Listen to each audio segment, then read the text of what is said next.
Well, with the holidays approaching, the Harnish Auto family is hosting a food drive to help supply food banks from Everett to Puyallup. Go to harnishautofamily.com to learn more and check out over 800 vehicles from their 6 dealerships. It's the Harnish Auto family, where people matter. Everywhere you look, things are getting more expensive.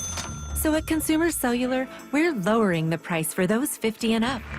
Now you can get unlimited talk, text, and data for $30 a line when you buy 2. That's just $60 a month for 2 unlimited lines. So if you're 50 and up, make the switch and save. Come on, you've earned this. Call 1-888-FREEDOM or visit consumercellular.com today. Requires 2 lines of service, age validation, and credit approval, subject to system and area limits, taxes, and other fees apply. Here's another great reason to use the United States Postal Service this season. When sending a package, why venture outside? Ship with USPS for a true holiday ride. Want to stay cozy and warm? There's no need to roam. With free package pickup and labels printed from home. We have over 600,000 employees always in motion. And before you know it, your gift has delivered emotion. Spread the holiday joy this season with USPS's Enhanced Network. Learn more at USPS.com/holidayride. This city is like none other. In Seattle, we ball out.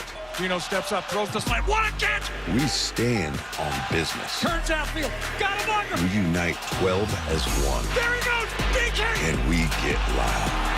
Touchdown! Seahawks! Really loud. Because this city lives for Sunday.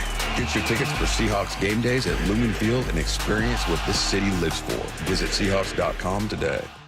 Roof now, pay later. Hi, I'm Sam Thomason, owner of State Roofing. Take advantage of our 0 down, 0 payments, and 0 interest for up to a year. We've partnered with leading lenders to make the replacement or repair of your roof affordable. Flexible financing options are available to take the worry out of an unexpected expense. Call us today at 866-ROOF-ROOF to schedule a free no-obligation estimate or visit us at stateroofing.com. That's stateroofing.com. State Roofing, the last roof you'll ever need. An airliner heads for Alaska with 101 passengers and crew. Then, somewhere over the Gulf of Alaska, Flight 293 slams into the icy waters below. Even if all 4 engines quit, it just doesn't fall out of the sky. No bodies were recovered. Loved ones had no closure and were left to wonder. What happened to Flight 293? Unsolved Histories, What Happened to Flight 293 is available now, wherever you get your podcasts.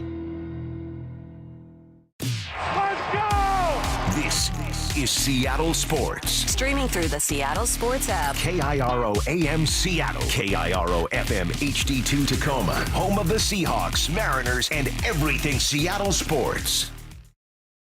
Seattle Sports Snapshot. The Seahawks are finally back after a bye and are taking on the San Francisco 49ers in Santa Clara on Sunday. 49ers running back Christian McCaffrey will start in his 2nd game this season, while Seattle right tackle Abe Lucas is expected to make his season debut, though the team has not yet confirmed he'll play. Meanwhile, DK Metcalf, who practiced fully Thursday, has a chance to return after missing 2 games with a knee injury.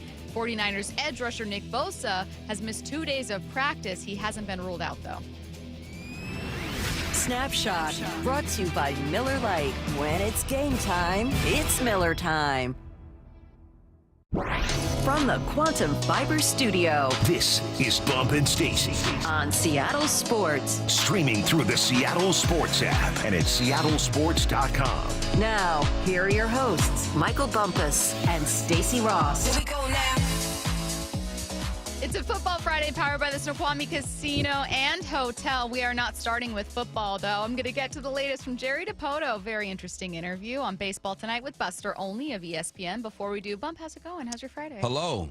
Hello. Hi. How you doing? Are you sad it's not Thursday anymore? Thursday was good to me. Yeah. I went to STK last night. Mm-hmm. Man, if you can't afford it, because STK is expensive. Yeah, I'm on that Chipotle funds. Yeah, for Hawks Live, we go to different restaurants and we try them out and we talk about them on the show. STK treats you right. We had everything. We had the steak, the mac and cheese, the mashed potatoes, the salad. I don't do seafood, but calamari was out there. You know, a little bit of everything, man. It was nice. Thursday was good. See, that's why I like my Thursdays. I get a free dinner too. Well, yeah, but here's the thing. I like my schedule on a Friday, but I can objectively say Saturday is the best day of the week.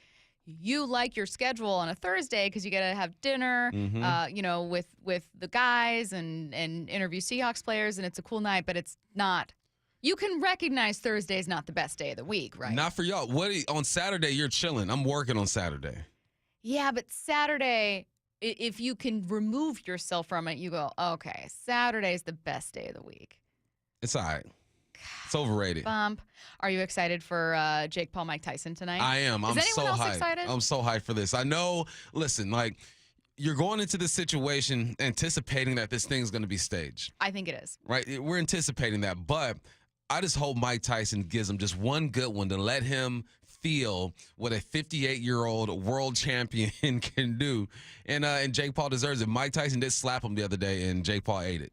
I have this feeling of like true rigged kind of like heading into this where I'm like, even seeing Mike Tyson slap Jake Paul at their last face-to-face kind of promo, I was like, oh, even that's staged just so he could get, a slap in because he's still going to lose this. Yeah. I would love for Mike Tyson to win, which is funny. He's going to win. Mike Tyson's the hero here. I would love for Mike Tyson to man. win, but it's going to be Jake Paul.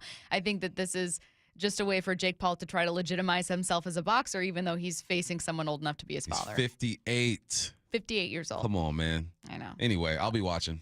I'll be watching, too. Let's get to the Mariners. Jerry DiPoto was on Baseball Tonight with Buster Olney, and it was about a 14-minute-long interview. A lot to say about the offseason, about their plans for certain players, who's coming back in 2025. So let's get to it. We'll start with the good news from Jerry DiPoto. Finances more clear this year. Compared to a year ago, we're in much better shape. Last year, there was so much guesswork. There's a lot of ambiguity around what was going to happen with our TV deal. We are moving forward into 25 as if our games will be broadcast again on Root Sports, and we anticipate that will be the case. And he anticipates payroll will increase. The big adjustments we needed to make in our budgeting, and especially as it pertained to our Major League payroll, we made a year ago. So our expectation is that this year we will grow payroll, but by what level remains to be seen. But we've identified where our needs lie, and we're moving into 2025 with the expectation that we'll run a higher payroll than we did a year ago. So 2 things to come from this bump. Number 1, they anticipate being back on Root Sports in 2025. I know some people are wondering whether they would switch channels, if Root would become more accessible, if they would go to another network, but they're staying on Root Sports. At least that's Jerry DiPoto's expectation. The second thing is him getting as close to possible to saying, like, yeah, we had to make financial decisions last year, and doesn't anticipate that their decisions will be as much impacted by finances as much as they are baseball decisions this year. Well, that's good to hear. And I think most people assumed that a lot of their decisions were financial because, or at least we hoped it was financial because you saw the roster that was put out there. That's good. That's a good start.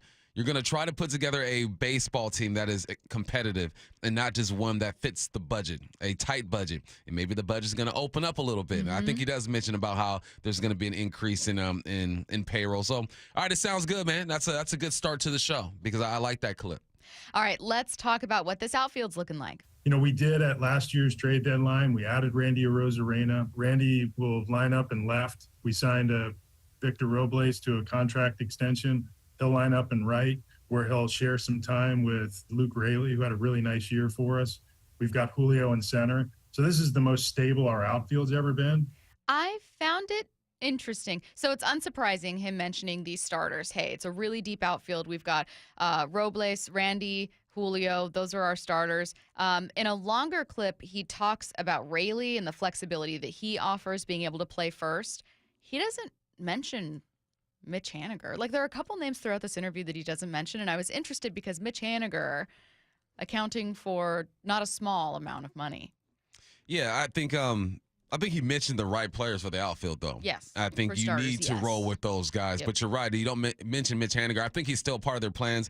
What did we hear the other day where they're anticipating a bounce back? Who said that? That was Justin Hollander from the GM meeting. So Hollander. So he's in their plans, but I think it's only right that you focus on the guys who you are going to see most of the time. And I really do like the outfield. I like those 3 out there. Mm-hmm. Robles had his moments where he looked great. Randy as well. Julio is Julio. You're looking for, I guess, a bounce back year or just a faster start from Julio. I think that's what most people are looking for, to start faster if you're Julio, but I'm completely fine with that outfield. Those are three of the names I'm most excited about this season.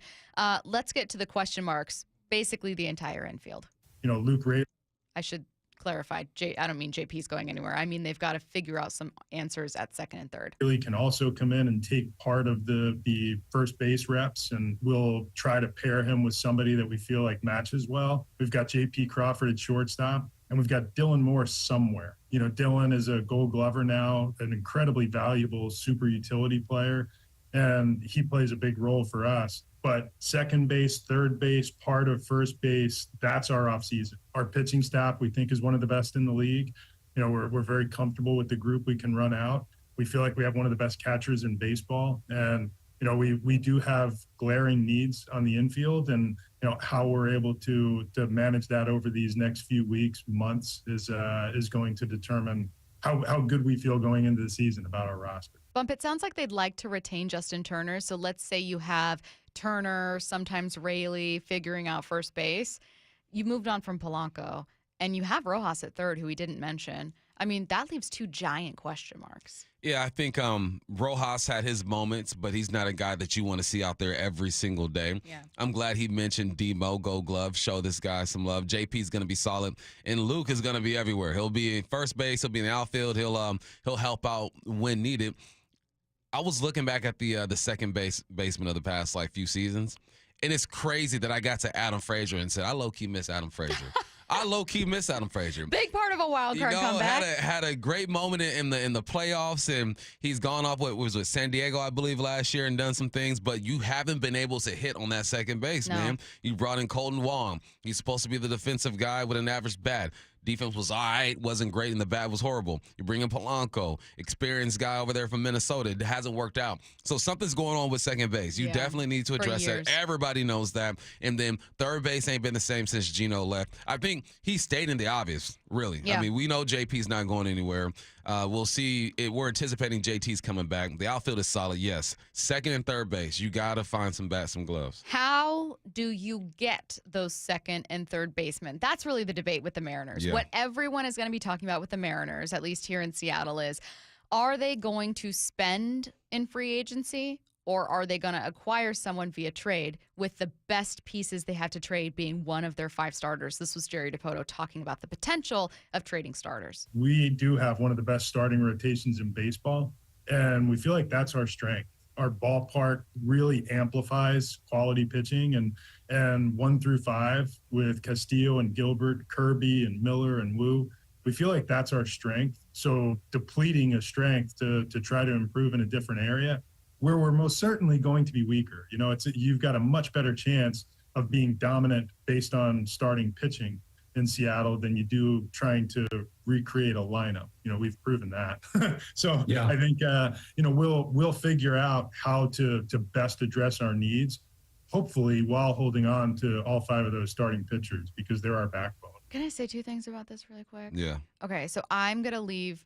I already know how you feel about potentially trading a starter and what you think they might need to do. I'm kind of stuck on the end from Jerry Dipoto of, well, we know how difficult it is to build a lineup, particularly in Seattle. I don't disagree with Jerry, who's a very, very smart baseball mind, that it is just going to be easier to succeed in Seattle with great pitching. I think that there can be a middle ground between being the worst offense or like the second or third worst offense and being like functional. You know what I mean? Yeah. The idea of well, you win in Seattle by pitching, and we know how difficult it is to create, a great lineup here. Sure. But can you create better than 30th in OPS or first in strikeouts? Look, I understand him not wanting to. Did he say deplete? He used the word deplete in one of these cuts. I was listening to him before the show, and I thought to myself, I go, getting rid of one pitcher is not depleting your rotation. You would definitely take a hit. You had the best ERA in the game, the most quality starts in the game. We understand that, right? That is the backbone of the team. But that, in my eyes, is the only way to go out and get real impact type of players. Because you're right. All the things he said was right. We know that this is a pitcher's ballpark for a reason. The dimensions, the weather, all that good stuff. Yep. But you have to give something to receive something great. And I think you have to pull from the rotation. It's scary. I know it's scary.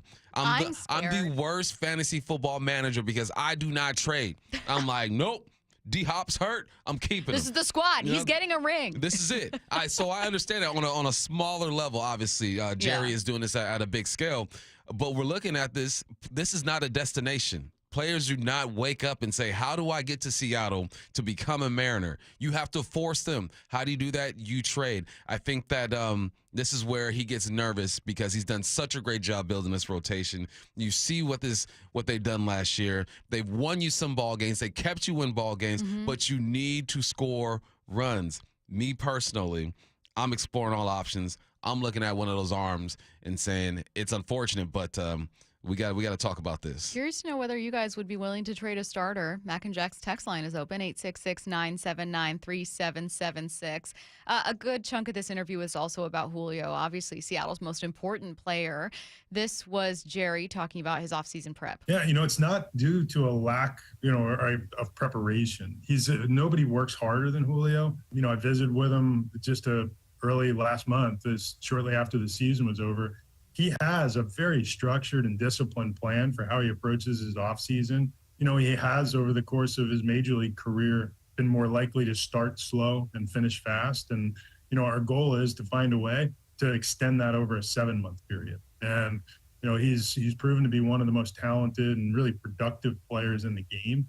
We would love to see that start a little bit more in April and May and not wait until the weather warms so much. So this answer is going to have a little bit of what he thinks could be a solution for what he says is a historical trend with Julio. Look, he can start slow and then he gets hot. We would just like for the slow period to be less and the hot period to be longer. I think maybe the new voice, especially having Edgar there with him through both his offseason and into his early season. We've already talked about getting more reps in spring training and seeing if, maybe dial it back to the way it was in the 90s when the rest of us played. And, instead of getting the 40 or 50 plate appearances in prep for the season, looking at something more like 70 or 90. And we'll see if we can start working into a little bit of a rhythm as the season starts. Where would you rank, and this sounds like a silly question, but where would you rank fixing whatever issue Julio has in the list of priorities for the Mariners? Two, because 1, he needs help. 2, he needs to start off better. April and May through 2022 through 2024. April and May, he's batting .238, on base percentage .296. In May, .278, on base percentage .324. In June, .260. July, .282. August, .350. It's there. We understand that he gets typically has a slow start. So you got to find a way to get him out of that. So I love the more at-bats. How do you get out of a slump? You just keep swinging the dang bat. You see more pitches. You get in the batter's box. So I love that. But it's priority number 2. Julio has to get going. You are essentially offensively building this team around Julio. You have your rotation. You don't want to get rid of anybody. I think you should. And no offense to anybody in that rotation, but you need to get a bat. But you have to find a way to get Julio going, whether it's mentally, physically, spiritually. I don't know. But if he does not go, then this team ain't gonna go. We asked listeners how they felt about potentially trading a starter to round out this segment. I'll read you a few of what some listeners had to say. Let me know what you think. 425 says, yes, I would trade a starter for a very good bat, but only Castillo or Kirby. I think in part maybe this listener thinking like, look, Gilbert and Kirby is going to be crazy expensive. Yeah. So you got to choose one. Let's see. There's one that said no. So, There's a texter that said, you don't need to trade. Oh, from an area of strength. Let's see. Yes, I would trade. Someone said I would trade Kirby. Another person said I would trade Castillo. No one willing to trade Gilbert. 253, they didn't answer it directly, but indirectly said, well, the Dodgers won a World Series with 1.5 pitchers. Trade 1, still got 4. Saying. Bump, a Dodgers fan, very aware. So he's probably in line with you, my friend. Let's see. Trade Kirby, says another listener. I'm not trading Luis for a salary dump, so Jerry can spend that money on another failed bat. I'd trade any starter but Gilbert, says Christian in the 206. Sounds like most people are actually willing to trade a starter, which is surprising to me. It's not to me. Really? I think because that's people understand who the Mariners are. You're not going to change your identity. The ballpark's not going to change. The weather here is not going to change drastically. It is what it is. Force people to get here. How do you do it? You trade. You must be aggressive. So I hope he is aggressive. He sounds like he doesn't want to, but that's where I'm curious as to who's around him and who advises him. Like, who does he lean on when it comes to ideas? I know Hollander should be in that mix.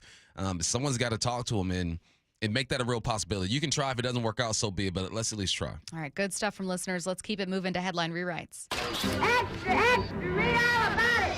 Headline rewrites. We must make headlines. The real story behind the headlines in today's news with Bump and Stacy. Headline number one. Bummer for us, but great news for Dave Sims. He has been named the Yankees' new radio play-by-play voice after 18 seasons with the Mariners. What's the real headline? A well-deserved honor for a Seattle great. I didn't have a joke. I didn't have a pun. I didn't have a quip, though I thought about one with the Yankees stealing great Mariners. However, I'm just going to leave it with congratulations, Dave. Well-deserved. Yeah, big ups, Dave, man. That's where he's from. He goes out there during the offseason. This is his dream job. Could you imagine getting your dream job? What's your dream job, Stacey? If someone could pay me $1 million to host a podcast talking about Real Housewives.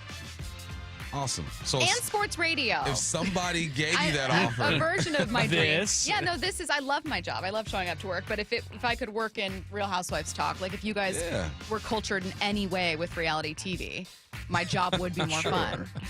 Yeah, so if someone offered you that job and you had to move to the East Coast, you're going to do it. So I'm happy for Dave, man. I appreciate his mentorship. When I first started getting on the radio, he was one of the first people to call me and just, hey, got any questions, holler at me, let me know. Dave's a solid human being, man, so I'm happy for him. And he's going home. Dave had a message to Mariners fans. Hi, everybody. I'm Dave Sims. By now, you probably heard the news. I'm coming home to New York.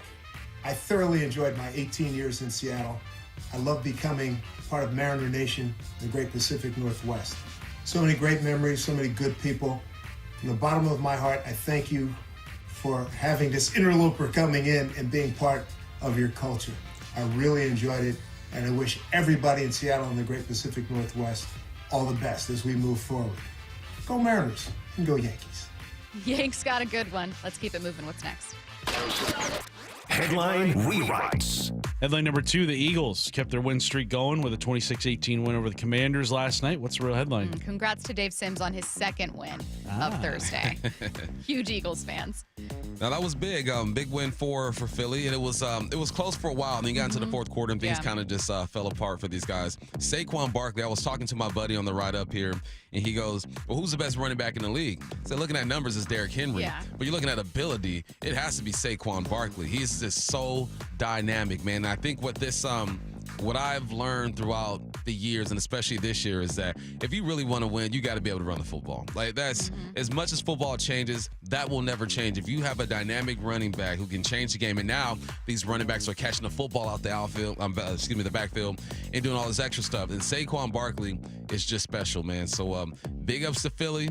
They're looking good. 8-2 now. They should win the NFC East. I saw this wild stat from Benjamin Solak of ESPN. Saquon Barkley has 9 touches which have ended at the 1-yard line, which is the most for any player in football. This was the subsequent play on all 9 of those touches. Hurts touchdown, Hurts touchdown, Hurts rush, with the next play being a Hurts touchdown, Hurts touchdown, Hurts touchdown, Hurts passing touchdown, Hurts rush, fumble, Hurts touchdown, and then Saquon has 1 carry after having a subsequent carry end at the 1-yard line, and he lost yardage.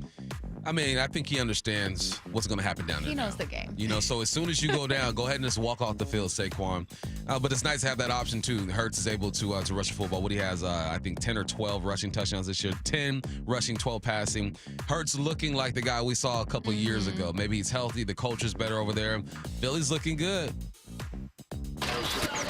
Headline rewrites. Headline number 3, Jake Paul squares off against 58-year-old Mike Tyson in an 8-round boxing match on Netflix tonight. What's the real headline? A country becoming more polarized by the second has never been more united in wanting Jake Paul to be punched in the face. Yeah. Man, I hope Mike Tyson around the 3rd round just snaps into forget the money. I'm just gonna knock this dude out, that man. CTE hits. You know, he forgot he made a deal. He's in there. He's like, man, it's 1987. I'm in this thing, man. It's a championship fight. Who's this guy standing across from me? It doesn't matter. Just tap into that crazy, Mike, and knock this dude down. I'm so tired of hearing his mouth, but I also respect his hustle. Yeah. My man is rich as heck, finessing the game. But Mike, we need this, baby. Come on. I asked Bump Curtis before you walked in his Mount Rushmore of crazy. So your Mount Rushmore of crazy athletes. Bump said no doubt Mike Tyson's on it. Mike Tyson, Meta World Peace, Dennis Rodman, Charles Oakley. No AB's on the secondary Mount Rushmore. He's on one of the he's little on hills. there. He's different crazy. Like, those are crazies like, I'll beat you up. Yeah. AB's crazy like, I'm just going to troll you and say some weird Yes, stuff. very true. Curtis, who's on your Mount Rushmore of crazy? I would have to add Milton Bradley of Major League Baseball. Yeah. He was problematic crazy. Psycho. Yeah. See, I like a from fun the NFL, crazy Mount Rushmore. yeah. You know? NFL world. I mean, Antonio Brown is definitely. Jose Canseco's got to be on there. He's in the AB group of crazy, which is like internet crazy. Yeah. Like Twitter crazy. Jose Canseco's on there. Yeah. I'm trying to think of a football crazy, but that's tough because football players like turn their crazy on and off. Like Ray Lewis is low-key crazy on the football field. Yeah, exactly. He's insane. Ed Reed, low-key crazy on the football field. Dawkins. Earl Thomas was crazy on a football field. But they turn it off, except for Earl. He kind of kept that thing wrong. Injuries are an underrated storyline in Seahawks 49ers, so we'll tell you what you need to know about players who will be back and players who could miss on Sunday. Seattle Sports, your home for Wyman and Bob. Seahawks are getting healthier, Ray, heading into Sunday. You got Abe Lucas as a full participant in practice for the first time, man. That's crazy. I just love everything about him. His leadership, his stoicism. He's just a very disciplined person who just happens to be a pretty kick-ass tackle. I promise you, there's no one that wants to be back more than Abe. You know what I'm saying? Like, and when you're a football player and you're hurt, that's like the last thing that you want to be. On Seattle Sports and 97.3 FM HD2. I've always said, you know, I mean, the car sales in the 1980s and 1990s, you know, earned the rep that we have today. The concerns that consumers have because of what has happened in our industry in the past, I mean, they're warranted. It's our job to show them that that's not how business is done anymore, right? It's very different business. It's much more transparent. There's much more information that's available to people. And we're much more customer focused than I think the car industry was, you know, 20, 30 years ago. I'm more focused on providing good customer service and relationships because I think if you take care of people, money will always come. So I think just the philosophy and the focus for us has changed, you know, where I was constantly chasing a paycheck and now I'm just constantly trying to take care of customers and employees because I know if I do that, then my paycheck will take care of itself.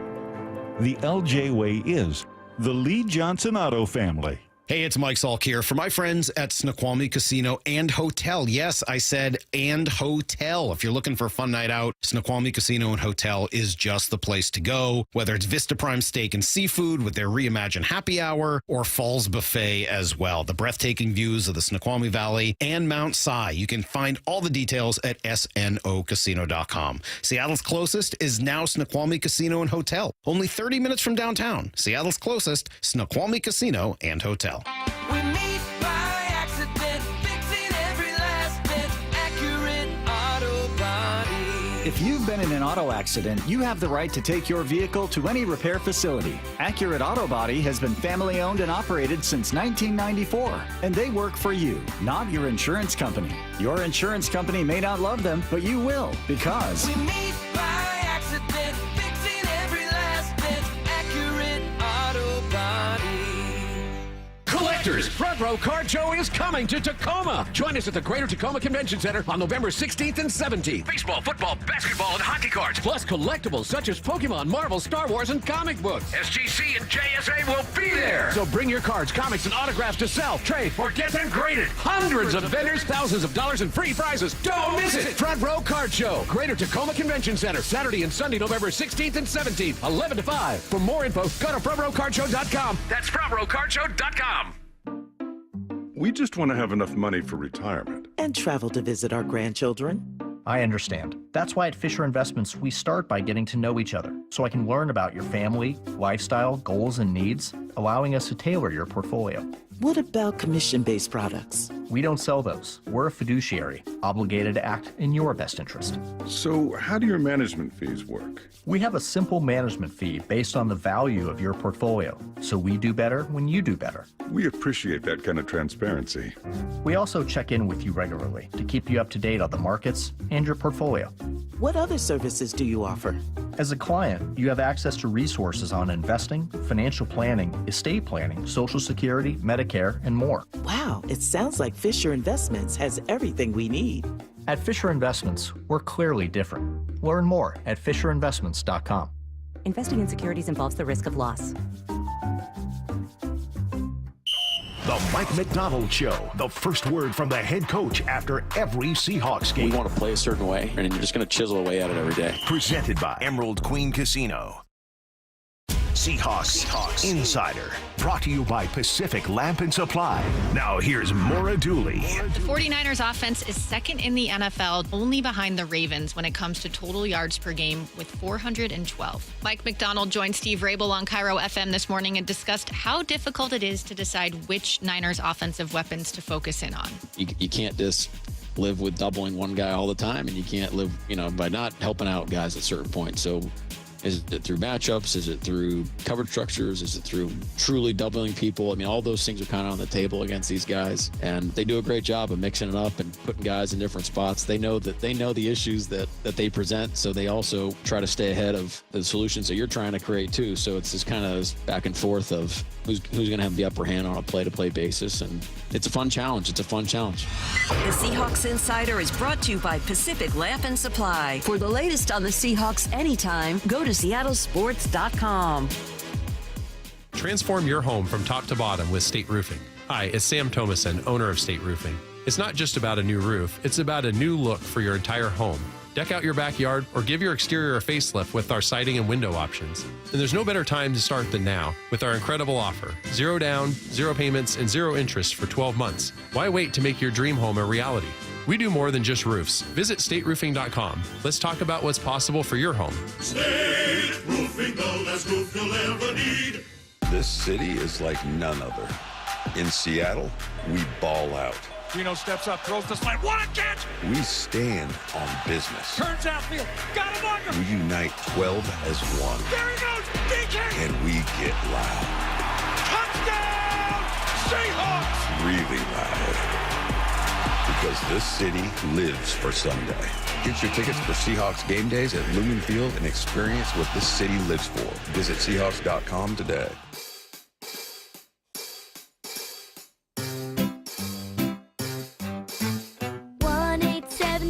Cars for Kids. KARS Cars for Kids. 1-877 Cars for Kids. Donate your car today. 1-877 Cars for Kids. KARS Cars for Kids. 1-877 Cars for Kids. Donate your car today. Donate your car today at carsforkids.org. That's cars with a K. Your car, running or not, can be picked up as soon as the next day. You'll get a maximum tax deduction and a vacation voucher. 1-877 Cars for Kids. KARS Cars for Kids. 1-877 Cars for Kids. Donate your car today. Now accepting donations of land, homes, buildings, or any kind of real estate. From the Quantum Fiber Studio. This is Bumpin' Stacy. Weekdays 10 to 2. On Seattle Sports and 97.3 FM HD2. Bump, are you a big movie watcher?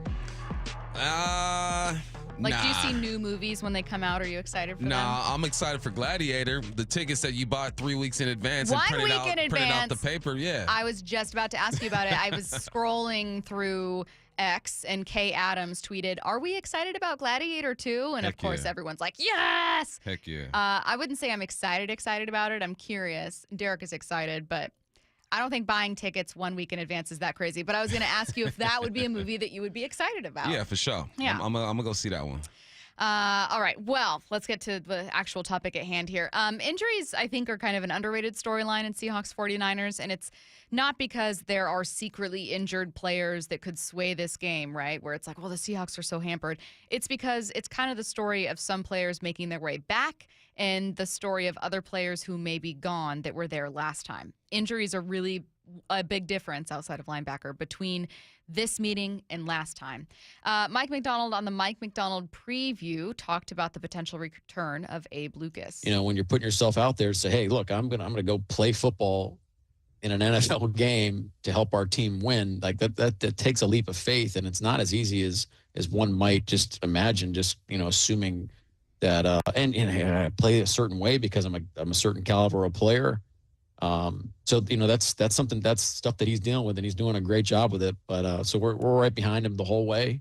And if he's making his debut this week, then I'm really excited to see him go out there and play. This is Mike McDonald warning you guys in a very tactful way not to have crazy high expectations for a player who's playing football for the first time in a year. However, I can't stop myself from feeling a little relieved that Abe Lucas could return to this starting lineup, to this offensive line on Sunday. Yeah, I'm excited to see him if he's out there because you know that he's going to help. But McDonald knows the deal. It takes a while. Look at Brandon Ayuk.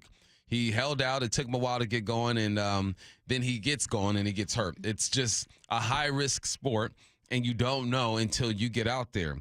Nobody has rushed Abe Lucas and tried to get after the quarterback and made him make these violent moves. You simulate a drop back and getting to the second level and trying to get a linebacker, but it's just a different speed. We talked to Jared Reed yesterday, and even he was like, it took me a play or two to even believe that I was going to be able to do it. So now you got to be in shape. Your legs got to be good.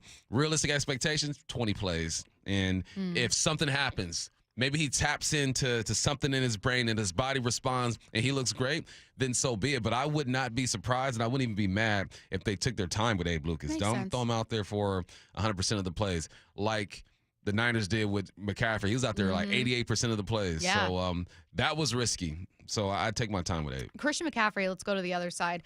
As you mentioned, played almost 90% of snaps for San Francisco in a season debut last week against Tampa Bay. Not super effective on the ground, but a much better day as a pass catcher.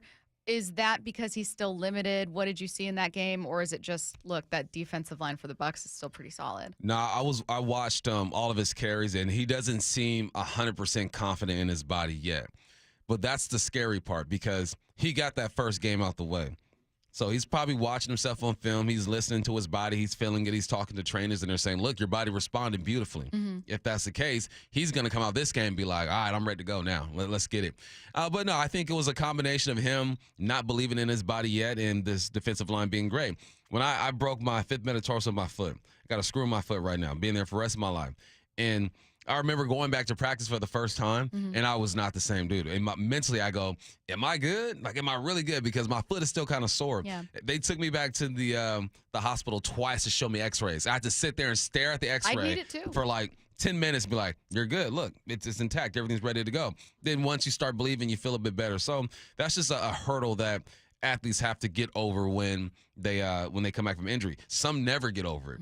Some just aren't the same. They don't believe, and some get going like Jared Reed did. So I think that he is going to be ready to go. If his body responded the way it's supposed to, I would expect him to put his foot in the ground with a bit more conviction than he did against the Bucs. Related, did that resonate with you? I was thinking of that yesterday when we were interviewing Jarek Reed, who obviously 2 weeks ago made his debut back from a torn ACL, and he said you get to like 90%. And then the rest has to be you just returning to the field. And, like, you can't be, like, 100% without taking a snap. Like, you have to get that last 5 to 10% on the field, and it's kind of scary at first. Yeah, it's mental. And I didn't tear my ACL. And that's the most common major injury in football is that ACL. And that is everything, man. That's your power, your flexibility, your agility. And so the guys that come back from stuff like that can tap into a place mentally that most humans cannot tap into. Adrian Peterson coming back from ACL injury and then rushing for 2,000 yards, freaking ridiculous. So, yeah, I felt him a bit because I know exactly what he's talking about. That last 10% is on you. Do I believe that I'm completely healed and I can be the explosive player I once was? All right, let's talk about two players who have played this year but are either making a return after a short stint out or are in danger of missing. DK Metcalf and Nick Bosa. These are superstars for either team. Nick Bosa has missed 2 practices with a hip injury. He played through it last week. They have not committed to him sitting or starting for Sunday. It's just kind of TBD. It could go all the way to game time. We'll find out later today. DK Metcalf has that knee injury, has missed 2 games, and feels set to return. He practiced fully this week. Kind of two opposites here. Yeah, I'm excited for DK. We want to know what this offense can potentially look like with DK and JSN tapping into his greatness. That was so much fun to watch JSN run some different routes. He ran a switch route, caught a big 4th down football on the sideline. He was going across the middle. They ran screens. They unlocked JSN. He was just the silhouette. You know, he was you don't play video games much, but when you did play video games, Mario Kart, you know, in when you're going to the 2005. next level, you're trying to unlock. It's like a silhouette of what you can be, and it's like JSN was stepping towards the silhouette, and then boom, he appeared and he dropped 180 on him. So now, what's it gonna look like with DK out there stretching the field and creating even more space? I'm excited to see it, man, because Geno Smith has been an accurate quarterback. Geno Smith has made a lot of good plays, and he's done it behind an offensive line that has struggled. And, you know, the band's back together. But you know what it's all about, though. That dang run game, please. That dang run game. Get the run game going, please. I mean, Tyrese Knight is going to have a huge challenge. Tyrell Dodson, by the way, did you read his comments? Oh, yeah, he's hot. He's hot. He's upset. He's supposed to be, though. He should be. Yeah, he felt like I gave it my all. I was leading the team in tackles. I was a leader. Why did they cut me? And that's also confusing, though, because did the coaches break it down and say, this is why we are cutting you, or did he just not believe in the critiques that they were giving Do you him? want my guess? And I don't know anything. My guess is they were like, hey, we don't think you're a fit for what we want to do here. And we're, rather than benching you, we're waiving you so that you have a chance to be claimed by another team. And he was very quickly claimed. Again, the Dolphins, at the time, a 2-win team, so they were near the top of the waiver wire, so it didn't take long. But even though they told him, like, hey, we don't think that this is right for us, like, I think a breakup conversation was had. But the person being broken up with is still going to have questions, because to them, they're like, I didn't see this coming. Yeah, I was playing 100% of snaps. Yeah. Mike McDonald said that. He said that's why we let him go, right? Yeah. So he can get claimed. And, yeah, he wasn't doing it the way that they wanted it to be done. And someone else's trash is another man's treasure. So, Miami, I think they got a good football player. Honestly, you just got to move a bit different. Maybe he works better in that defense. All right, get your takes in for Bold Take Friday. Your predictions for the Seahawks Sunday matchup against the San Francisco 49ers in Santa Clara, 866-979-3776. Again, 866-979-3776. Send your predictions in now. Seattle Sports, your home for Brock and Salk. So let me throw out a trade candidate for you. A guy that's on the market, is incredibly athletic, and he's not somebody we've talked about a whole lot. And that's Cubs second baseman Nico Horner. He's a 270-plus hitter. He steals bags. He plays defense. He's going to be 28 next year, so he's not old. He's available. The Cubs have said that they're willing to trade him, and they need starting pitching. A league average bat at second base who can really run and play defense would be an enormous upgrade for the Mariners. That would be absolutely something they should be thinking about. On Seattle Sports and 97.3 FM HD2. I'm Bradley Johnson with 1-800-DUI-AWAY, and I want to talk to you about football. It's exciting when Seattle fans shake the earth.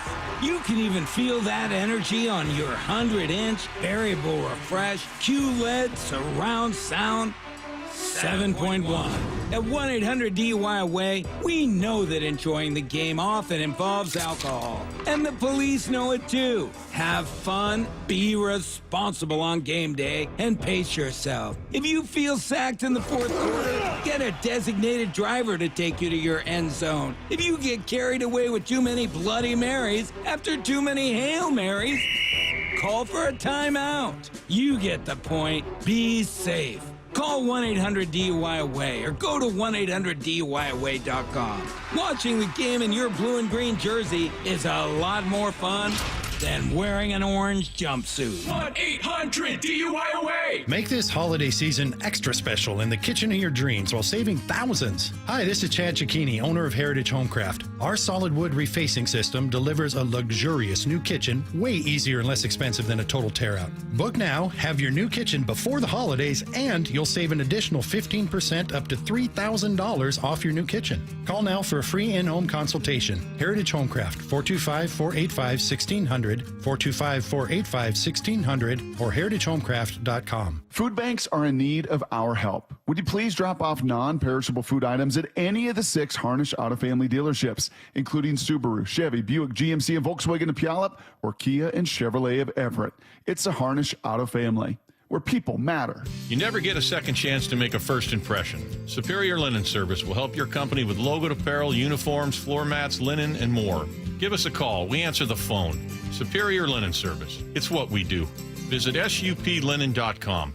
Did you know your skin is the largest organ of your body? Huh? That's why you should shower with Old Spice Super Hydration Body Wash instead of plain old bar soap. Love your skin by super hydrating it with vitamin B3 and glorious notes of vanilla and shea. Did you know that my super hydrated skin is the second largest organ of my body? The first is my heart. Old Spice. Men have skin too. Old Spice Super Hydration Body Wash. 24/7 renewing moisture. With daily use. Everywhere you look, things are getting more expensive. So at Consumer Cellular, we're lowering the price for those 50 and up. Now you can get unlimited talk, text, and data for $30 a line when you buy 2. That's just $60 a month for 2 unlimited lines. So if you're 50 and up, make the switch and save. Come on, you've earned this. Call 1-888-FREEDOM or visit consumercellular.com today. Requires 2 lines of service, age validation, and credit approval, subject to system and area limits, taxes, and other fees apply. You're free now. Free to fill your feed with impossibly chunky chunkers who chunk harder than you ever thought possible. Cats, corgis, babies, baby penguins, baby pandas, chunky baby pandas. Free to make your smart devices do silly things. Free to open a world of remote work and a portal into Gametopia. Who's the boss now? Free to be everything you imagine, and then some. That's how it feels to have Quantum Fiber Internet. Quantum Fiber, your world unleashed. Learn more at quantumfiber.com. Limited availability, service in select locations only. Heading outdoors or on the water this weekend? Check in with Joey and Nelly on the Outdoor Line from 6 to 8 a.m. every Saturday on Seattle Sports and the Seattle Sports app. What's your holiday tradition? Now, if you're like me, it involves gathering around a big meal to celebrate. Well, what if there's no food on the table? Hey, it's G-Scott. This year, help someone less fortunate celebrate the holidays by supporting Nourishing Neighbors. The Nourishing Neighbors program provides grocery cards to the people who are the most impacted by food insecurity.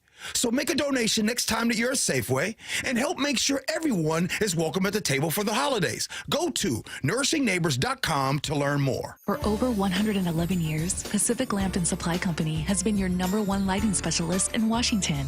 From the Space Needle in Seattle and now all the way to the Riverwalk in Spokane. With the largest lighting inventory in Washington, Pacific Lamp's knowledgeable and experienced staff can assist you with any lighting issue, as well as help with intricate lighting and control designs. Plus, they work with all utilities in Washington to get you the best available lighting rebates. Pacific Lamp and Supply Company, Washington's lighting expert since 1912. Visit pacificlamp.com.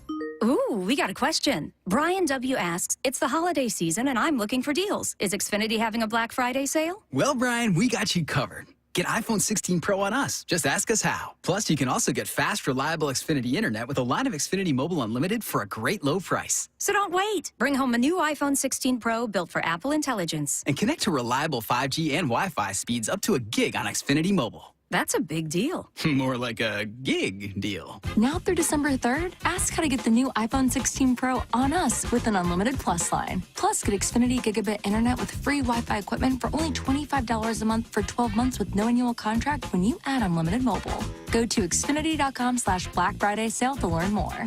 Restrictions apply. Taxes and fees extra. After promo, regular rates apply. Gig Wi-Fi requires Xfinity Gateway. Xfinity Mobile requires Xfinity Internet. Gig speeds available via hotspots to Xfinity Mobile customers only. Reduced speeds after use and monthly data included with your data option. Actual internet speeds and data thresholds may vary. It's time for Bold Take Friday. It's Bold Take Friday to get your bold predictions for Sunday's game between the Seahawks and 49ers into the Mac and Jacks text line 866-979-3776. Before I get to the text line, so you guys have a few minutes, let's turn to Bump and Curtis for their bold takes. Bump, what you got? Listen, this is a bold take, but it ain't going to sound bold. Okay? I'll give it to you, So and you're then I'll tell lowering you my why. expectation. I'll tell you why. Okay. My bold take is Tyler Lockett goes for 100 yards. Okay. And this is why this is bold. When's the I'm last unimpressed. time? Even Matt's unimpressed. When's the last time Tyler Lockett had a 100-yard game? Last year. 2022, week 13. Stop. Wow. Okay, That's the that last actually time surprised. That's Tyler surprising. Lockett Where are you, had Tyler? a 100-yard game. That's surprising So to me. this is bold. We ain't done this in a minute. So Tyler's going for a hundo and a tutty. It's been a while. How is Tyler Lockett? He Crazy. didn't have a single 100-yard game last year? Now one. Stop. Or this year. Or this year. Exactly. God, that actually. Okay. Yeah. We'll give you that one. All right. Bold take, Curtis. All What right. you got? Hold on. First off, Matthew. yeah. First off, Matthew. You can't hit the sirens or whatever, the horns, and then give me that look like it's not bold enough. That okay? was very hypocritical. That was Matt. like the okay. That was very. I didn't cheesy. like that energy. I didn't just want to leave you hanging, but I appreciate that. You but should have left him hanging, frankly, I until regret it he now. until he earned the horn.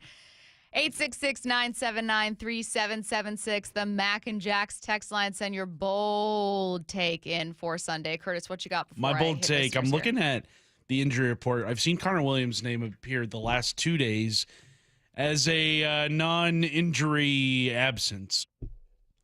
I'm thinking he doesn't play. And I think Oluwatimi gets the start. And my bold take is this. The ball does not get snapped over Geno Smith's head one time on Sunday. Oh my God! Oh my God! Okay, so no. So you think Bold. bold. Olu's gonna start, and the ball's not going over Geno's head. Not going over Geno's head. Okay. Let's hit the Mac and Jacks text line 866-979-3776. Isaac and Everett, bold take. Geno doesn't throw a pick. You know what? Hey. I've defended Geno, but that is bold. He has been a little unlucky with turnovers and turnover prone at times. Yeah, he's been on the struggle bus when it comes to those turnovers the last few games. He's got two straight games with a pick, 4 in the last 2. He only has 1, 2, 3 games where he does not throw an interception. So yeah, that's bold. Bold take. Let's see. God, some of you guys have some negative ones in here. God, I'm not going to read those. I want fun ones. I'm trying to have a fun Friday here. This person has a very similar one. Tyler Lockett goes off and kills the 49ers with 1,000 paper cuts. End of day, 100+ yards. I'm guessing they're like on 15 receptions. Just really getting it done. Let's see. 866-979-3776. Bold take Friday. Christian the 206. Hawks finally end the losing streak. The Niners, not only with a double-digit win on Sunday, but we don't lose the next 4 games we play against the Niners. We treat them like the little brothers. They really are, but then he does the eye emoji.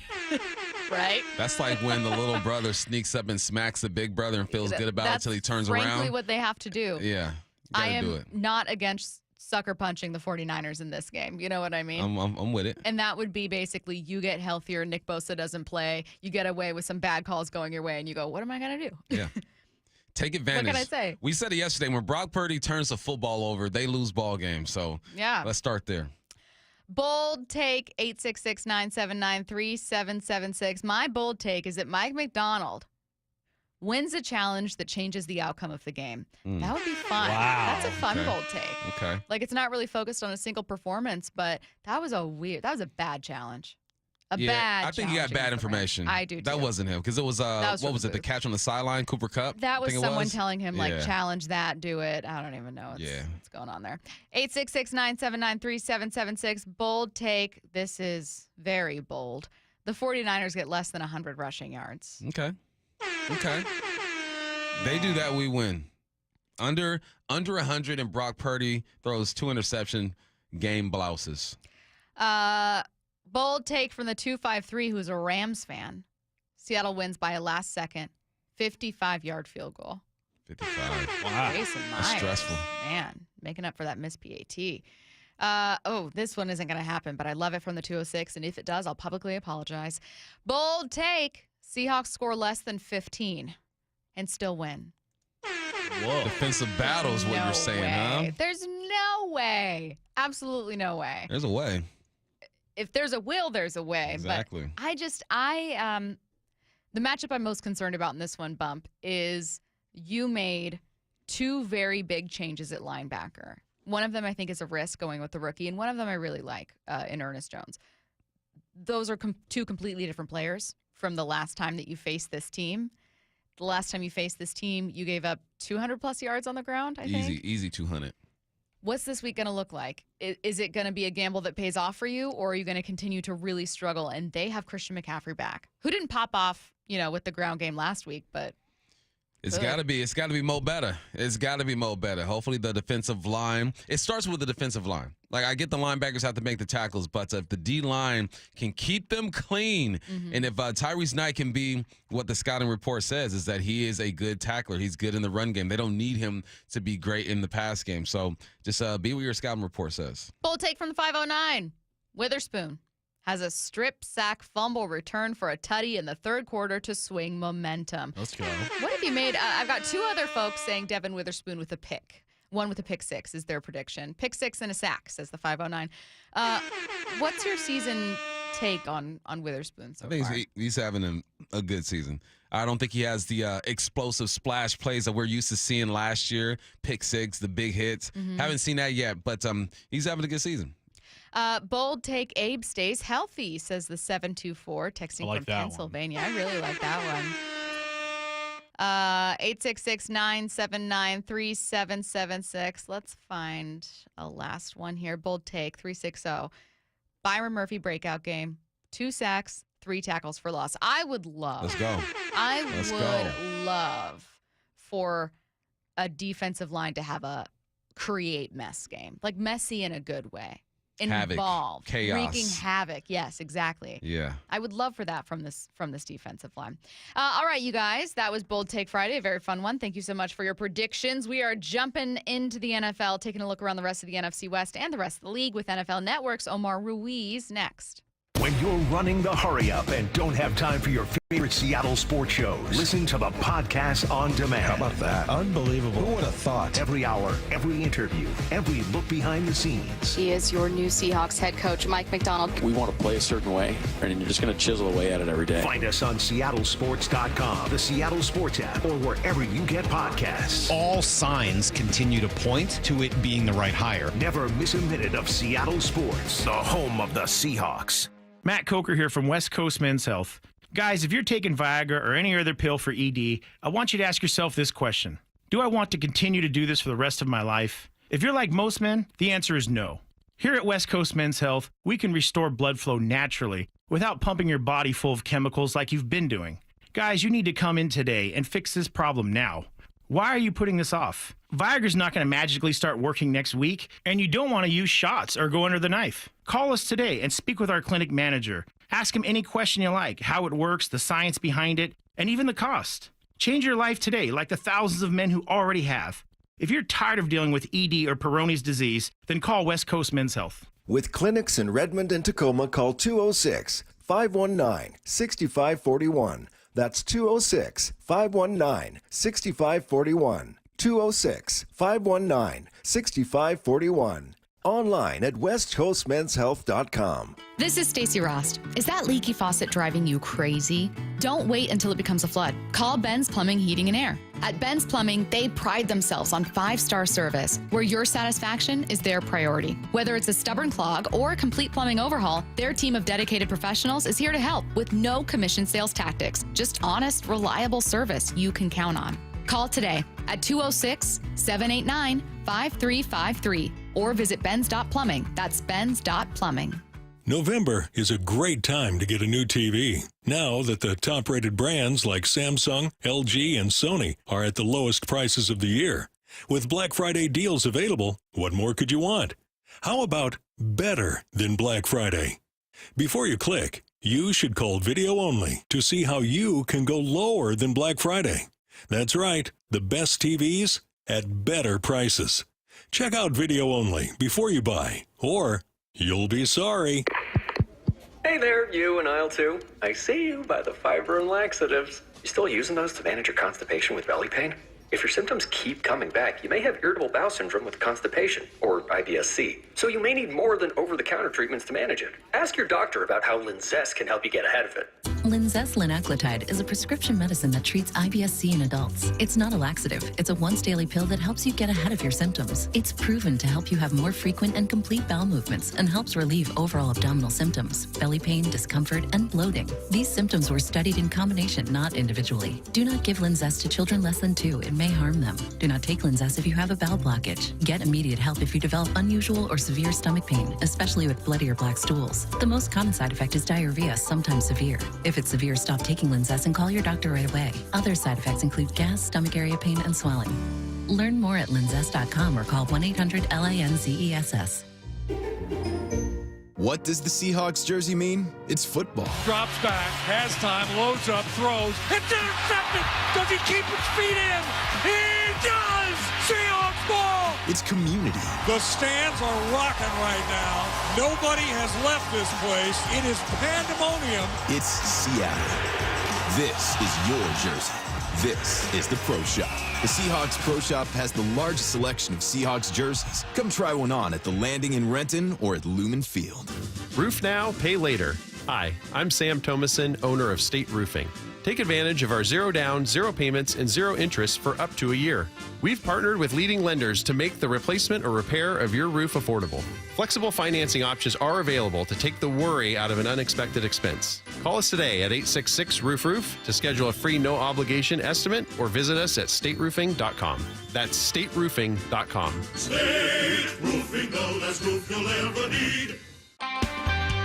If you've been in a wreck or a fender bender, you have the right to take your vehicle to any repair facility, not just where your insurance company tells you to go.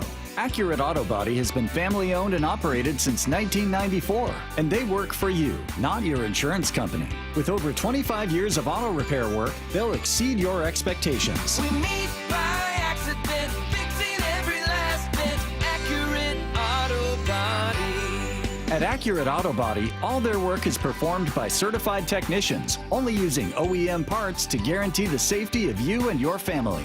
For the best in auto body collision repair and customer service, give them a call at 425-883-2450 or AccurateAutoBodyWA.com.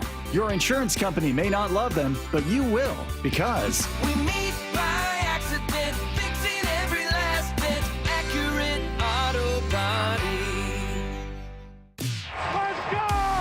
This is Seattle Sports. Streaming through the Seattle Sports app. KIRO AM Seattle. KIRO FM HD2 Tacoma. Home of the Seahawks, Mariners, and everything Seattle sports.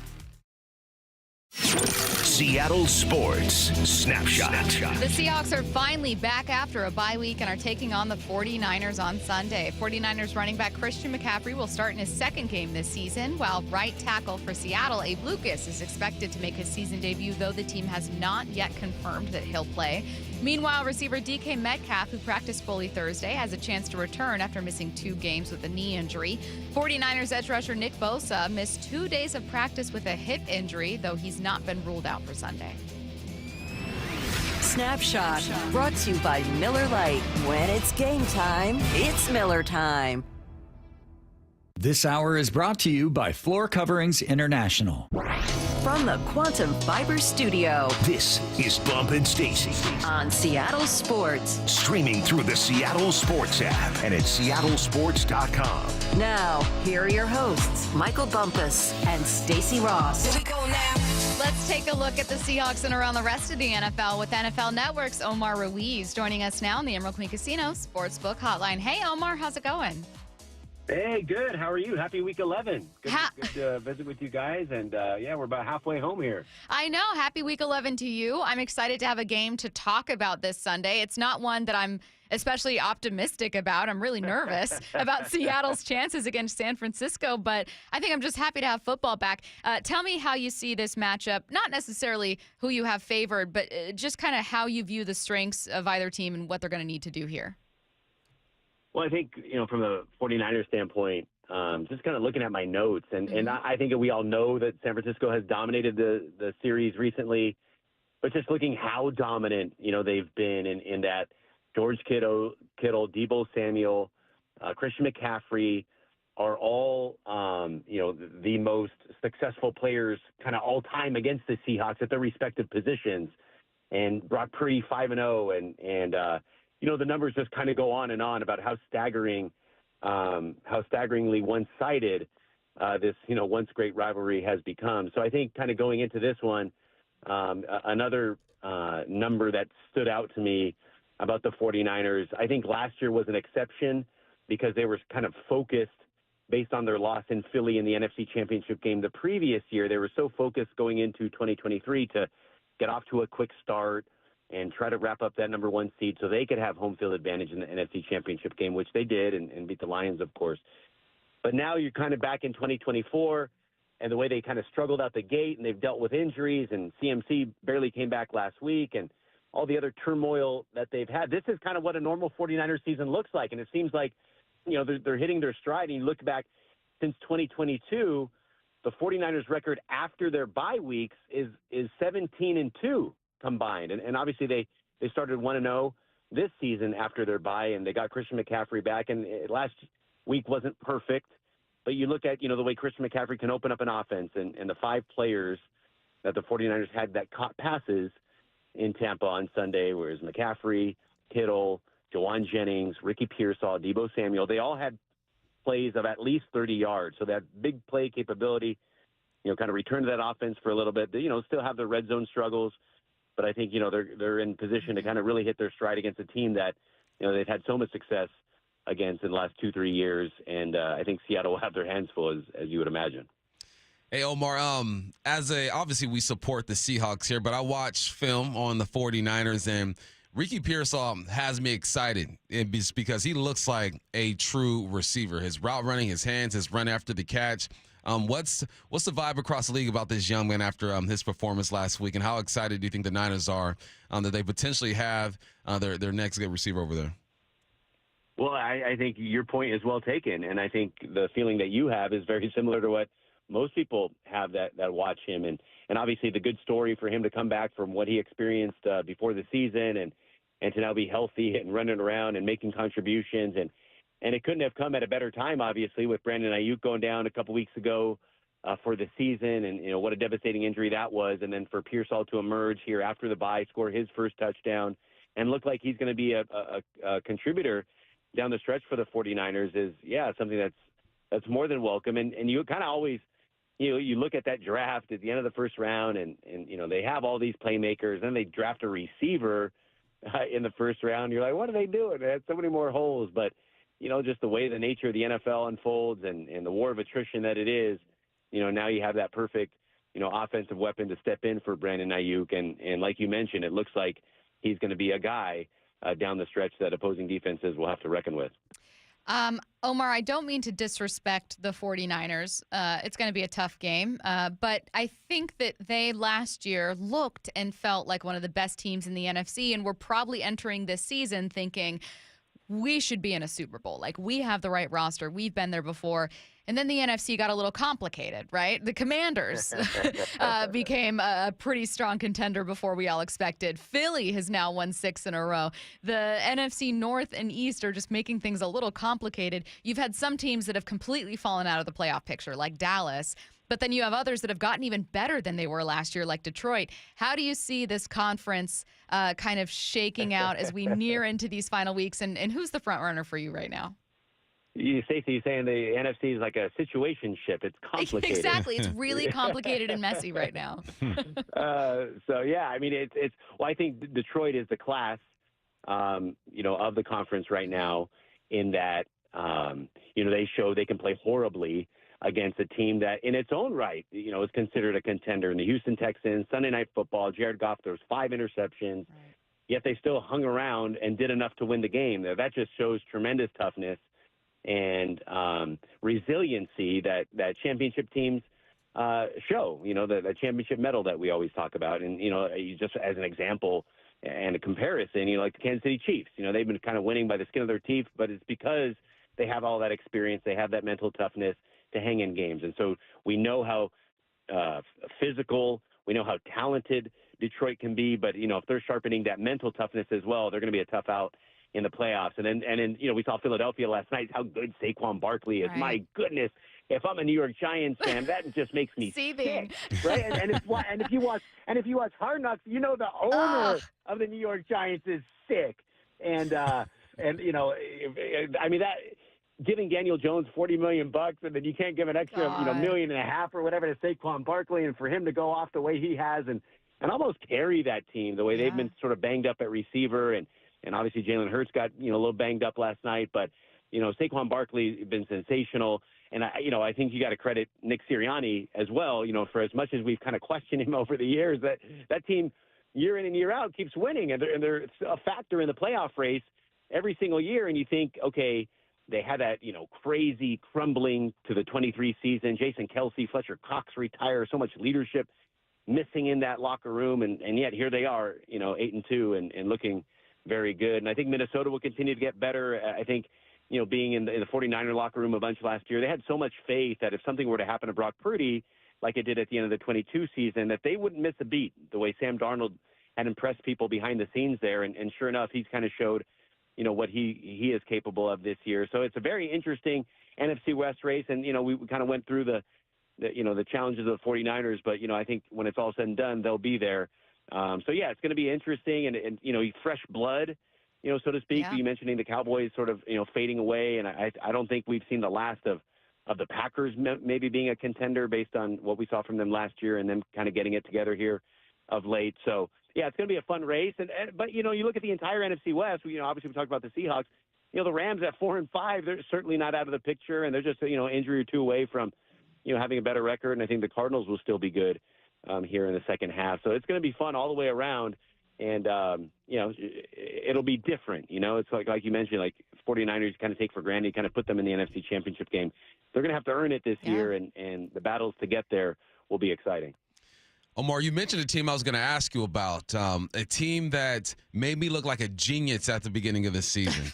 I will support my man Sam Darnold. I said, get him around some talent, and he's going to be able to do his thing. They run off, 5 games in a row, then they lose 2 to the Lions and the Rams. They picked it back up, beating the Colts and the Jaguars. I'm looking at their schedule. Titans, Bears, Cardinals, Falcons, Bears, Seahawks, Packers, Lions. What do you think their chances are? Because you mentioned the Lions, you mentioned Philly, obviously the Niners. The Vikings feel like a forgotten team all of a sudden. They drop 2 and people just kind of, stop believing in them. What are their chances of making a run at this thing? Yeah, I think they're good. I think, Darnold, I think he is, I don't think he's going to fall off. I think maybe a lot of people are expecting, that chariot to turn back into a pumpkin for Sam Darnold. But I think he is going to play well throughout the season. I think Kevin O'Connell is proving that he is a great coach. It kind of found ways to win with multiple quarterbacks, and I think Brian Flores has shown, with the proliferation of the Shanahan offense and McVay and all this and that, Flores has shown that, hey, he has a formula that's very successful, for a lot of these teams that are, very successful offensively. So I think they'll be a force to be reckoned with. I think they'll continue to get better and they'll grow with confidence. It's, their issue is, kind of very similar in NFC West is it's going to be a battle, because, even though the Bears record, has kind of fallen off lately, they still have a lot of talent on that team. And as the more desperate they become, the more dangerous they'll get. And I think, Green Bay and Detroit obviously are going to be there in the second half. So it's just going to be a kind of a battle every week in the NFC North. So can they survive that? Can they, sustain, what other injuries that they have and can they deal with that? That'll be the big question for them. But I think they'll continue to play well, and they avoid that big injury. They'll be right there at the end. Chiefs, the final undefeated team in the NFL. And Omar, I think everyone has their eyes on this game against the Bills, not only because these games have in the past been great matchups, but it feels like the last best chance to beat the Chiefs before what becomes a pretty easy stretch of the schedule. How do you see this matchup? Who are you favoring? And is there a chance to you that the Chiefs, who are a flawed team, continue to maybe even just one loss this season? I don't know about that. I think the law of averages, I think, will catch up to them. I think you're right, and that they are a flawed team, but they are, they have that mental toughness, they have that championship medal, they have the creativity, with their coordinators and Andy Reid, of course, to continue to find ways to win games. And I think they'll be a force in January, and they probably would still be my favorite to make a run at the Super Bowl. But I think if they're going to lose a game at Buffalo, would be one that I don't think anybody would be surprised about. And I just sort of look at the Bills and how well Josh Allen is playing, protecting the football, putting the team on his back, elevating a lot of these, obviously they had Stephon Diggs and Gabe Davis and defensively, Poyer and Hyde, and a lot of those mainstays kind of leave. And so, they put the responsibility on Josh Allen to elevate, those around him on offense, to show even more leadership, leading the entirety of the football team. And he's responded that way and has played great.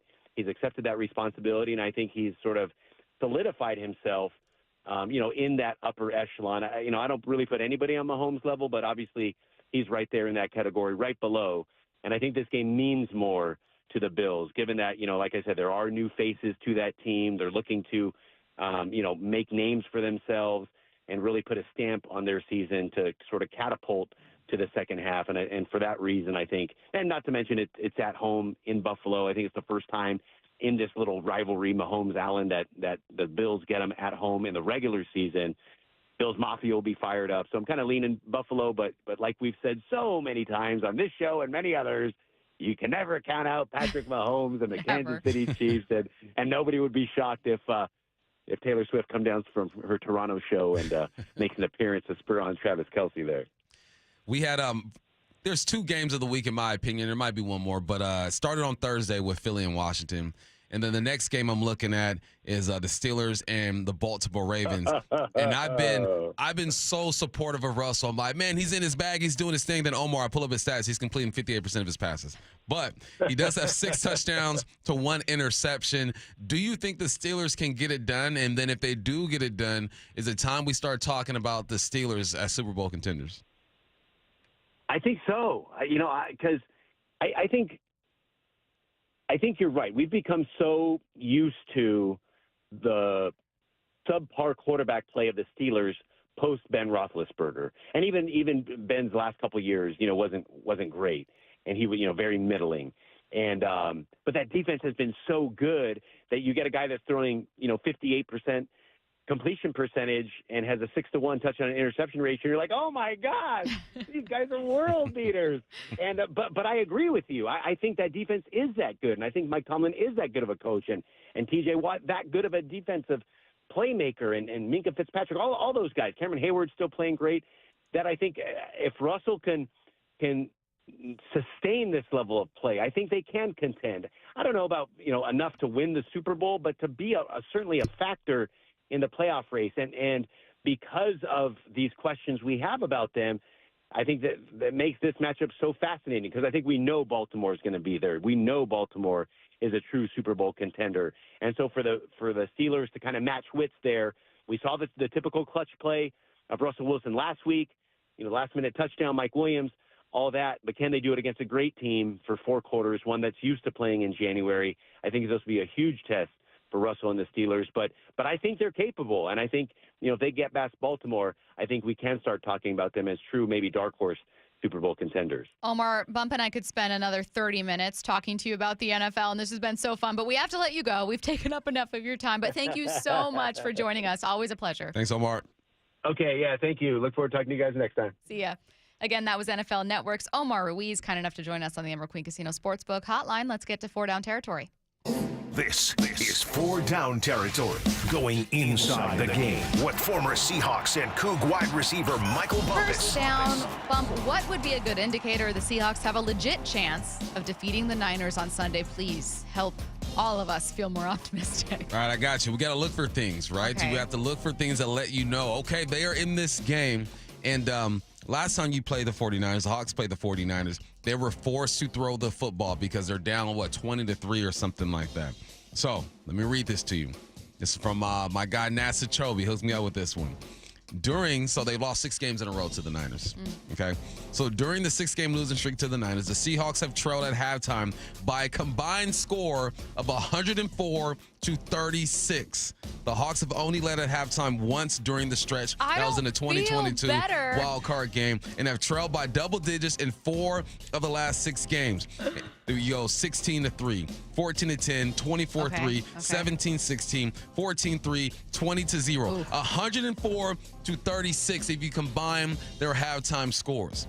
So just keep it close. I'm not saying even be up by a score. I'm not saying to be up by 1 point. I'm just saying, man, be within the grasp of this team so you can keep your offense dynamic. When you are down, you're forced to throw. There's a reason why Geno has the most pass attempts in the game. 1, I think Grubb likes to throw the football.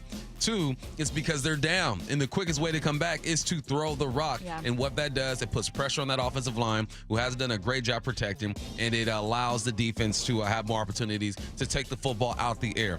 So that's what you have to do.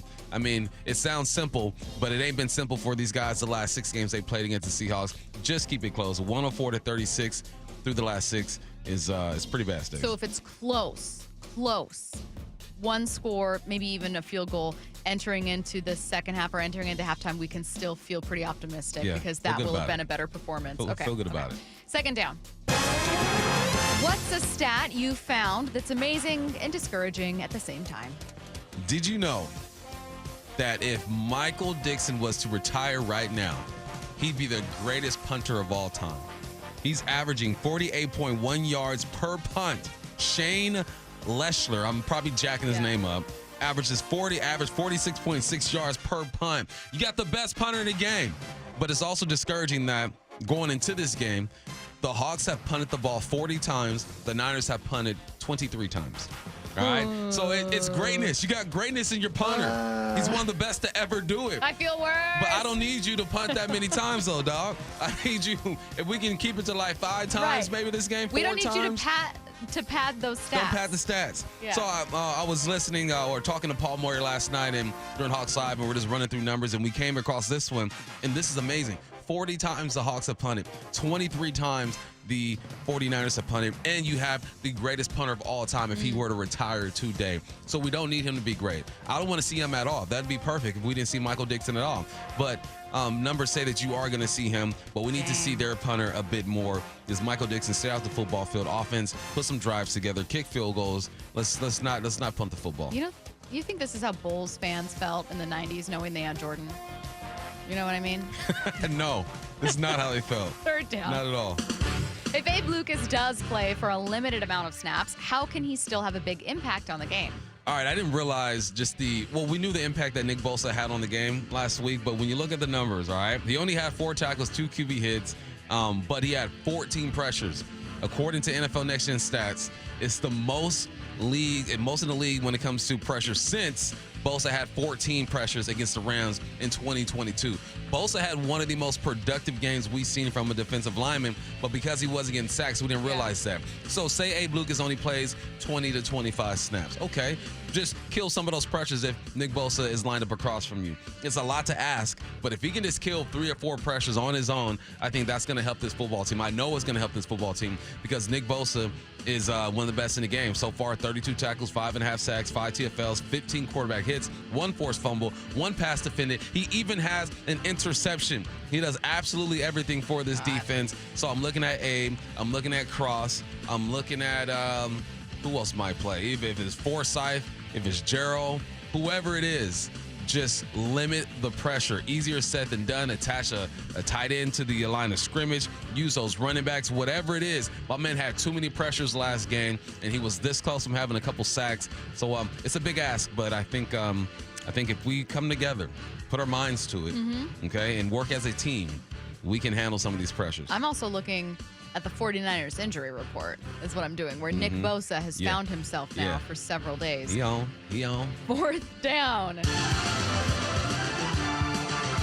What's a matchup you will watch again when the Seahawks take on the Niners? All right, so I highlighted this matchup the last time they played, and it didn't work out for us. My man had 2 touchdowns. I'm looking at George Kittle and the safeties. George Kittle, he's second in the NFL when it comes to receiving yards amongst tight ends. He has 43 receptions, 560 yards, and 7 touchdowns. His 7 receiving touchdowns is second in the NFL. He's only had 2 games where he has not scored a touchdown. Okay, so this is going to be big. They got a new weapon in Ricky Pearsall over there. You got Deebo Samuel, of course, and Christian McCaffrey's going to get ready to go. But when they get into the red zone, and the Niners have struggled in the red zone, surprisingly. I didn't expect that, but I think they're like high 20s when it comes to conversions in the red zone. But when they do get down there, man, they are going to target George Kittle. So earlier this week, I talked about Julian Love. Julian Love having a quiet Pro Bowl type of season. His numbers are on pace to where if fans vote correctly and his peers vote correctly, he probably should make the Pro Bowl. This is going to be another big matchup. We need to have that Cam Chancellor, Vernon Davis type of matchup. We need to lock this thing down because if you do, you take away one weapon. They got weapons everywhere. Backfield, receiver, tight ends, QB, it don't matter. But I think George Kittle is the glue. He keeps all of this together. I'm looking at this matchup. Can we limit him to one touchdown? Can we limit him just to one big play? Because it seems like whenever he plays the Seahawks, he has his best day. So maybe big game for Julian Love is what we're hoping for J-Love, here? baby. Let's go. Go get it. It was an interesting matchup last time. I mean, if you guys go back and rewatch the last game, Julian had some wins. Like, he had a really great pass breakup on one, I think, third down attempt, a pass attempt by Brock targeting Kittle. Target was a little off, so it was a little ahead of him, but still. And then Kittle beat him for a touchdown later. It was a big back and forth. Yeah. But obviously that touchdown carries more weight, right? Breaking up a pass when you're in your own territory moving down the field and it's like, well, we'll get him next time is different than I couldn't stop a touchdown. J-Love, you know what? J-Love had a moment last game that hurt. He was in no man's land trying to play that football to Deebo Samuel. Yeah. And he wasn't sure if he was going to intercept God. it, if he was going to hit him. He was in that gray area. So no gray areas because that play hurt, man. 76 yards on one play for a rewatched that touchdown. play so many times trying to figure out, like, whose responsibility is this? What happened? And the press box. It was on the corner. Okay, so we were it all was corner. torn. They ran a wheel route. So the outside guy ran a post, and they were in cover 3. The corner ends up running with the post and leaves his third. J Love is trying to save the play. Right. So J Love goes over the top and there's a no man's land. And then Boye Mafe had the flat. Then he had to drop down to the third because that corner ran Boye to the shouldn't middle. be. I mean, he can be there, but like if you're looking at a defensive lineman, at no point are you like, how'd that guy let him get away? Nah, Boye He was just shouldn't be trying that to deep. cover up for somebody. Yeah. The Seattle Seahawks are taking on the Arizona Cardinals Sunday, November 24th. That's next week 12 for their annual Salute to Service game. And Seattle Sports is excited to give away 4 tickets for your chance to watch the game in person. All you need to do is open the Seattle Sports app and click the Win tab to find out how. If you don't already have the app, simply text the word app to 866-979-3776. And we will send you a link to download. Enter daily to increase your chance to win. This contest runs through Tuesday, November 19th. Again, that number is 866-979-3776. Mike Tyson took a kid reporter's question about his legacy a little too seriously. Next. Blue 88 on Brock and Salk. Now that they're coming out of the bye, we should see some adjustments. What will be the most obvious? Every day at 7:45. This week against San Francisco, they will be under center more. And what did Brady tell us? They're the 4th most shotgun team in the league. It's too much because when you get in the shotgun, it limits the amount of volume and especially your run play action. And what is Geno phenomenal at? Kind of like Russell was before him. Run, play, action, pass, movement. Make yourself less predictable. Blue 88, answering 3 football questions as only Brock Heward can. Transform your home from top to bottom with State Roofing. Hi, it's Sam Thomason, owner of State Roofing. It's not just about a new roof, it's about a new look for your entire home. Deck out your backyard or give your exterior a facelift with our siding and window options. And there's no better time to start than now with our incredible offer. 0 down, 0 payments, and 0 interest for 12 months. Why wait to make your dream home a reality? We do more than just roofs. Visit stateroofing.com. Let's talk about what's possible for your home. State Roofing, the last roof you'll ever need. Oh no, your furnace died. Your hot water heater's leaking. Your drains are clogged. Your AC's blowing hot air. Inconveniences? No, they're emergencies. Don't fear. Call Deere Services. Visit deerservices.net. Make an appointment and we'll be there within 3 hours or give you $100 credit. And get this, you will never pay a service fee. Bookmark DEARservices.net because if you're a homeowner, it'll happen to you someday. Deere Services, there when you need us most. Have you recently tried to get a loan to buy a piece of real estate? Are you tired of dealing with banks, credit unions, and their endless guidelines? Wouldn't it be nice to go back in time when we had common sense lending?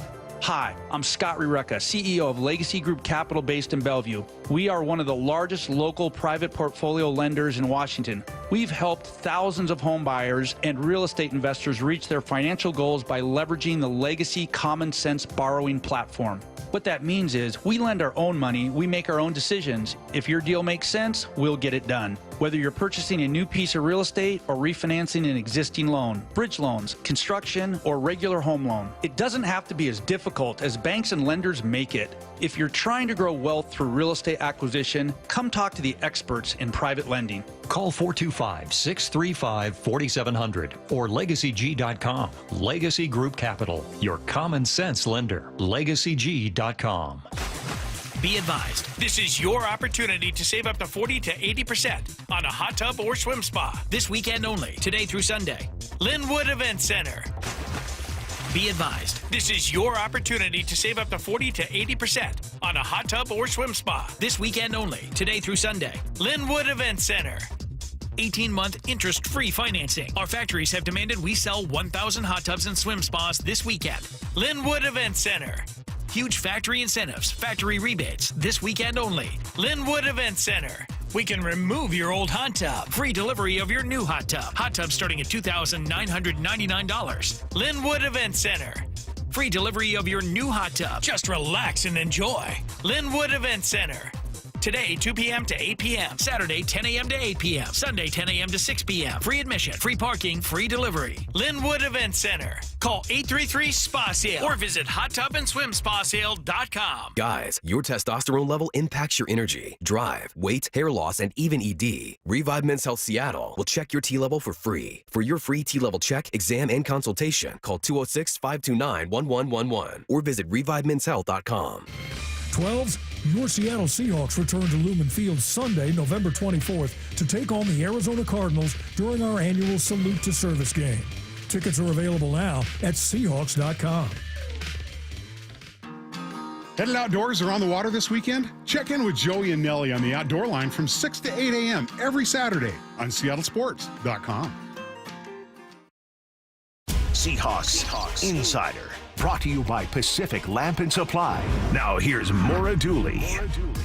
Geno Smith is tied for the lead in interceptions so far this season with 10. There are quite a few in there that were probably not his fault, and he does have more passing attempts per game than anyone else, but nonetheless, it's something to clean up. Yesterday, offensive coordinator Ryan Grubb was asked if he saw a consistent theme at all in Geno's picks. Geno's always been a really good decision maker for us, honestly, and that has not been a problem. Obviously, he has a couple that he'd love to have back. I think the big thing for Geno is putting him in a position where he doesn't feel like he has to do it all. He puts a lot of pressure on himself because it means a ton to him. He's super competitive. Wins and losses mean everything to that guy, and so I think you start pushing in some of those moments, and some of those things can happen. But no, I think Geno's had a few tipped, a couple dropped, things like that, and then 2 in the red zone were what they were. The Seahawks Insider is brought to you by Pacific Lamp and Supply. For the latest on the Seahawks anytime, go to SeattleSports.com.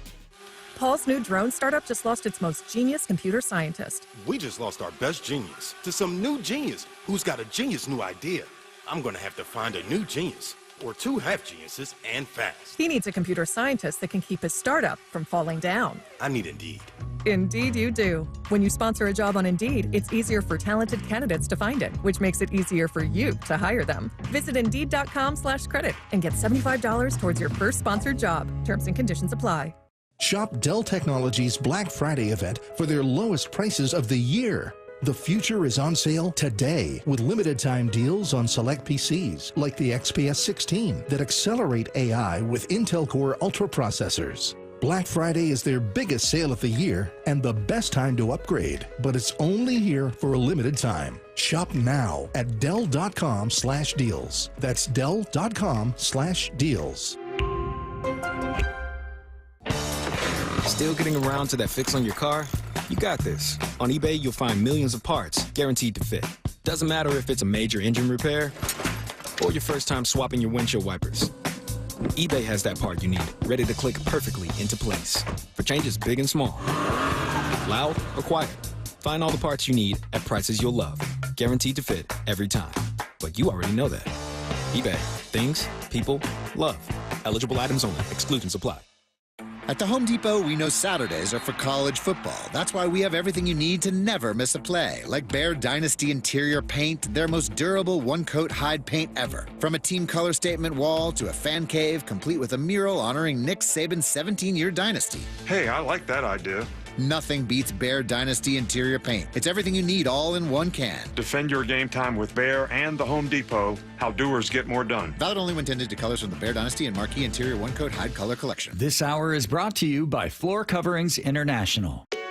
This is The Timeline with Bump and Stacy. Brought to you by 1-800-DUI-AWAY. You know, as much as we love talking about the Seahawks and Seattle sports, the biggest thing everyone will be talking about today is the fight between Mike Tyson and Jake Paul. That's scheduled to start on Netflix, of all places, at 5 p.m. Pacific, with the main event expected to be around 9 p.m. Pacific. It better be. Midnight Eastern. You're watching on a plane, or will you be in your hotel Nah, by my then? flight is at 5, so I'll land around 7:30. Should be in the hotel by like 8:30. So let's make this happen. There's going to be minimum 5 other people on this flight watching in-air Wi-Fi. This, like, all the pre-fights. Minimum 5? Oh, I mean, half the plane. Yeah, I think. Going to LA? No, going to Oakland. Going to Oakland? Oh, still. Half the plane. Half the plane, yeah. Half the plane. For sure. All right, well, let's get to it. Mike Tyson leads off the timeline. Mike Tyson was being interviewed by a child. Important for me to note that from the jump. It's a kid reporter. And the reporter, a child, asks a question about Mike Tyson's legacy. In your return to the ring for this fight, you are setting a monumental opportunity for kids my age to see the legend Mike Tyson in the ring for the first time. So after such a successful career, what type of legacy would you like to leave behind when it's all said and done? Well, I don't know. I don't believe in the word legacy. I just think that's another word for ego. Legacy doesn't mean nothing. That's just some word everybody grabbed onto. Someone said that word and everyone grabbed on the word, so now it's used every 5 seconds. It means absolutely nothing to me. I'm just passing through. I'm going to die, and it's going to be over. Who cares about legacy after that?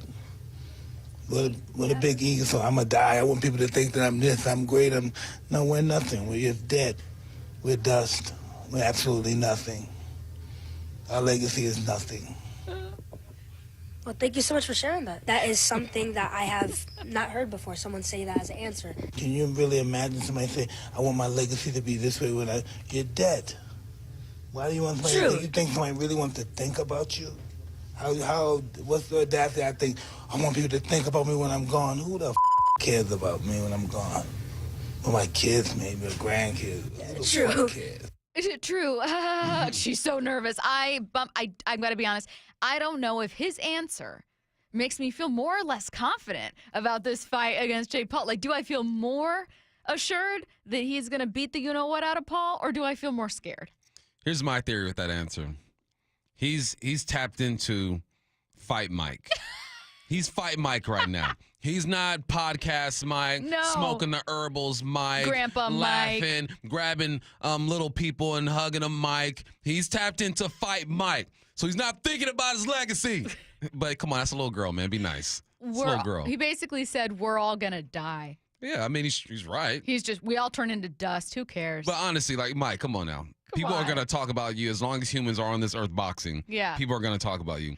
Your legacy is cemented. You are good to go. So maybe that's why he's not concerned about it, because he already knows I'm one of the greatest of all time. 425, this is Mike's Get Off My Lawn.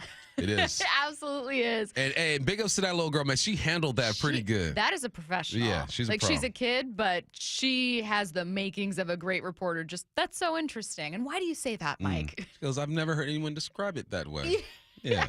Just keep it composed cool. little girl. Credit to her. Yeah, I will say a part of me did agree, just very briefly, with the very beginning of Mike's answer, where he goes, I feel like that's one of those words people just grab and then they repeat all the time.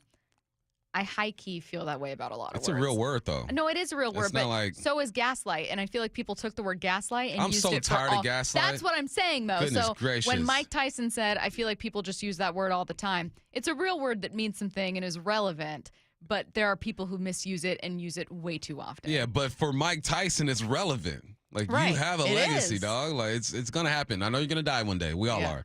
But your legacy is going to be on point. That's deep. Next up, here's someone we haven't heard from in a while. Earl Thomas, former Seahawks safety. He was a guest on Josina Anderson's podcast. I know for sure that 2013 team, that we don't win a Super Bowl without me. Mm-hmm. We don't go back without me either. So that's just that. You know, is that something that you would protest or I wouldn't have a protest problem with it. it? I wouldn't Loose protest leave it. over? I wouldn't protest it. I just know that I'm a first ballot Hall of Famer. Like, you know, I came in with Eric Berry. Eric Berry is a good safety. Who else they got? Who else they got this decade? It's like that. Nobody. I went like way out there past these guys. Like Sherm got his attitude for me. Cam got his attitude for me. Like every time they get mad at me for saying these things. That's why I don't like to go into detail about these things. What do you think, Bump? I think that I'm looking at his numbers right now. Right, he's got 30 interceptions. He has 2 interceptions for touchdowns. He definitely played a big part in that defense. He can play sideline to sideline. That's what it He's is. one of the reasons why they can stay in that cover 3. Yes. Because he can cover both seams. He can help out the corners over there. He was a big part of that. And he went out as a Pro Bowler. In 2019 with the Baltimore Ravens, he was a Pro Bowler. I think his numbers support him being a Pro Bowler. All-Pro 1, 2, 3 times in first team. Second team 2 times. Defensive Player of the Year. Got voted 3rd for Defensive Player of the Year. His numbers support that he's a Pro Bowler. So as crazy as you think he might sound, look at his numbers. I think that comment's legit. I think ego can be incredibly off-putting to a lot of people, understandably. I also think it doesn't mean that what someone's saying is wrong. And as far as whether or not the other members of the Legion of Boom got their attitude and their persona from Earl, I don't know those interpersonal relationships. I was in that locker room, but like I don't know them like that and like where that kind of started and the personalities were adopted. I don't know that that's true. But I do know that, to your point, Earl's ranginess, speed, physicality, that defense works because of him. And we saw how it fundamentally fell apart when you did not have someone with his ability. And maybe you can say the same about, that defense doesn't work without Sherm. Maybe the defense doesn't work without Cam. Like, you did need all the pieces. But he is right in that Pete Carroll's scheme does not work without his ability. He's instrumental in that scheme. Yeah. It's crazy how aggressive the corners were allowed to play because they knew Earl was back there roaming. It was impressive, man. People forget. That's the tough part about guys getting voted into the Hall of Fame is that you let personalities and off the field stuff kind of determine whether you feel like they're worthy or not. We're talking about football. This man is worthy. Okay, one more piece of info from this podcast. It's called The Exhibit with Josina Anderson. Earl Thomas also says that he would potentially be willing to play for another team still at age 35. Oh, I know I still can play. I know I still can play. It has to be a good atmosphere where coach is going to let me go out there and play, communicate. I know the plays. I know the formations. Just a good atmosphere where they understand me. This is one where I don't know about. This is where you lose me. This is where you lose me, Earl. All respect to Earl, future Hall of Famer. Listen, there's if you look at, and it's simple, if you just look at Earl, he don't look like he's in football shape. He's not in bad shape. He looks good, but he's not in football shape. And here's the rule with the NFL. If you are not on a football team, unless you are a quarterback, quarterbacks get pulled off the bench or the couch all the time. Sure. If you're not on a roster for 3 years, typically your career is over with. It's been 5 of them things since he's been out there. So I think he probably feels like it. His body feels good, but there's a 22, 23-year-old out there who's ready to go right now. This is where he loses me a bit. Time for the IRG Injury Report, brought to you by IRG Physical and Hand Therapy. This is Thursday's practice report. Non-participants, that's really where you're watching.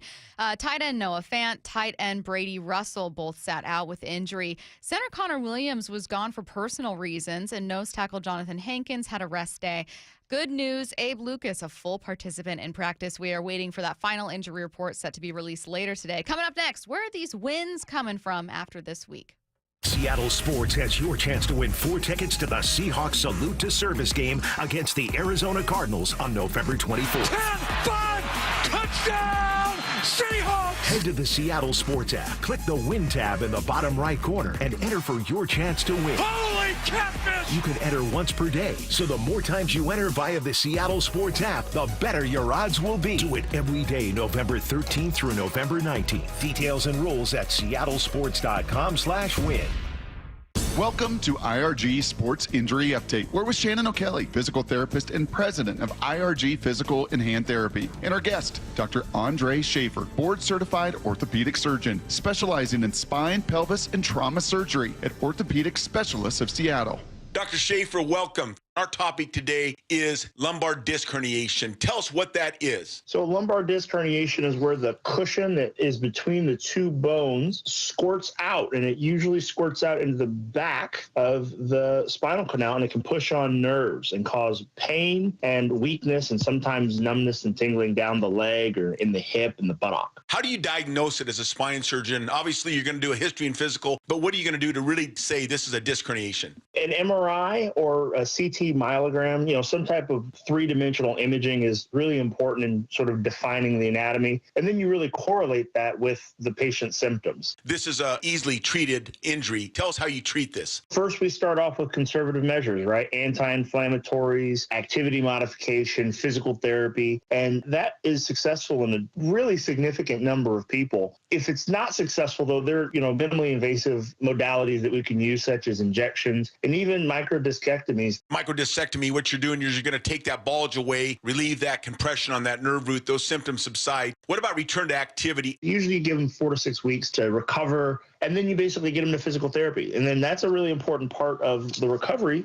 And then eventually the return to sport. That's usually anywhere from 8 to 12 weeks out. Dr. Schaefer, thank you for your time. If you want more information regarding spine injuries and spine care, you can contact Dr. Schaefer at orthopedicspecialistofseattle.com. With over 40 neighborhood clinics around Washington, IRG has you covered. Let IRG be your family's physical therapist. Find the location nearest you at irgpt.com. That's irgpt.com. Well, with the holidays approaching, the Harnish Auto family is hosting a food drive to help supply food banks from Everett to Puyallup. Go to harnishautofamily.com to learn more and check out over 800 vehicles from their 6 dealerships. It's a Harnish Auto family, where people matter. Wouldn't you like to be well lit and toasty warm when the power goes out from a windstorm? Well, Pacific Power Batteries is a veritable superstore of flashlights, headlamps, batteries, and lanterns for the stormy season coming your way. For backup power, maybe even a battery inverter setup to keep the critical things running, like a fan on your wood stove or a CPAP machine. At Pacific Power Batteries, we also sell generator batteries and chargers too. Come on in where you can look, feel, and touch stuff. Or visit online at pacificpowerbatteries.com. No more stressing over your old vehicle. Donate it today and get it picked up tomorrow. It's the easiest service out there. Donate online at carsforkids.org. That's cars with a K. Donate today at carsforkids.org. Bonneville International radio station contests are open to participants 18 years of age or older that are residents of Washington State unless otherwise specified. Employees or agents of the station, Bonneville International Corporation, other area radio stations, or any entity associated with the contests are not eligible to win unless the station otherwise specifies at its own discretion. Persons who have won in the last 60 days from a station contest or event may not be eligible. Full general contest rules are available on seattlesports.com or in person at the station during regular business hours. The Mike McDonald Show, the first word from the head coach after every Seahawks game. We want to play a certain way, and you're just going to chisel away at it every day. Presented by Emerald Queen Casino. Don't you wish your life came with a warning app? Stop. That dog does not want to be petted. Just a little heads up before something bad happens. Move your coffee cup away from your computer. Oh, no. So you can have more control. Stop. You're texting your boss by mistake. Uh-oh. Well, life doesn't always give you time to change the outcome, but prediabetes does. With early diagnosis and a few healthy changes like managing your weight, getting active, stopping smoking, and eating healthier, you can stop prediabetes before it leads to type 2 diabetes. It's easy to learn your risk. Take the 1-minute test today at doihaveprediabetes.org. Warning, the cap is loose on that ketchup. Ugh. Don't wait. You have the power to change the outcome. Visit doihaveprediabetes.org today. That's doihaveprediabetes.org. Brought to you by the Ad Council and its Prediabetes Awareness Partners. Collectors, Front Row Card Show is coming to Tacoma. Join us at the Greater Tacoma Convention Center on November 16th and 17th. Baseball, football, basketball, and hockey cards, plus collectibles such as Pokemon, Marvel, Star Wars, and comic books. SGC and JSA will be there. So bring your cards, comics, and autographs to sell, trade, or get them graded. Hundreds of vendors, thousands of dollars in free prizes. Don't miss it. Front Row Card Show, Greater Tacoma Convention Center, Saturday and Sunday, November 16th and 17th, 11 to 5. For more info, go to frontrowcardshow.com. That's frontrowcardshow.com. You're free now. Free to fill your feed with impossibly chonky chonkers who chonk harder than you ever thought possible. Cats, corgis, babies, baby penguins, baby pandas, chunky baby pandas. Free to make your smart devices do silly things. Free to open a world of remote work and a portal into Gametopia. Who's the boss now? Free to be everything you imagine, and then some. That's how it feels to have Quantum Fiber Internet. Quantum Fiber, your world unleashed. Learn more at quantumfiber.com. Limited availability, service in select locations only. From the Quantum Fiber Studio, you're listening to Bumpin' Stacy. Weekdays 10 to 2. On Seattle Sports and 97.3 FM HD2. All right, coming up in 15 minutes, taking a listen to the best of the week for the Seahawks, figuring out what we learned from press conferences with Geno Smith, with Ryan Grubb, and more. First, though, let's take a look further ahead. So we're going to take a look back in 15 minutes, take a look ahead right now at the rest of the Seahawks season. Where are these wins coming from after this week? Because whether they win or lose. After this week, whether they win or lose, they're going to need to find wins to stay alive, and they are still alive. They are not eliminated by the playoffs with a loss to the 49ers, so they do see a boost, obviously, with a win over San Francisco. I'm going to be really blunt, though. I would love to be wrong. I don't see a win happening in Santa Clara. Because you a hater. I am, and I'm kind of looking ahead to the rest of the schedule to figure out where these wins are coming from, because I would still love to see a winning season, and obviously would always love to see this team in the playoffs. So, Bump, let's talk Cardinals. You got to win 10 games. You got to win to get to the playoffs? Get to the playoffs. That would mean you can only afford 2 losses here? Sure. In the next 8? Sure. Curtis, is my math right? Help me out. Yeah. Okay, so 8 games to play. Ooh, I don't like that. Yeah. I don't like that. And if that's the case, then you certainly can't afford a loss to both the 49ers and Cardinals. I feel better about the Cardinals. Am I wrong for that? Yeah. You might be wrong for that. Arizona Cardinals are 6-4. They're running the heck out the football. Most teams who can run the rock end up winning some ball games. They are top 5 in the league when it comes to running that thing. So I think it's about time. We respect the Cardinals, man. We got to stop doing this to them. The messed up part about teams that can run the football is 4 out of the top 5 of those teams are in the NFC. 4 out of top 5. So they figured something out over there. Great thing for the Seahawks defense. Gotta love it, right? Place none above it. Yeah. But it's going to be tough. You have to sweep the Cardinals. Like, if you don't win this one, which is going to be tough, you have to sweep the Cardinals. Where are these wins going to come from? I mean, Cardinals 2. Yeah. Jets 1. Yeah. Bears, that's 4 total. You can beat the Rams. You should have beat the Rams. That's 5. And then you got to beat either the Packers or the Vikings. Can I say something? Why not? I don't mean to offend. You're going to. Since I know you're a Sam Darnold supporter. Yes, I am. I am not feeling as confident about Sam Darnold without Christian Darrisaw. That's why I asked Omar about that thing. And I think that Omar was kind of non-committal about being, they're in there.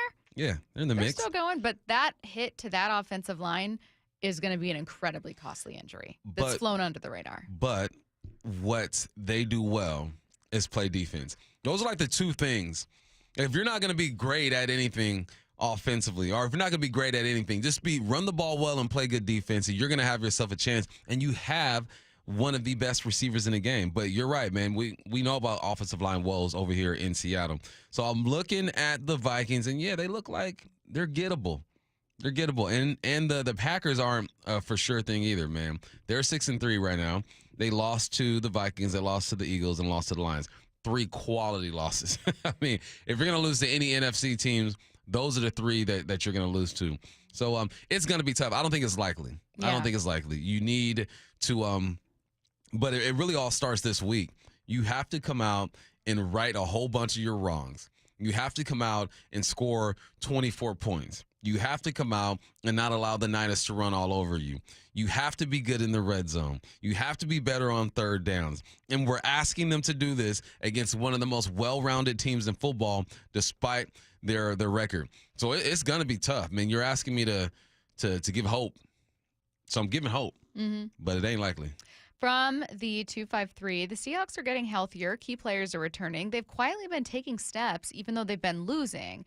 Are they going to put it together down the stretch? Just you wait and see, says the 253. All right. I like you, 253. I do think that because the loss to the Rams was a gut punch, and because Geno threw 3 interceptions, we did tend to overlook steps forward by a defense. The defense played a good game. Yeah, defense played well. Defense played good. I mean, you get down into the red zone, you throw 2 interceptions. One of them was to A.J. Barner. He was pulled. The other one, you're trying to throw the football away. You get hit in the elbow. He has to just feel that pressure and get rid of the football. And then the third interception, Jason drops the rock.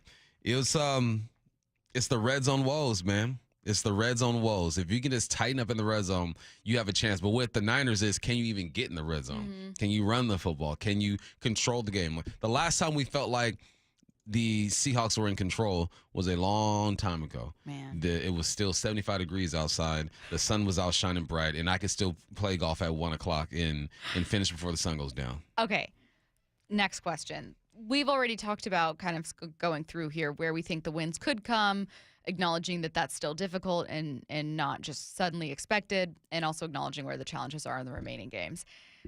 Let's talk about the Seahawks' biggest problems. Run defense, offensive line, right?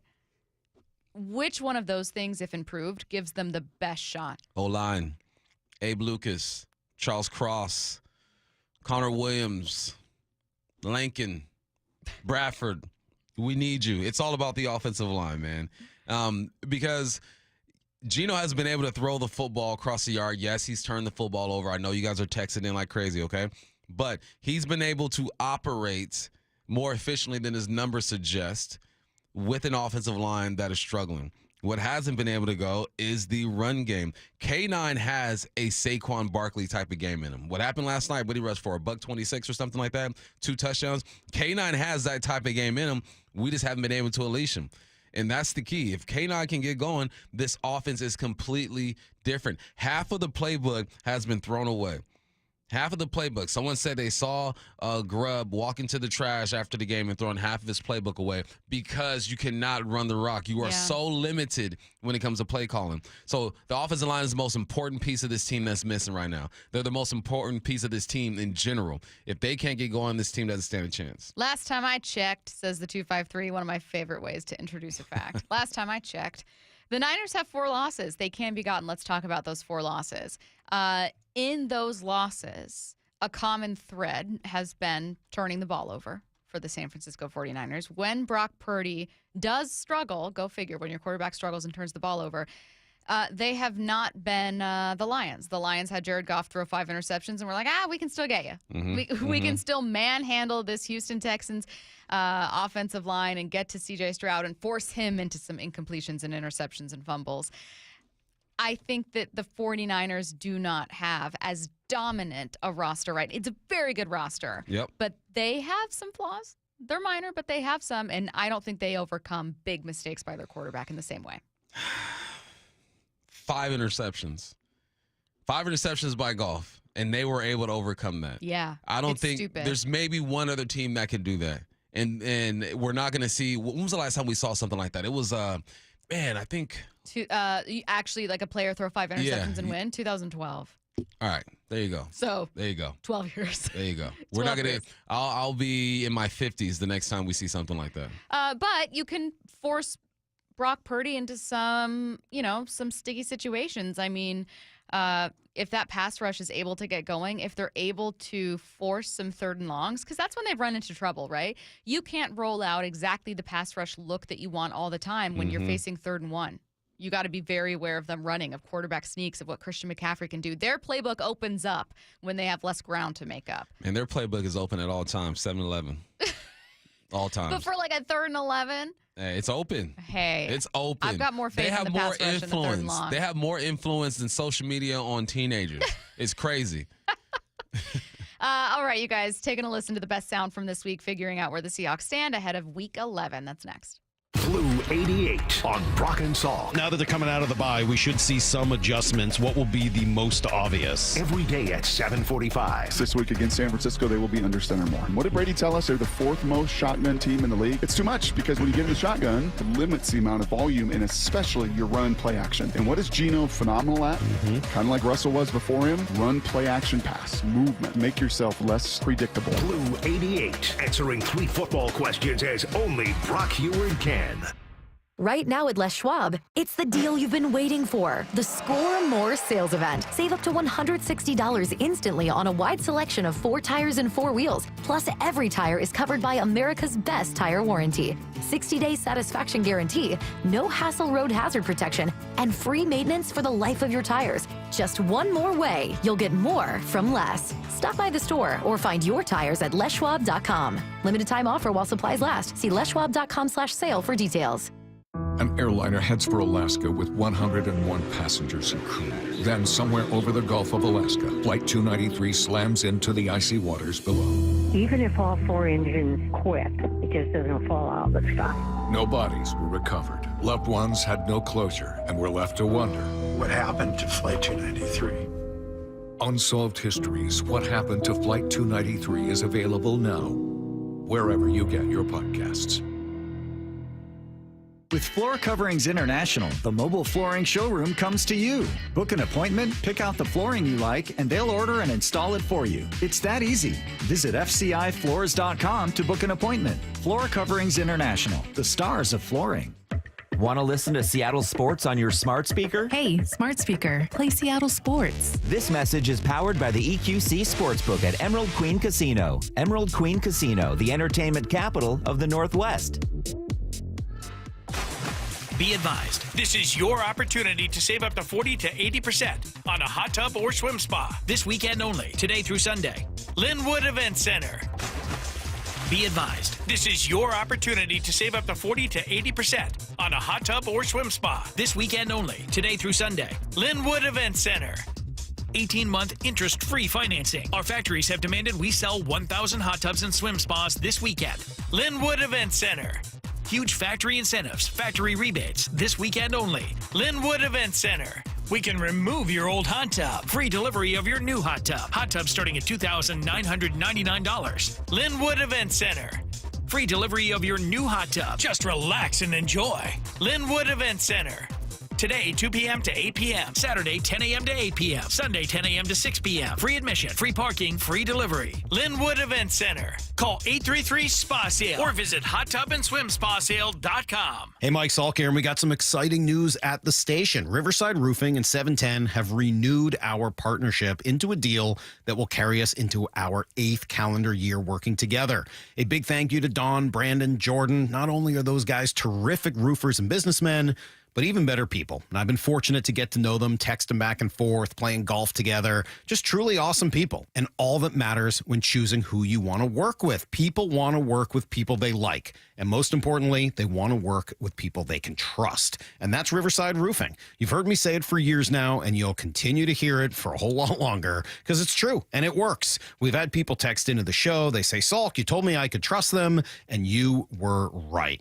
If you have an upcoming roof replacement, they need to be your first call. Again, big thank you and congratulations to Riverside Roofing. You can find them at riversideroofingllc.com, and they are the roofing company you can trust. That's riversideroofingllc.com. Uh-oh. Looks like your plumbing just threw a Hail Mary into the wrong end zone. But don't worry, folks. Flowhawks Plumbing and Septic is here to intercept the mess. From busted pipes to clogged drains, we've got the plays that'll turn your plumbing fumble into a winning touchdown.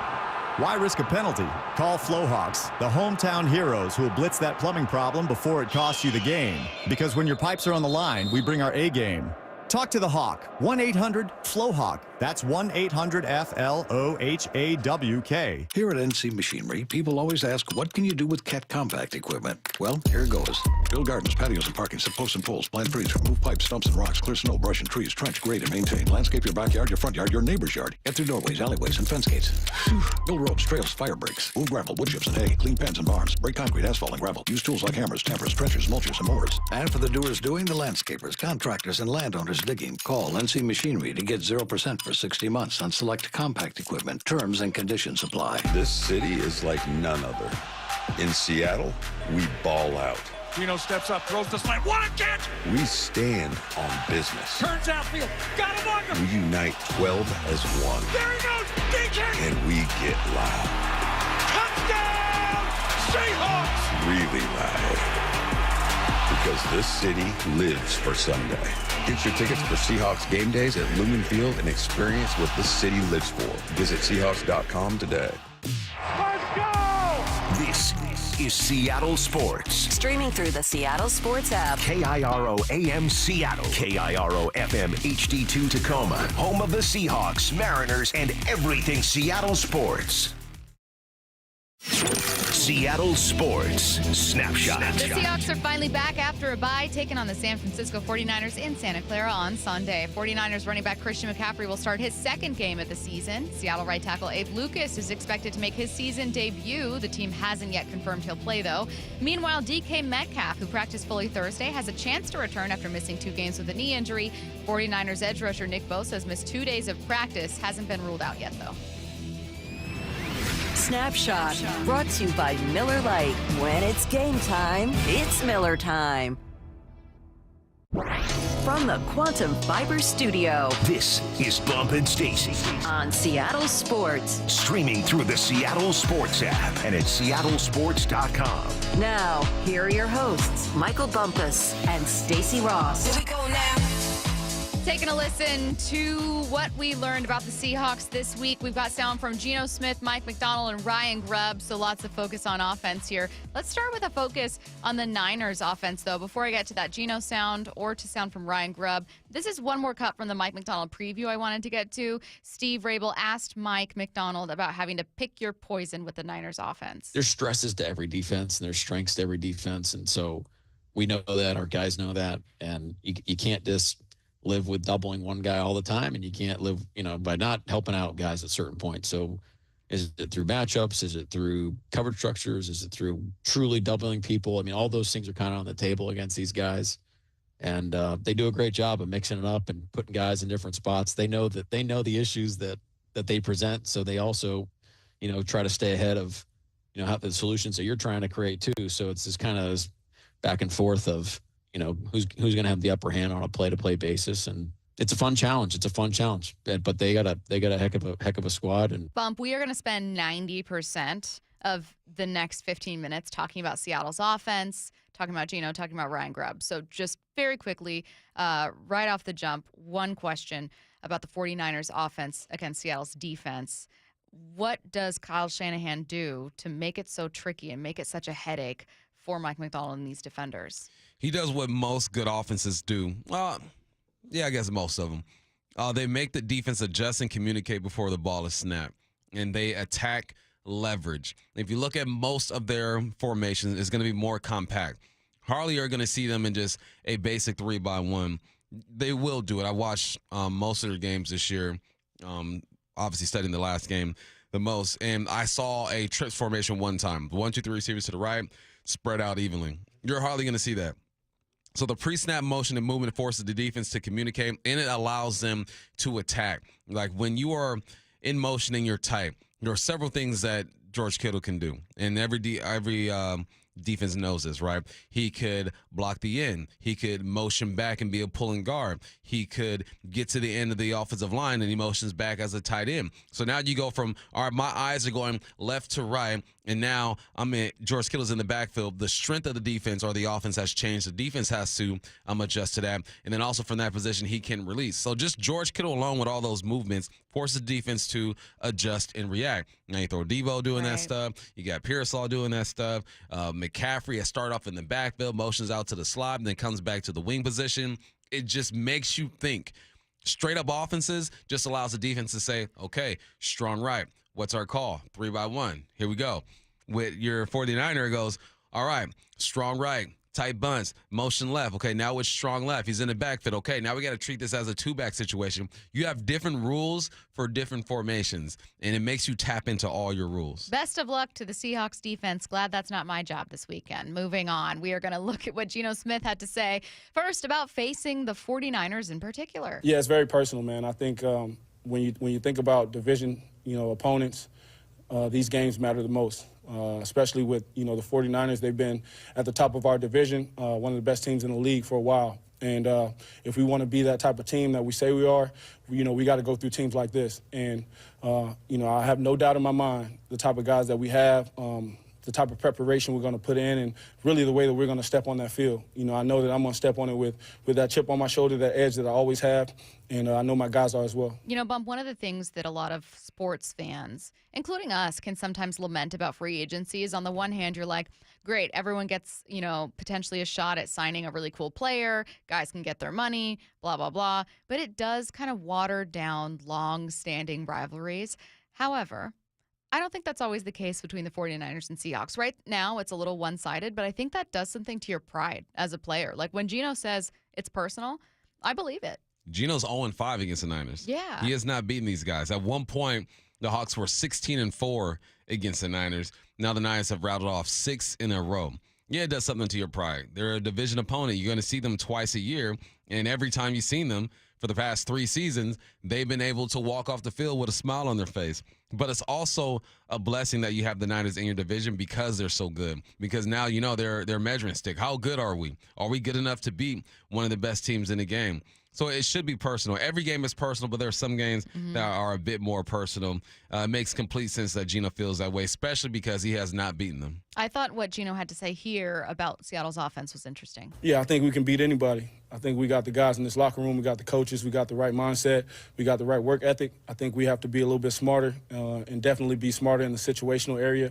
And then also I think we got to stop shooting ourselves in the foot, stop putting ourselves in backed up situations early on. It's going to be tough in this league playing in third and longs. I mean, the percentage rate is not high. So the more we can put ourselves in those manageable situations, the better we are. And we've been great, in the medium, third and medium game. So, just thinking about first and second down, those are the big things, is being better on first and second down, which will help us out on third down. Geno's right. I mean, look, when I look at the Seahawks and compare them to the very best teams in the league, I see some things you can't control. You can't control if the Detroit Lions have like 4 first-rounders on their offensive line and it's all come together perfectly and they've got lots of great talent and they took Aiden Hutchinson at number 2 overall on the defense and blah, blah, blah, just like the Lions can't control that Aiden's out for the season. You can't control that you don't have top-tier skill position players at like every single level the way the 49ers do. You can control some of these third and long situations you get into. You can control your false starts in which you, I think, lead the league. You can control some of the interceptions that you throw. So there are things that the Seahawks are doing that are making them look worse than their roster is. And clean some of those up, I think you win that game against the Rams, for instance. Yeah, for sure. The ball doesn't go over your head. Right. During the snap, you and the center on the same page, you're in a good situation. If you have success running the football on first down, you're in a good situation. I mean, that's absolutely right. The chances of you converting on third down is directly correlated to your first and second down success. When you are not able to keep a defense guessing, they are now able to drop back into zone coverage or man or whatnot and expect to throw and apply pressure. It's you're allowing the defense to dictate what type of game that you're playing instead of the offense dictating what type of game is going to be played. It's been a while since we felt like the Seahawks have been the dictator in a football game. It's more like, okay, this is the only thing we can do, so now we're going to do this. Also, we're going to compound the situation by having false starts, turning the football over, and having procedure issues. So it's, Geno said it right, man. All right, let's get to Ryan Grubb. So that was from Geno Smith. Beating the 49ers is personal. These divisional games really, really matter. And by the way, statistically, the Seahawks odds to make the playoffs if they lose their next 2, no matter what they do the rest of the season, drops to like almost 0. So these next 2 games are hugely important against the 49ers and Cardinals. Let's get to Ryan Grubb. His assessment of the offense after the bye. A lot of things, honestly. I thought, in general, the staff did a really good job of diving into some of the details of, where we've been, things that we need to execute better, obviously, and then trying to build off some of the strengths as well. And I thought that, a lot of things that showed up were the obvious things, the turnovers and penalties. And I think it's easy to talk about those and be like, we can't have as many. It's another thing to try to dive into ways to try to create environment that can improve those things. I thought this week we've done a really, really good job of that. And, Mike's helped foster that within the team atmosphere. And I just think we're doing a really good job trying to get that narrowed in. So this is, I'm going to couple it with this, how they fix some of those penalty issues. First of all is, accountability for everybody, both, for coaches, you look inward first and try to find out, okay, what is it, the scheme or the operation or the number of reps on something that's causing some of those problem points. And then from there, if it's a physical problem like holding, you try to drill it. You build things into practice to try to place more emphasis on it and then point out the good and the bad. What it's supposed to look like, what it's not supposed to look like. And we've done that both offensively, and then Mike has, like I said, backed it up in a team setting as well. What do you hear from Ryan Grubb in either of these cuts? I'm hearing that they've done a good job identifying what the heck's going on. Identifying it is half the battle. Now it's bringing it to light. Fixing it. Yeah. Well, you identify it. Now you talk about it with everyone. And he says Mike has done a good job of pretty much being honest with everyone and saying, this is where we are coming up short. Now it's devised a plan to fix that. Is that getting rid of Dotson and bringing in Tyrese Knight? Is it earnest? Is it possibly making a move on the offensive line? Like, what are the things that you have to do to make up for some of your mistakes? The thing is that it's never going to be fixed all in one sitting. Is he going to take another sitting, then another sitting? And their job is just to chip away at the mistakes. I've never seen a perfect ball game ever. Only perfect game you can have is bowling and baseball. Everything else, there are going to be mistakes throughout a football game. It's limiting the mistakes. So I'm interested. I wish I was in that meeting room so I could hear what mistakes they see as priority number one. Number one, number two, number three. What are they emphasizing? What are they going to attack right now? You're going to attack everything on your list.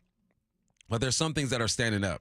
If I had to pick on the offense, it's false starts and just the quarterback to center exchange. And then obviously turning the football in the red zone. If I'm looking at defense, it's being aggressive when the football is in the air and obviously being good against the run. But there are ways, everyone knows what's going on and what the problem is, but every coach has a different way of addressing it and drilling it and attacking it. So those are the things that that makes the great coaches, because they're able to go through that process and then have their players grasp exactly what they need to do to fix those things and then do it consistently. That's the challenge that Mike McDonald and Grubb and AD are having with this team, is that it seems like they haven't grasped the process when it comes to fixing these things on Sundays. One of the fixes that's been suggested by some analysts is that the Seahawks lean more into play action. They spend a lot of time in shotgun. Ryan Grubb asked if they'll spend quite as much time in shotgun in the second half of the season. Yeah, I mean, this offense, we're going to play in the gun and, be able to throw the football out of that and have runs that we can, effectively execute. But it certainly was part of it, and I think you have to look at all those. Anything that shows a tendency, you have to evaluate. You know what I kind of heard from Ryan Grubb? Look, I recognize that I could probably use some more play action, and obviously I'd like to get the run game going, but this is how I work, and this is how I like Geno, and I'm not going to suddenly stop going out of the shotgun here. Yeah, I mean, I don't expect him to. I'm not going to change who I am. It doesn't mean that he can't sprinkle in a little more under center. No, he's got to be true to himself. Grubb, being who he is, got him here today. Being who he was, got him to a national championship. Eventually, you start to look at the game differently. I think every year you self-evaluate and you see how the way you call plays affects defenses. You talk to your mentors. You revisit ideas, and you might tweak some things. But I've never seen a coach, like there's a coach, Ken Tuialala, I think his name is, for San Jose State. He came from Army, I believe. In Army, they were a wing team. We're going to run the ball 50 times a game. And then he went to San Jose State, and now he's a spread him out type of dude. The reason why he made that change was because of the personnel, right? And at the Army, you only have access to certain type of players. In the San Jose State, you have access to certain type of players. This is the NFL. Right? You have access to whatever type of player that you want. So you're never going to see a big change like that. In college, you're going to see it because of resources. In the NFL, it is what it is. This is Ryan Grubb's offense, and I like his offense, but I also think that it'd be nice to add a couple things, being under center a bit more, moving the pocket a little bit for Geno, and that doesn't mean rolling out and booting all the time. It's half rolls and playing with the offensive line's protection. So yeah, he's gonna tweak some things, but he's also not gonna sit there in the podium and be like, all right, guys, this is what I'm fixing. This is exactly what I'm gonna do to make this offense go. He's gonna talk to his coaches about that. Let's talk a bit about what's going on with the offensive line. There was not just a report that the Seahawks had considered moving Connor Williams to guard, but Mike McDonald said or hinted at as much during his press conference on Wednesday. So Ryan Grubb was asked why they considered moving Connor to guard. Yeah, I think the biggest part was just we felt like we had made enough headway, with Connor there, and also just moving a guy into a position like that, you may set him back further, and instead of trying to continue to pour into the development piece, you're kind of starting over and pushing rewind a little bit there. And that was, not that he couldn't have been a good guard, but we really just kind of were looking at it in terms of, all right, do we really want to take that biggest step backwards when we think we're moving in the right direction? Bit of a wrench thrown in this week, though. Connor Williams was a non-participant in practice, not in practice the other day. It was listed as a personal reason, but Brady Henderson of ESPN hinted this morning, like, maybe we see Olu on Sunday. So Ryan Grubb was asked about development from Olu Oluwatimi, who would be playing at center. I think since Connor has gotten here, Olu has really stepped up, and, his competition with himself has went up, and the way he pushes himself at practice and how he prepares and gets ready for a game, I think really has changed. Like, I just feel like, honestly, that he's a different guy than he was in OTAs. I feel like, it was kind of him growing as a young player and realizing, how difficult it is to win a job in the NFL. And, I feel like instead of him backing down to that challenge, he's really stepped up to it. I love, Bump, that the Seahawks could get DK Metcalf back this weekend, and I love that they could get Abe Lucas making his debut. They are also potentially starting Olu at center for the first time and Tyrese Knight at linebacker for sure for the first time. There's some risk there. Who's got the tougher job on Sunday if Olu is your starting center and if Tyrese is starting linebacker as is expected? I don't envy either of those guys. Man, center's a tough position. You're pretty much the second quarterback out there. But I'm going to go with Tyrese Knight because he's a rookie. Olu's been here for a little bit. Hasn't gotten a lot of snaps, but he's been here. Been around the block. Yeah, he's been around the block. He's gotten some snaps. So I'm going with the young man Tyrese Knight because of the eyes. The 49ers are going to play with your eyes when it comes to this deception of their offense. And you can easily be fooled as a young linebacker. I think both are in tough positions. You're playing against the 49ers. Olu and that going up against that defensive line is going to be tough, but I would have to lean towards the LB. Lean on Ernest Jones, man. Ask questions. Come on. And fly around, make some plays, have some fun. It's a Football Friday powered by the Snoqualmie Casino and Hotel. Let's get to headline rewrites. Extra, extra, read all about it. Headline rewrites. We must make headlines. The real story behind the headlines in today's news with Bump and Stacy. Headline number one, big news yesterday. Dave Sims has been named the Yankees' new radio play-by-play voice after 18 seasons with the Mariners. What's the real headline? A well-deserved honor for a Seattle great. This was Dave Sims' message to Mariners fans. Hi, everybody. I'm Dave Sims. By now, you probably heard the news. I'm coming home to New York. I thoroughly enjoyed my 18 years in Seattle. I love becoming part of Mariner Nation, the great Pacific Northwest. So many great memories, so many good people. From the bottom of my heart, I thank you for having this interloper coming in and being part of your culture. I really enjoyed it, and I wish everybody in Seattle and the great Pacific Northwest all the best as we move forward. Go Mariners. He said go Yanks at the end, but I cut it off. Hey, big ups Dave Sims, man. One of the greats out here. 18 years in the game, being one of the voices of the Mariners. Yeah. And he will be missed, man. He's had some great calls and some great moments, but he's going home. You cannot blame a man for getting his dream job.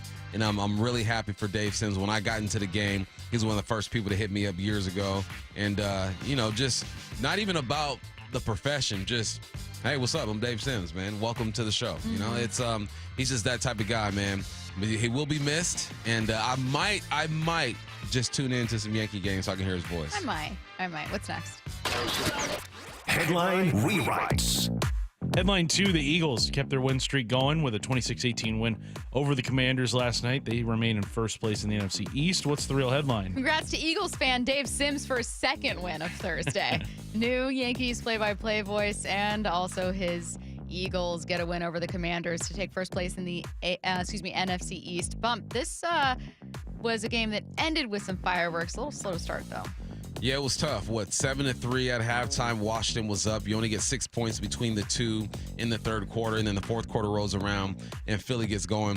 Saquon Barkley, I said he had 126. My bad. He had 146 yards on the ground and 2 touchdowns, and then also added 52 yards through the air with 2 receptions. He's the best back in the league right now. I know Derrick Henry has better numbers, and he can make the same argument, but I haven't heard many people talk about Saquon Barkley in the MVP deal. And it's a quarterback award. Derrick Henry has been the only running back so far that's been mentioned, but this thing doesn't look the same without Philadelphia. I said it yesterday. They have the best offensive weapons in the game. A.J. Brown, you got Devontae, you got Saquon. Dallas Goedert's not too shabby with the tight end spot. Jalen Hurts is running the football effectively. 10 rushing touchdowns on the ground. The better team just wore out the Washington Commanders. And if you just look at the box score and the scoring throughout the game, that's exactly what you'll see. They just warmed down. Benjamin Solak of ESPN noted that Saquon Barkley has 9 touches, so 9 carries, which have ended at the 1-yard line, which is the most in all of football, and that 1, 2, 3, all but one of those have been a Hurts possession after. So either a Hurts rushing touchdown on 5 of them, a Hurts passing touchdown on 1. You mentioned Saquon should be in the conversation with MVP. If you took all those runs he had that ended at the 1-yard line and instead he was allowed to carry it 1 or 2 times after, you think he's in the MVP conversation? Yeah, I think he's in it now, but I think that he would have a real chance of doing it. But when's the last MVP we saw at running back? Was it AP back in 2010, 11, something like that?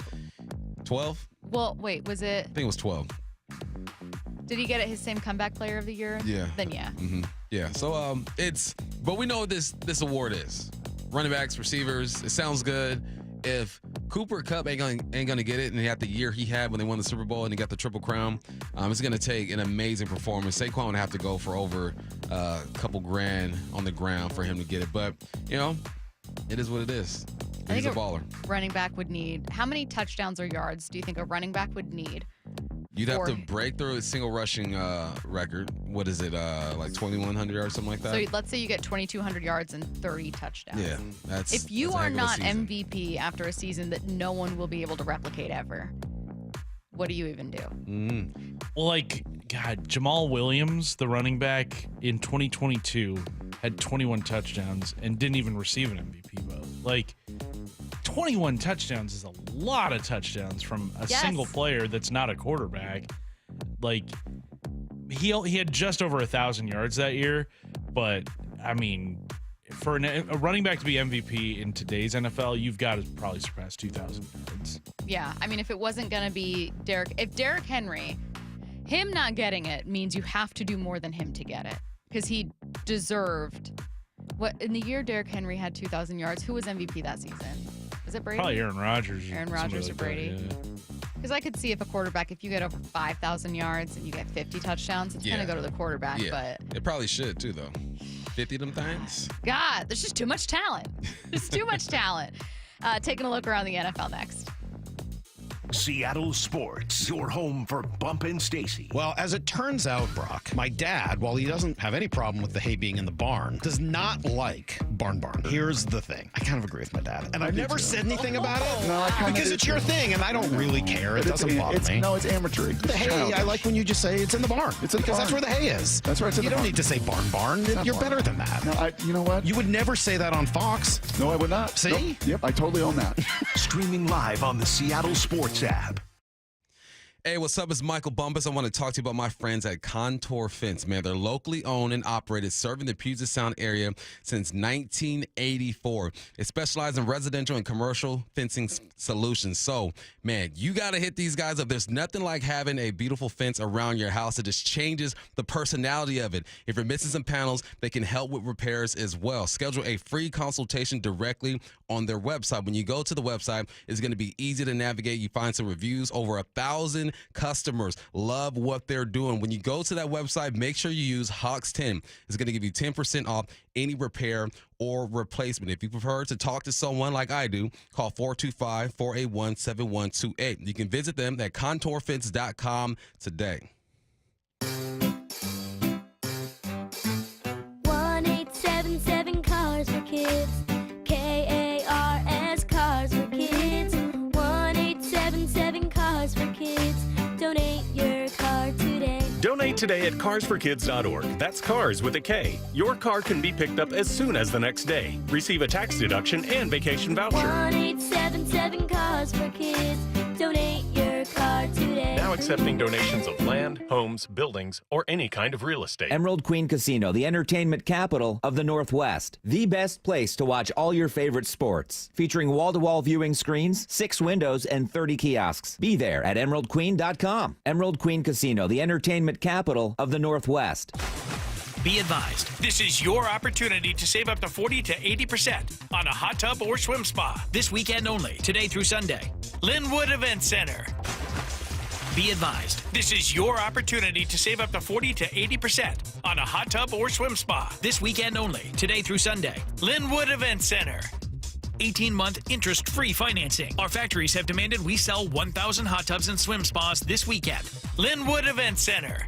Huge factory incentives, factory rebates, this weekend only. Linwood Event Center. We can remove your old hot tub. Free delivery of your new hot tub. Hot tub starting at $2,999. Linwood Event Center. Free delivery of your new hot tub. Just relax and enjoy. Linwood Event Center. Today, 2 p.m. to 8 p.m. Saturday, 10 a.m. to 8 p.m. Sunday, 10 a.m. to 6 p.m. Free admission, free parking, free delivery. Linwood Event Center. Call 833-SPA-SALE or visit hottubandSwimSpaSale.com. Collectors, Front Row Card Show is coming to Tacoma. Join us at the Greater Tacoma Convention Center on November 16th and 17th. Baseball, football, basketball, and hockey cards, plus collectibles such as Pokemon, Marvel, Star Wars, and comic books. SGC and JSA will be there. So bring your cards, comics, and autographs to sell, trade, or get them graded. Hundreds of vendors, thousands of dollars in free prizes. Don't miss it. Front Row Card Show, Greater Tacoma Convention Center, Saturday and Sunday, November 16th and 17th, 11 to 5. For more info, go to frontrowcardshow.com. That's frontrowcardshow.com. I started Davis Law Group in 1994 to fight for the underdog. And as our team has grown, we've stayed true to that mission. Today, Davis Law Group is known for providing excellent service and even better results. Visit WashingtonAccidentBooks.com to get your free book on car accident law. Seahawks Player Spotlight. Man, it felt good to go out there and be able to contribute. Exclusive interviews with your favorite Seahawks. You know, we got a genius as the head coach. Every day with Wyman and Bob. Seahawks Insider, brought to you by Pacific Lamp and Supply. Now here's Maura Dooley. The 49ers offense is second in the NFL, only behind the Ravens when it comes to total yards per game with 412. Mike McDonald joined Steve Rabel on KIRO FM this morning and discussed how difficult it is to decide which Niners offensive weapons to focus in on. You can't just live with doubling one guy all the time, and you can't live, by not helping out guys at certain points. So is it through matchups? Is it through coverage structures? Is it through truly doubling people? I mean, all those things are kind of on the table against these guys, and they do a great job of mixing it up and putting guys in different spots. They know the issues that they present, so they also try to stay ahead of the solutions that you're trying to create too. So it's this kind of back and forth of who's going to have the upper hand on a play-to-play basis, and it's a fun challenge. The Seahawks Insider is brought to you by Pacific Lamp and Supply. For the latest on the Seahawks anytime, go to SeattleSports.com.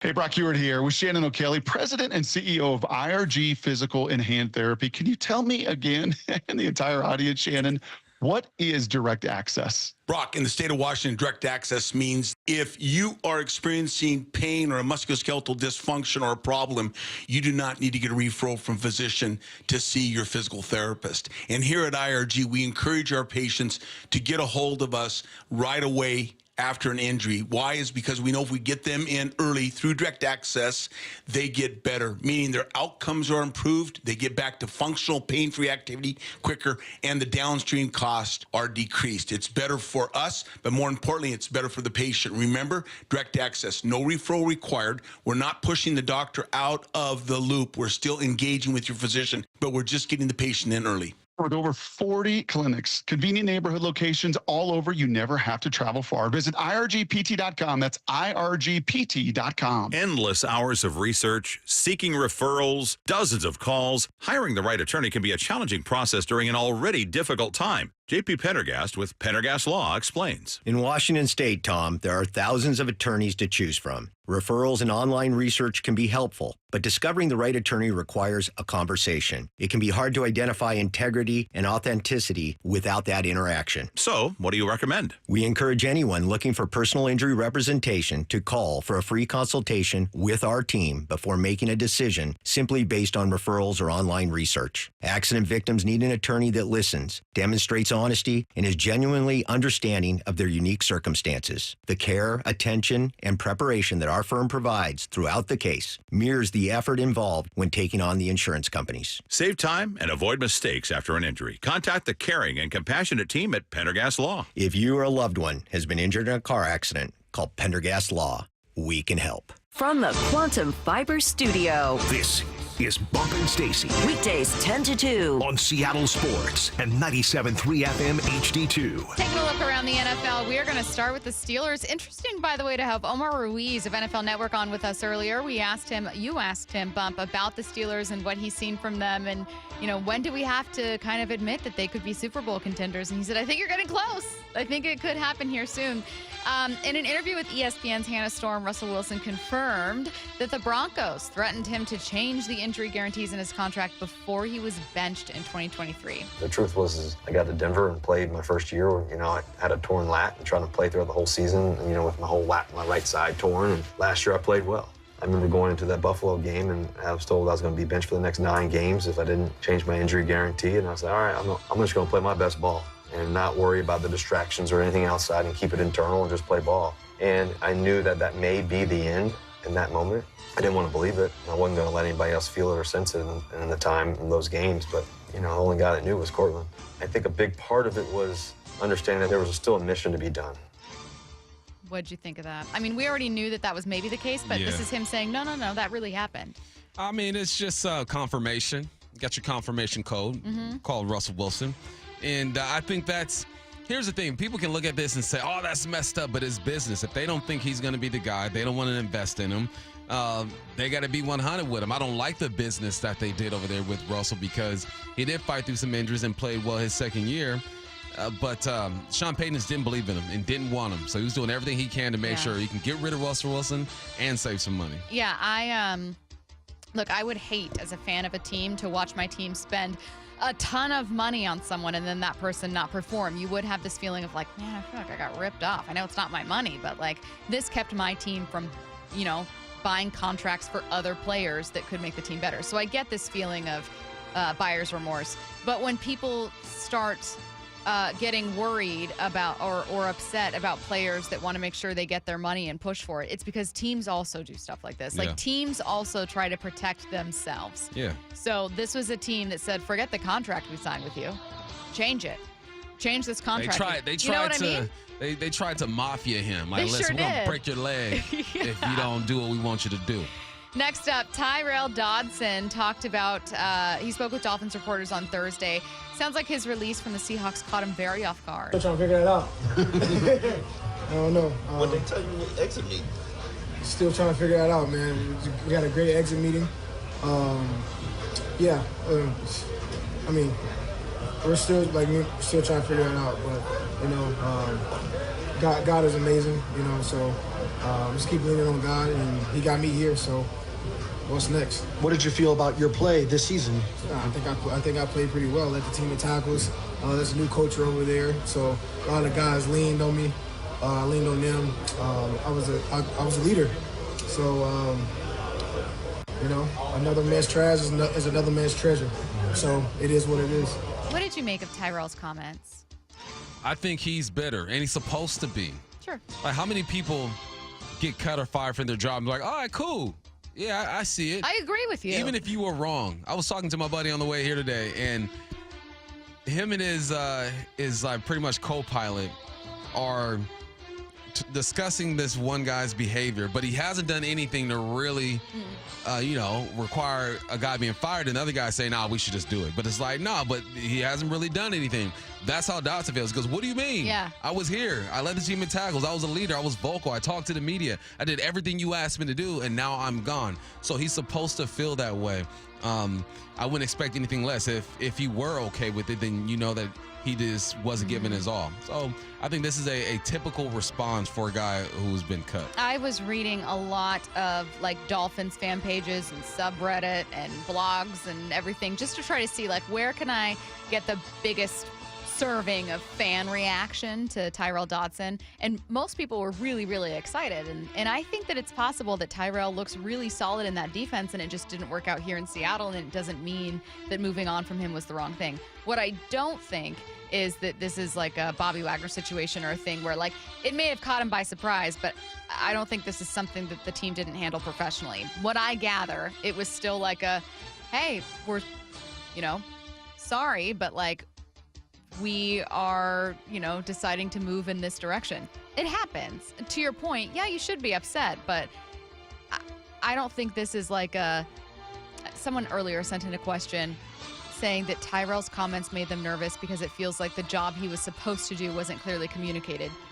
And I read it to you, and we were talking about it, and it was like, well, it could just be that he wasn't doing the job they wanted him to do here in Seattle. Executing the game plan. The stats will fool you with tackles. I'm telling you. Where are those tackles being made? How many tackles could he have made if he just hit the right gap? Was he taking on the linemen the way they want to? They could have been telling him, hey, and Wyman makes this, he uses this story all the time, so I'll use his story. He goes, when he got to the NFL, they were so specific. I need you to take a 6-inch step with your right foot. What they're telling Dotson, 6 inches with the right foot. They keep telling him, and he's not executing his business. Thursday Night Football's Albert Breer gave some insight on the concerns the Bears are having with Caleb Williams. There's a ton of frustration, no question. And I think a lot of this stems back to Caleb Williams not being quite as ready as they hoped he would be when the season began. That means they can't run the full offense because he doesn't have as much command at the line of scrimmage, can't make adjustments, can't use cadence as a weapon quite as much. He's holding the ball for too long. That led to frustration among the offensive linemen. He's frustrated the receivers, and the frustration has been towards the coaches. It's been back at Caleb Williams. And so they make the change this week. And one of the first things that Thomas Brown did over the course of the last few days is emphasize having full unit meetings rather than breaking into position groups. The hope is that he can bring the group together to try to find solutions. Bump, I haven't been watching Caleb's season closely, so this is not a defense of Caleb Williams in particular from me right now, but when Albert Breer was talking, all I heard was, some issues that a rookie quarterback's going to have. Essentially. That's all I'm hearing. But it's your job to help him through it. And then if the organization feels like you're not giving him the tools to get through these tough times, I think that's where you start looking at the offensive coordinator and saying, okay, what the heck are you doing? But at no moment should you think about benching Caleb Williams like you shouldn't have benched Anthony Richardson if they're ready to go. When you draft a rookie quarterback, you realize there are going to be moments like this. Most quarterbacks have them. C.J. Stroud's having it in his second year with the depletion of the offensive line and his weapons not being on the outside. So this is the process when it comes to developing quarterbacks. Just embrace it. Yeah, I think that who were we talking to yesterday that said, I feel like the seasons, like 1 or 2 shining seasons from rookies, skew our perception of what rookie quarterback seasons typically look like. And what a rookie quarterback season looks like is going to be maybe below 60% completion. Maybe you're going to have as many, interceptions as you do touchdowns, or quite close. Maybe you have 20 touchdowns and, 12 interceptions, and that's a solid year for you. There's a lot that these players are still learning. And I don't know, I feel like now Caleb's joined that conversation of quarterback development issues and whether or not the league has them. Give them 3 years. They need 3 minimum. A wild stat from CBS Sports researcher Doug Clawson. The 3-7 Saints have spent more time leading in games this year than the 9-0 Chiefs. It's not fair. The Chiefs? It's just not fair. I'm telling you, I don't get tired of watching them per se. I root for Patrick Mahomes. I don't mind seeing Taylor Swift in her outfits and whatever. I don't think she dresses exceptionally well, though. But whatever. I don't mind what's happening with the Chiefs. I don't. I'm fine with it. I'm co-signing Taylor and Trav. I'm co-signing constant spotlight on Mahomes. I am very here for a three-peat if that happens. Fine. Whatever. However, they are the luckiest team I have ever seen. Are they lucky, or are they stone cold killers who never give up and make plays when plays need to be made? Both. Missing the Broncos kicker missing a kick last second to give you a win. He didn't miss it. He blocked it. Blocked it, I mean. Yeah, he didn't miss it. They blocked it. But I mean, how them. often is that going to happen in a game? Hey, but they did that, though. They did. But I mean, you look at their stats. This is a team that's number 1 in third down conversions. Great. Patrick Mahomes is having one of his worst seasons. They got a good defense. They do. One of the best. They have a top 5 defense. Yeah. I'm just saying it's. Yeah, no, any football team that has success, luck is going to be on your side for sure. Yes, and health. Yeah. But it reminds me. That's part of the luck. You got to be lucky that your guys don't go down. It reminds me of the conversation we were having about winning culture. That teams that win a lot just have a belief that then leads to more winning. They think they're invincible. Yeah. And they are right now. Coming up at 1, Kraken defenseman Brandon Montour. We've also got Niners coming your way at 1:30. Don't go anywhere.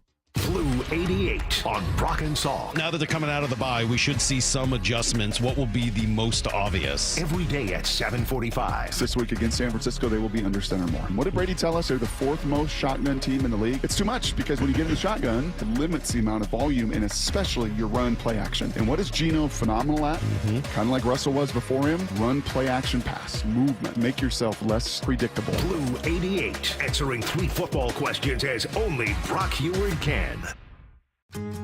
Make this holiday season extra special in the kitchen of your dreams while saving thousands.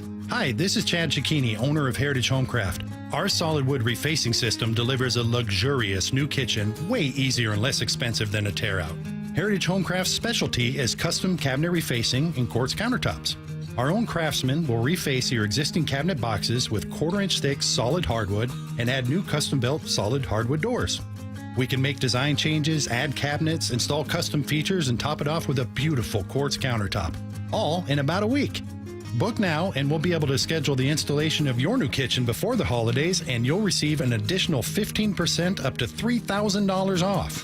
Call today and schedule a free in-home consultation where we'll bring a showroom to you. Heritage Homecraft, 425-485-1600, 425-485-1600, or heritagehomecraft.com. That's heritagehomecraft.com. This year's ratings of the best TVs just got published, and Samsung, LG, and Sony scored the highest. Also, they warned about the poor performance of the bargain brands promoted at some stores. So where can you get the best deal on the top-rated TVs? At the club? Online? Nope. At Video Only. They've got their better than Black Friday deals on right now. Don't be sorry. Check out Video Only before you buy. Did you know your skin is the largest organ of your body? Huh? That's why you should shower with Old Spice Super Hydration Body Wash instead of plain old bar soap. Love your skin by super hydrating it with vitamin B3 and glorious notes of vanilla and shea. Did you know that my super hydrated skin is the 2nd largest organ of my body? The first is my heart. Old Spice. Men have skin too. Old Spice Super Hydration Body Wash. 24/7 renewing moisture with daily use. Everywhere you look, things are getting more expensive.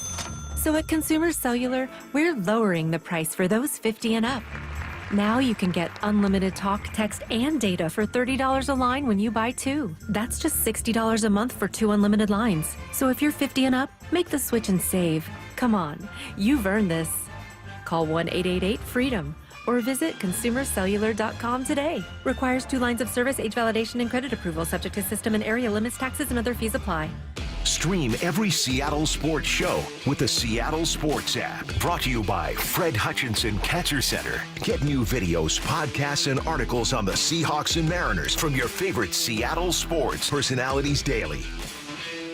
increase leads, and get more customers. We create tailored digital marketing strategies that deliver results. So on your next campaign, aim higher. Go to aimyourdigital.com and get started today. aimyourdigital.com. Planning to propose this holiday? Shane Company is ready to help you find your dream engagement ring. We handpick the most beautiful diamonds and colorful gemstones in all shapes and sizes. So when you walk in the door, you can trust your rock is in stock. At Shane Company, we've always sourced directly, cut out the middleman, and pass the savings on to you. We work with your budget, not against it. We'll also protect your ring for life with our free unmatched lifetime warranty. Come see us at shaneco.com and in-store. Shane Company, your friend and jeweler. We are Seattle Sports, the home of the Seahawks, Mariners, and everything Seattle sports. Watch your favorite show live at seattlesports.com. Now that the rain is here, I remember my conversation with Anthony, the owner of Asset Roofing, about metal roofs. And not only are metal roofs not loud when it rains, they're more eco-friendly, last twice as long, and Asset Roofing can do them for up to 30% less than their competitors. You can find out more at assetroofingco.com. That's assetroofingco.com. Certified work that's never in doubt. Asset Roofing, excellence is on the house. The holidays are here. Don't let your plumbing issues get the last word from your relatives visiting. Talk to the Hawk. When you need reliable septic, plumbing, and drain cleaning services, Flowhawks is there. Right now, mention KIRO and get $25 off any home septic service, $35 off any home drain cleaning service, and $45 off any home electrical troubleshooting or repair. Just mention KIRO. Flowhawks is the #1 name in septic and plumbing services. Talk to the Hawk. 1-800-FLOWHAWK or flowhawks.com. That's 1-800-FLO-HAWK or flowhawks.com. Wesley is a truck driver. I drive a truck, and I love what I do. A truck driver with IRS troubles. They told me I owed them $43,000. It got really bad. Quite a few letters in the mail. They were talking about wage garnishment, coming after my house, my car. Yeah, they don't play around. I seriously thought that I was going to lose everything. One sleepless night, Wesley finally made a call to Optima Tax Relief at 2 a.m. Kind of figured I'd get a machine, but I didn't. I actually got to talk to an actual person in the middle of the night. He found just what he was looking for. Oh, they were great people. You need a team of people that know what they're doing. Optima Tax, they know what they're doing. Optima Tax Relief came through with flying colors. I saved an incredible amount of money. Happy don't even come close. I was absolutely overjoyed. Take Wesley's advice. If you're in any kind of trouble with the IRS, call Optima Tax Relief. Don't trust anybody else. Call Optima for a free consultation. Call 800-343-6460. 800-343-6460. 800-343-6460. Optima Tax Relief. Some restrictions apply. For complete details, please visit OptimaTaxRelief.com. From the Quantum Fiber Studio, you're listening to Bumpin' Stacy. Weekdays 10 to 2. On Seattle Sports and 97.3 FM HD2. I didn't get to this story earlier, but I thought it was crazy. So this is what's happening. Topps has released a 1-of-1 Paul Skeens rookie card. 1-of-1. I don't know if anyone collects baseball cards or has any idea what that might be worth. Please let me know on the Mac and Jack's text line, because this is what the Pittsburgh Pirates are offering for it. They are willing to do almost anything. They tweeted, "To the lucky person who finds this card, we would love to bring this card home to PNC Park to share with all our fans, so we'll offer you this. 2 Pirates season tickets behind home plate for the next 30 years. Bump that alone. Makes me wonder if this card's going to be like $1 million. I would just rather you give me some money. Oh, yeah. I want money. I don't want, no offense to the Pirates. Yeah. I don't want season tickets for 30 years. Cool. That's awesome. But if I know I can get over $1 million, I want that cash. Here's the thing, though. What if someone outside of their market finds the card? What if someone in Wyoming finds the card and they don't want to go to the Pirates game for 30 years? They don't care about that. I mean, it's a great offer. If you are a Pirates fan, a diehard, then it makes complete sense. That's like Diamond Club status right there. Yeah. For sure. But what if somebody in Nevada finds it and they're nowhere near a Pirates fan now? You got to have some other type of compensation.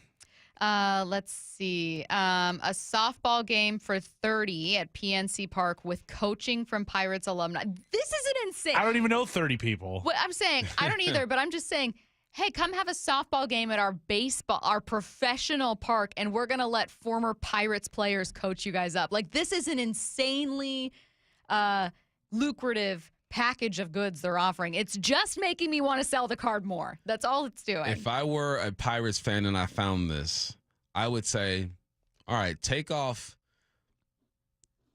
5 years from the and give me cash. And no. Take off 5 years and let me have a softball league. Ooh. And let me just have one season Play of a softball your entire league season there. at their ballpark. One season there. We'll work the games around your schedules. Let me do that. Can you imagine an entire rec softball league That'd be played awesome. at T-Mobile Park? Okay, so 2 Pirates season tickets behind home plate for the next 30 years. A softball game for 30 people at PNC Park with coaching from former what's up Pirates. with 30? Is I don't Skeens know. number 30? It's just he might be number 30. That's not all they're offering. They're also offering a spring training experience like no other that promises a private tour of the park, meet and greet with Paul Skeens, 2 autographed Paul Skeens jerseys. You can take batting practice and warm up with the team. And then it just says any other unique experiences at Pirate City and Lecombe Park. Sounds like a regular day at AT&T Stadium.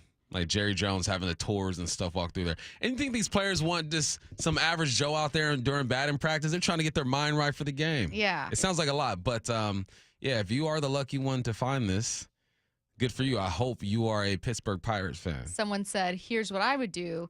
Take that offer. You've got 30 years of season tickets and then sell the tickets and make more. But would you make $1 million I don't think you would. selling your passes to? I don't think you would. I mean, but you'll be up either way. Now, Up either green. way. You're in the green. Now, what if? I'm not rooting for this to happen, but like, what if this is as good as Paul Skeens gets in Major League Baseball, and he becomes, maybe like a number 2, number 3 starter 5, 6, 7 years down the road? All of a sudden now, if you do hand this card over to the team, you'll have made out like a bandit here with season tickets for 30 years for what could be. But if I sell the card now, Right. it doesn't matter if he depreciates in value. I made my money up front. Right. It's So would you take flip this and make it the Mariners? If it was 30 like years of Julio. season tickets. You get a game, a softball game at T-Mobile Park with 30 of your friends. You get a private tour. You get Julio autographed jerseys, batting practice with the team, all of this stuff. Are you taking that over $1 million? No. I wouldn't either. No. Yeah. I'm so sorry. Nah. Okay, someone said, I asked, hey, if anyone collects cards, can you tell me, what's going on? Someone said the card is probably worth around $20K right now and can only go down unless he becomes the best of all time. Now, would you take that experience over $20,000? No. You take $20,000? Taking the cash. Look, listen, I love me some Mariners, okay? I don't plan on going to every home game. And how many tickets you get? 2? 2. 2. To every home game for 30 years. It's Bumpus Party 5 over here, dog. Bumpus Party 5.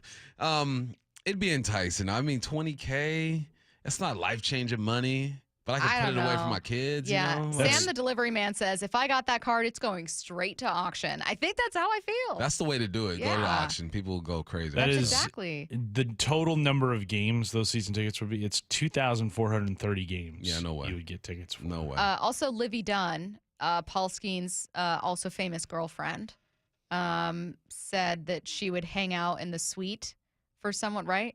Curtis? Yeah, she tweeted that she would also sit in a suite with whoever it is that comes up with this card and gives it to the Pirates. Would you just let your boyfriend have his shine? Why you got to insert yourself into this?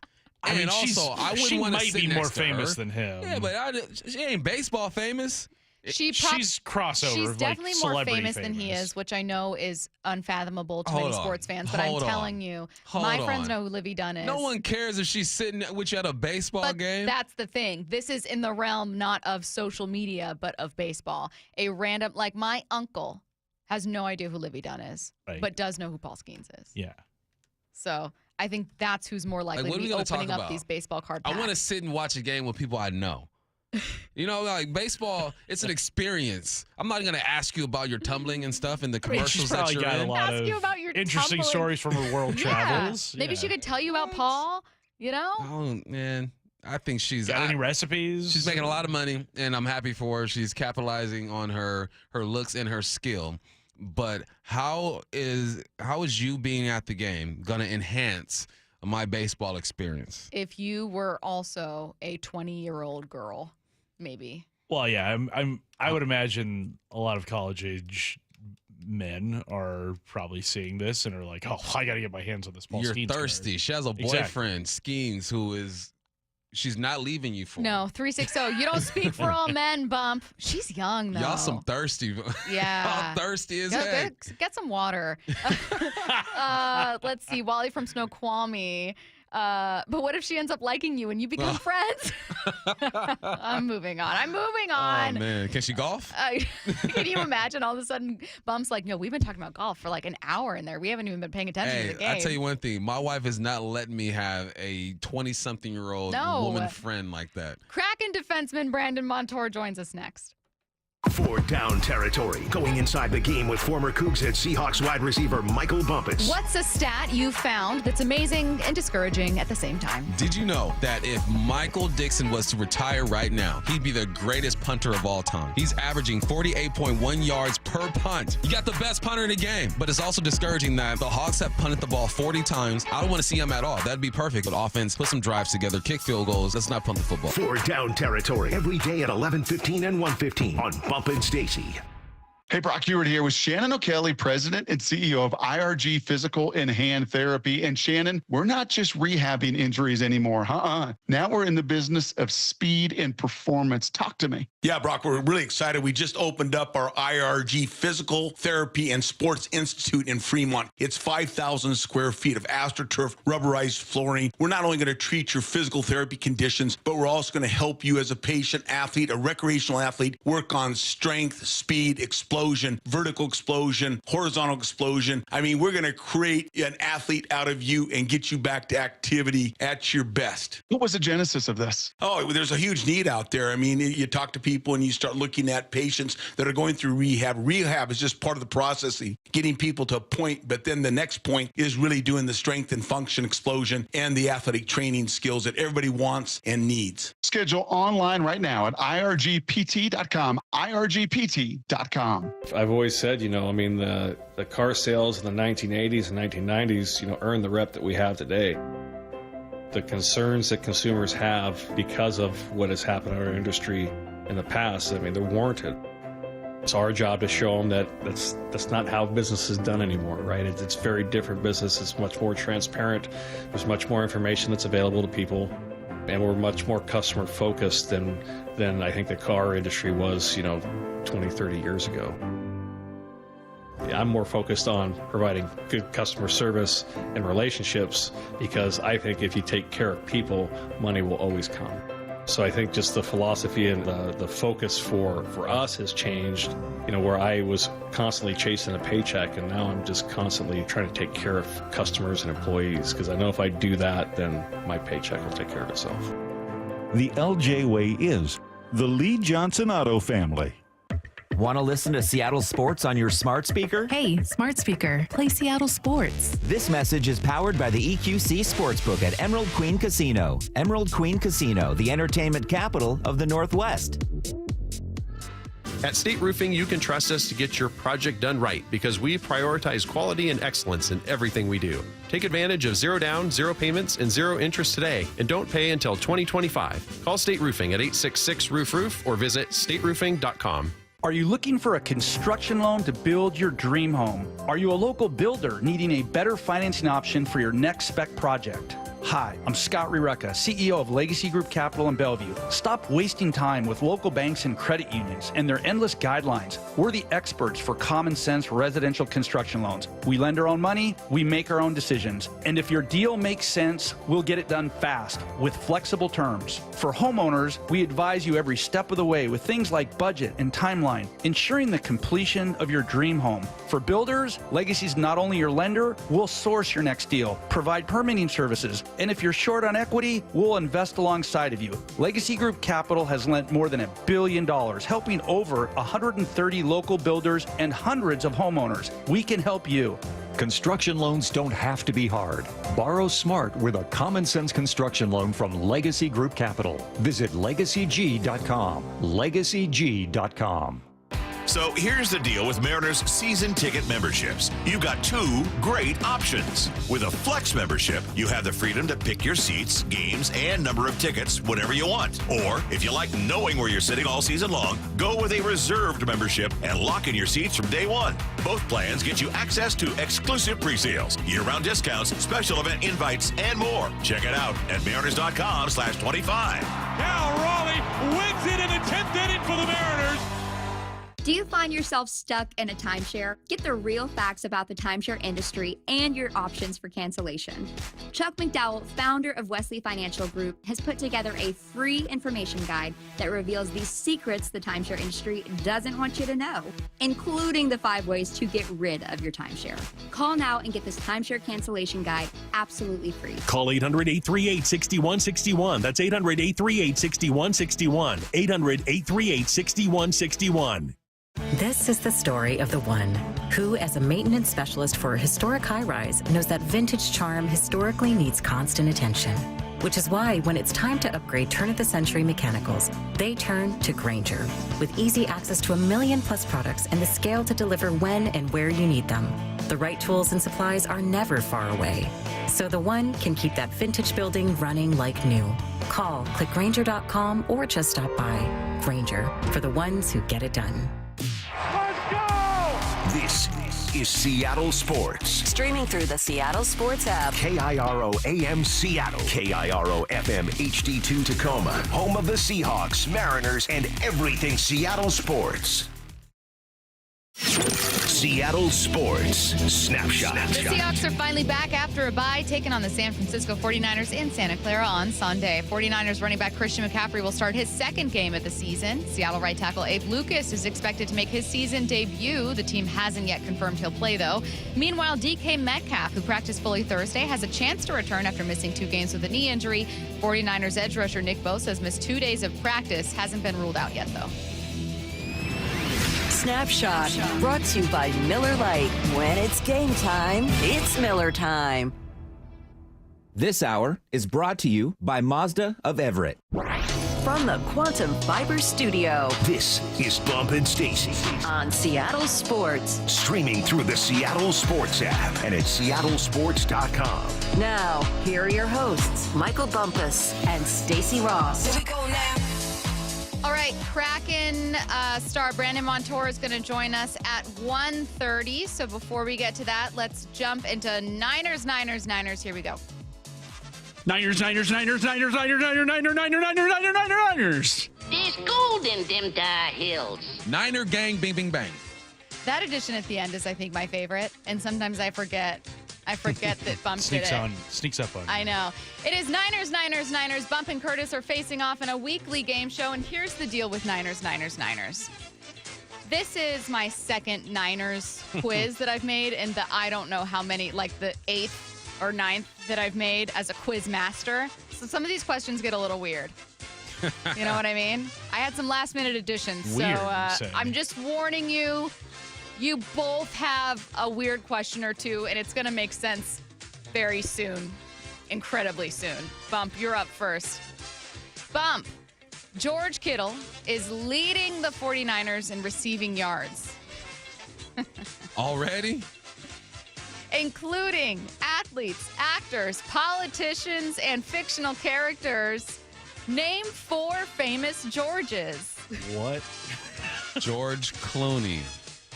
George Lopez. Okay. George Bush. Okay. George Mirasan. Cool. All right. I thought you'd go for George Bush. George H.W. Bush. Yeah. I almost did. If I didn't find one more, that was my go-to. I also would have accepted King George and Curious George. Curtis. George Kittle was a 5th-round pick in 2017. Which other 49ers star was drafted in the first round that same year? Current 49ers star. You said 2019? 2017 in the first round. That's first round 2017 current 49ers star. 49ers star. It's not Debo. Oh.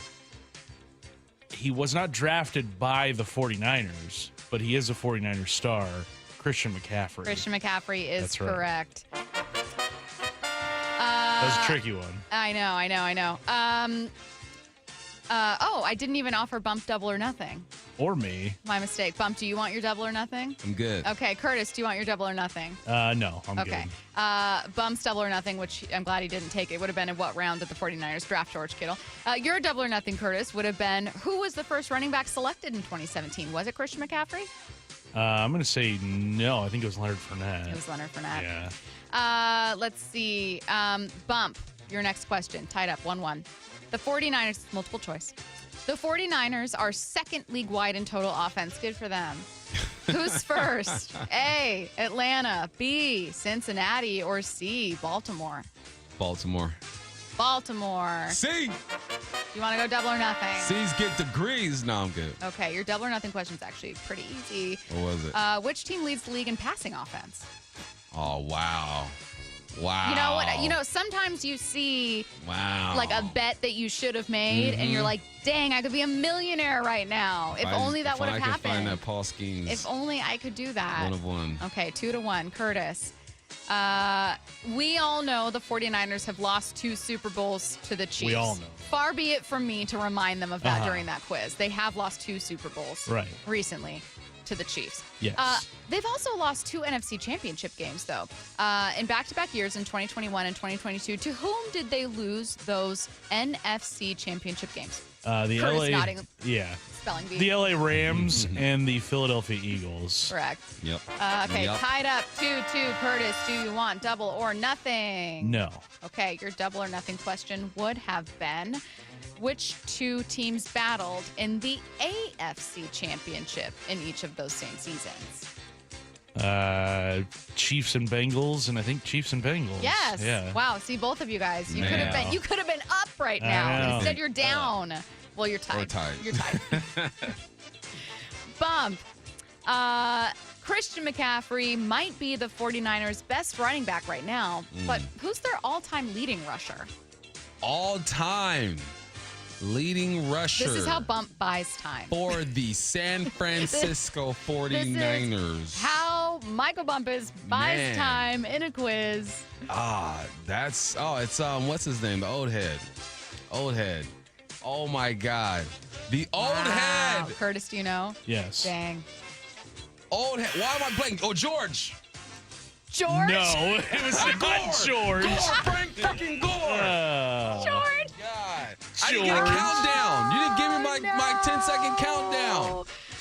Bump. You didn't give me my 10 You seconds. yelled George. You yelled George. Frank Gore, I said. Gore. No, you said George. Frank Gore. Your double or nothing would have been Matt.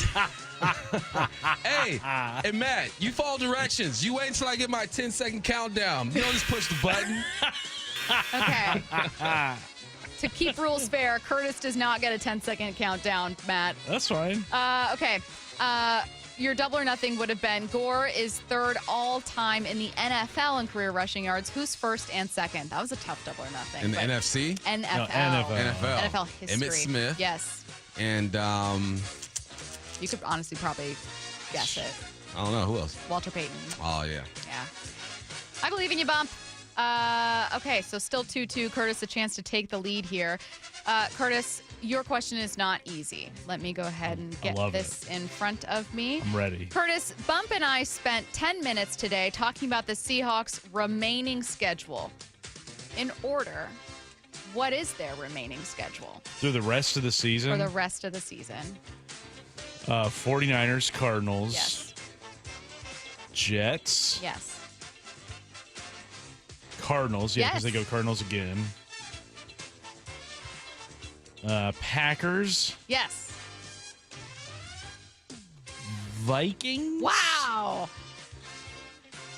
I think that leaves me with, 2 weeks remaining? Bears, because that's the day after Christmas. And the Rams. Yeah. You did it. Wow. That was really impressive. Woo. Curtis adding a wow for himself. Not that hard. Not that hard, Curtis. Wow. Not that hard. Wow. Oh, God. Okay. Curtis, your double or nothing. Do you want to go double or nothing? I'm up, 3-2 right now? You're up 3-2. Save it? Yeah, I'm saving. I'm not Okay. going it for here. Oh, I lost my place here. Bump, I'd like to start. You want to apologize already? I want to start this question with an apology. Again, the questions were all over the place. I couldn't repeat any question that I'd previously used, and it left me with very limited answers. But you do have multiple choice. Okay. Were you good at science in school? I was all right. Okay. The 49ers are so named for the Voyagers who rushed west for gold in 1849. What is the chemical symbol for gold? Ooh. AG, AU, or AI? AU. Wow, yeah, Bump, tie up, Got 3-3. He didn't even hesitate. Do you want to go double or nothing? Is this? I have one more question after this. Double You or nothing have- would put you up 4-3. No, this is your last question. All right, Yeah. so I have to. Yeah. Let's Okay. do it. It's true or false? Perfect. Great. Okay, so true or false? Gold, as its own element, is too soft to be worn by itself, so it has to be mixed by other metals. False. It's true. Gosh darn it. Wow. Oh, no! I win. I didn't even Curtis need a won. fourth question. I was hoping the true or false would make it a little easier. Yeah, gold on its own, like just as a pure element, has to be mixed with other metals because it's so Dang. soft. Wow. I didn't know that. That's science. Yeah. You know, we learned a lot today. We really did. We did. Curtis, your last question Let's was do actually it. pretty hard. Let's do it. Joe Montana is the 49ers all-time passing leader. Rank these 4 teams by the all-time passing leaders' draft status. Cowboys. So, like, who was... You Okay. have to know the all-time passing leader and the draft round or kind of where he was drafted. Okay. Cowboys, Colts, Patriots, 49ers. So, So I've given you one answer as part of your question. yeah. So, Joe Montana was a third-round pick. Colts' leading passer of all time was Peyton Manning, who was number 1 overall. So, I think it goes then Colts, 49ers, Patriots, and I think the Cowboys' all-time leading passer was Tony Romo, who was undrafted. Final answer. Yes. Yeah. I still want to do the tiebreaker because we have some time before Brandon, and I'm really excited to get to the tiebreaker question. First off, going on the theme of gold, beginning with Bump, and until someone pauses long enough to get a sound from Matt, so Matt, be ready. Go back and forth naming colors. Red, Blue, purple, pink, yellow, gray, green, black, white, brown, orange. Tapped out. Okay. For the first time ever, you can phone a friend for your Whoa. tiebreaker question. What? Here's your tiebreaker question. Again, I promise that some of these questions were a little weird. Okay. That I was running short on time. I was running out of questions and topics. You don't know how many of these I've made. There are 2 Real Housewives franchises based in California, Beverly Hills and OC. On which city is Dorit a cast member? You can phone a friend. Can I phone Stacy? No. Phone a friend. Matt doesn't know these 2s are useless back here when it comes You to can that. call Jen. She's not gonna answer. She's at a soccer Why tournament. don't you call her? All right, let's see if she answers. She's in Arizona right now. Okay. Again, I'll reread the question. There are 2 Real Housewives franchises based in California, Beverly Hills and OC. On which city is Dorit a cast member? She's at a soccer game. She's not gonna answer. Oh, no. Hey, you're on the radio right now. I need your help. You're on the radio. I need your help. All right, read the question again. Okay. There are 2 Real Housewives franchises based in California, Beverly Hills and OC. On what city is Dorit a cast member? Did you hear that? Did you hear that? Can't even hear her. Dorit. OC or LA? Or Beverly Hills. Dorit. Beverly Hills. Beverly Hills is the Beverly Hills. correct answer. Guess what we won? Absolutely nothing. I have to finish the show. Good Thanks job, for your Jen. help. Bye. Jen Bumpus Yeah, calling you're in. You're right. She says, of course she was. Typical answer from the wife. All right, thank you. Bye. The text line is, let's see. Bump should have known about the gold. Having a shower bench.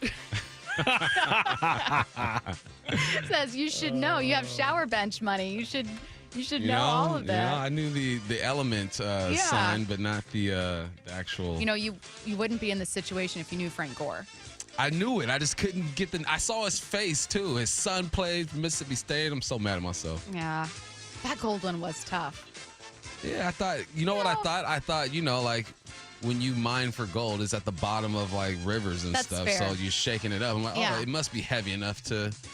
Blame Google. You know, that's what I would think. My logic and reasoning without that would probably be the same.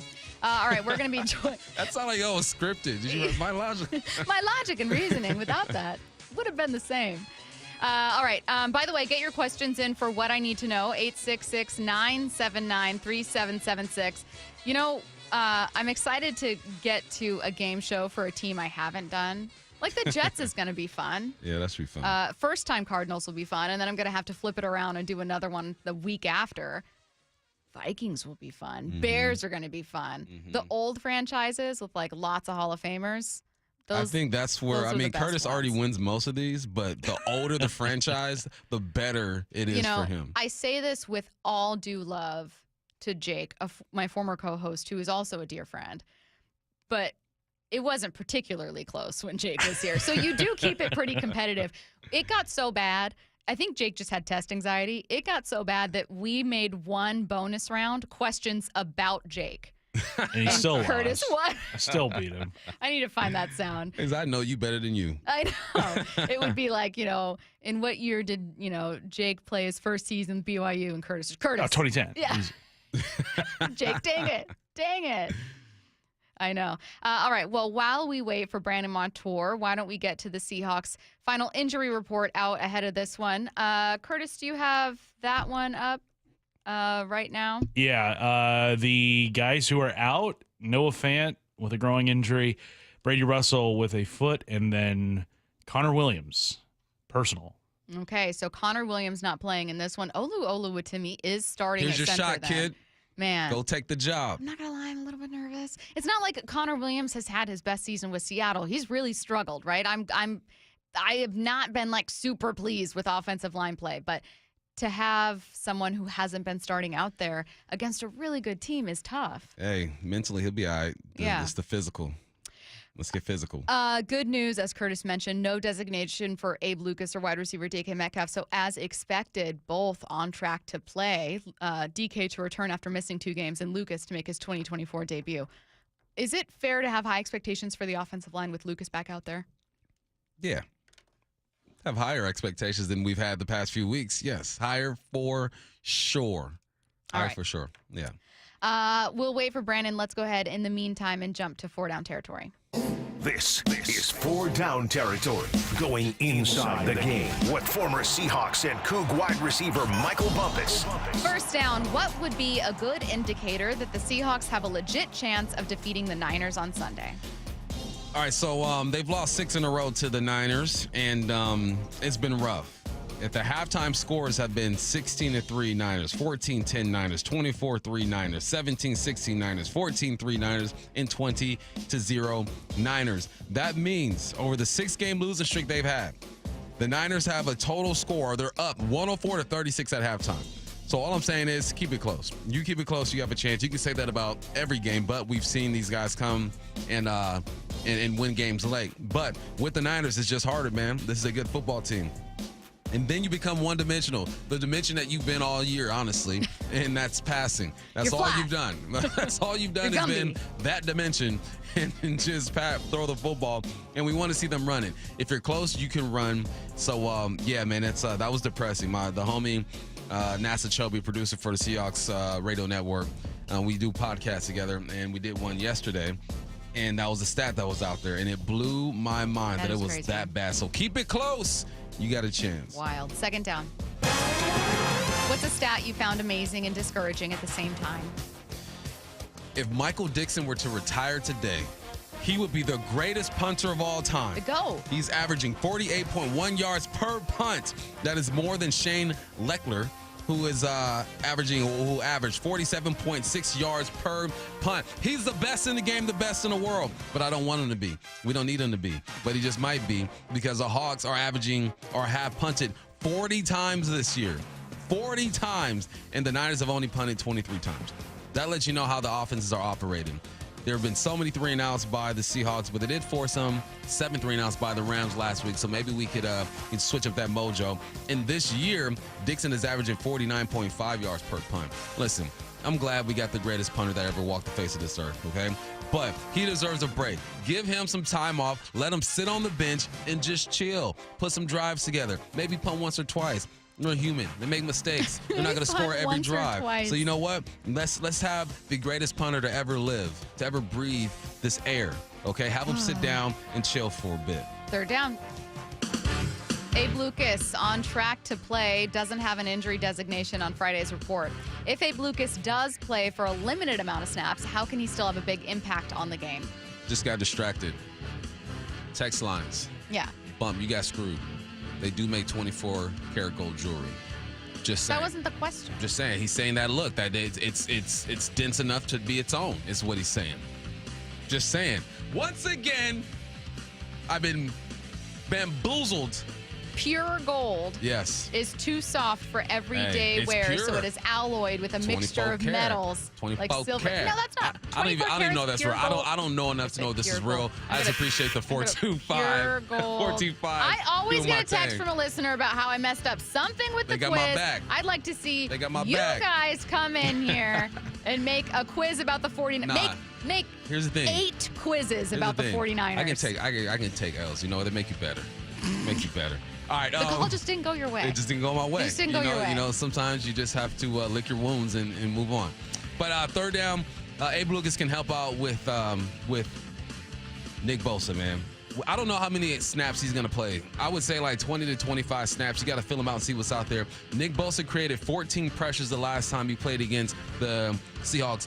That's the most since 2022 when he did it against the Rams. So he pretty much had the most pressure we've seen in 2 seasons, and that cannot happen. I'm not saying Abe is going to be the savior of this offense. I don't expect that. But maybe he can help out just a little bit. You know, reduce 2 or 3 pressures. So maybe he has 8 or 9 pressures instead of 14. Man, I can work with that. So Abe's not going to save the day. You got Olu, who seems like he's going to get the start this week. And offensive line has to come together because Nick Bosa is a beast, one of the best in the game. Fourth down. What's a matchup you will watch again when the Seahawks take on the Niners? Once again, you know, the first time around, I pointed out Julian Love and George Kittle. George Kittle has the second most receiving yards by a tight end and the most receiving yards as a tight end and the second most receiving touchdowns of all pass catchers. So I highlighted Julian Love. But now I'm going to switch it up. This time around, I'm going Tyrese Knight and just the offensive line. Tyrese Knight is going to have to be so disciplined with his eyes and make sure that he just does his job. Don't do anything extra. Don't have to be extraordinary. You just do your job, fly around, and make tackles. So the first round, it was J. Love and George Kittle because George had 2 touchdowns against the Seahawks last time. And Julian Love is having a good season. This time, I'm going Tyrese Knight and the offensive line. Whoever tries to block him is Tyrese Knight against everybody. Tyrese, have yourself a day, kid. Someone said, do you think Olu's palms are sweaty, knees weak? Arms are heavy. He's vomit on his sweater already. Mom spaghetti. Dang, yeah, no kidding. Let's see. So someone said, carat refers to how much gold is in the alloy. 626. Technically, Stacey's right. Someone says 24K is pure gold. Yeah, but what I read... Matt, you're a hater. Is that surprising? What I read... No, not at all. ...is that pure gold must be... It's too soft to be worn, so they mix it with something else. Hey, I don't know what they would mix it with. Bruno Mars said 24-karat magic in the air. You need to get at Google. Y'all need to get with Google and figure that out with them, you know. I'm just going by what I'm told. Next up, Kraken defenseman Brandon Montour joins us. Seattle Sports, your home for Wyman and Bob. Seahawks are getting healthier, Ray, heading into Sunday. You got Abe Lucas as a full participant in practice for the first time, man. That's crazy. I just love everything about him. His leadership, his stoicism, he's just a very disciplined person who just happens to be a pretty kick-ass tackle. I promise you there's no one that wants to be back more than Abe. You know what I'm saying? Like, and when you're a football player and you're hurt, that's like the last thing that you want to be. On Seattle Sports and 97.3 FM HD2. Choose the right flooring for your home, right in your home, with Floor Coverings International. They bring the mobile showroom to you, loaded with samples of carpet, LVP, hardwood, laminate, tile, and more, so you can see the flooring in your light, not just in a store or on a screen. They handle every aspect of installation, ensuring your complete satisfaction. Visit FCIFloors.com and book a free in-home consultation. Floor Coverings International, the stars of flooring. Black Friday is coming, and that's the smart time to shop for a top-rated TV from Samsung, LG, or Sony. But why wait? You can get those Black Friday TV deals right now at Video Only, and then enjoy Thanksgiving with your new TV. Still want to wait? Then how about better than Black Friday deals? The top-rated TVs at stupid low prices. Check out Video Only now before the rush, or you'll be sorry. Ooh, we got a question. Brian W. asks, it's the holiday season and I'm looking for deals. Is Xfinity having a Black Friday sale? Well, Brian, we got you covered. Get iPhone 16 Pro on us. Just ask us how. Plus, you can also get fast, reliable Xfinity Internet with a line of Xfinity Mobile Unlimited for a great low price. So don't wait. Bring home a new iPhone 16 Pro built for Apple Intelligence. And connect to reliable 5G and Wi-Fi speeds up to a gig on Xfinity Mobile. That's a big deal. More like a gig deal. Now through December 3rd, ask how to get the new iPhone 16 Pro on us with an unlimited Plus line. Plus, get Xfinity Gigabit Internet with free Wi-Fi equipment for only $25 a month for 12 months with no annual contract when you add unlimited mobile. Go to Xfinity.com/Black Friday sale to learn more. Restrictions apply. Taxes and fees extra. After promo, regular rates apply. Gig Wi-Fi requires Xfinity Gateway. Xfinity Mobile requires Xfinity Internet. Gig speeds available via hotspots to Xfinity Mobile customers only. Reduced speeds after use of monthly data included with your data option. Actual internet speeds and data thresholds may vary. Hey, Brock Ewart here with Shannon O'Kelly, President and CEO of IRG Physical and Hand Therapy, inviting you to come work with IRG. And Shannon, what kind of staff are you looking for at IRG? Brock, we're looking for all kinds of clinical staff, physical therapists, occupational therapists, athletic trainers, certified occupational therapy technicians, physical therapy assistants, you name it on the clinical side. We are looking for those folks. But we are really looking for folks that want to come to an organization that want to be part of our culture and change the culture and work with us to provide the best care and service we can to our patients, our team, and our community. So those clinical people out there, we're looking for you. We also provide advanced certification. We want to provide you mentorship. We want you to grow personally and professionally here at IRG. And with over 40 clinics throughout the Pacific Northwest, you've got the opportunity to work in the city you want. Just head over to irgpt.com/careers. That's irgpt.com/careers. Want to listen to Seattle sports on your smart speaker? Hey, smart speaker, play Seattle sports. This message is powered by the EQC Sportsbook at Emerald Queen Casino. Emerald Queen Casino, the entertainment capital of the Northwest. Hey, Riverside Roofing is back with us for yet another year, and we're so grateful for Don, Jordan, and Brandon for allowing us to tell their story. Local family business, excellent work, all rooted in trust. You can find them at riversideroofingllc.com, the roofing company you can trust. The Mike McDonald Show, the first word from the head coach after every Seahawks game. We want to play a certain way, and you're just going to chisel away at it every day. Presented by Emerald Queen Casino. Seahawks Insider, brought to you by Pacific Lamp and Supply. Now here's Maura Dooley. Geno Smith is tied for the lead in interceptions so far this season with 10. There are quite a few in there that were probably not his fault, and he does have more passing attempts per game than anyone else, but nonetheless, it's something to clean up. Yesterday, offensive coordinator Ryan Grubb was asked if he saw a consistent theme at all in Geno's picks. Gino's always been a really good decision maker for us, honestly, and that has not been a problem. Obviously, he has a couple that he'd love to have back. I think the big thing for Gino is putting him in a position where he doesn't feel like he has to do it all. He puts a lot of pressure on himself because it means a ton to him. He's super competitive. Wins and losses mean everything to that guy, and so I think you start pushing in some of those moments, and some of those things can happen. But no, I think Gino's had a few tipped, a couple dropped, things like that, and then 2 in the red zone were what they were. The Seahawks Insider is brought to you by Pacific Lamp and Supply. For the latest on the Seahawks anytime, go to seattlesports.com. If you've been in a wreck or a fender bender, You have the right to take your vehicle to any repair facility, not just where your insurance company tells you to go. Accurate Auto Body has been family owned and operated since 1994, and they work for you, not your insurance company. With over 25 years of auto repair work, they'll exceed your expectations. we meet by accident, fixing every last bit. Accurate Auto Body. At Accurate Auto Body, all their work is performed by certified technicians, only using OEM parts to guarantee the safety of you and your family. For the best in auto body collision repair and customer service, give them a call at 425-883-2450 or AccurateAutoBodyWA.com. Your insurance company may not love them, but you will, because We meet by accident, fixing every last bit. Accurate Auto Body. Seattle is home to Swedish CyberKnife, a non-invasive and highly precise treatment for prostate cancer. Swedish CyberKnife is the only CyberKnife center in the Pacific Northwest. Compared with other radiation treatments, which can last 6 to 9 weeks, CyberKnife treatment is much shorter, typically 5 days or less. CyberKnife advanced robotic technology can track your slightest body movement, adjusting in real time to deliver radiation with extreme accuracy, sparing healthy tissue.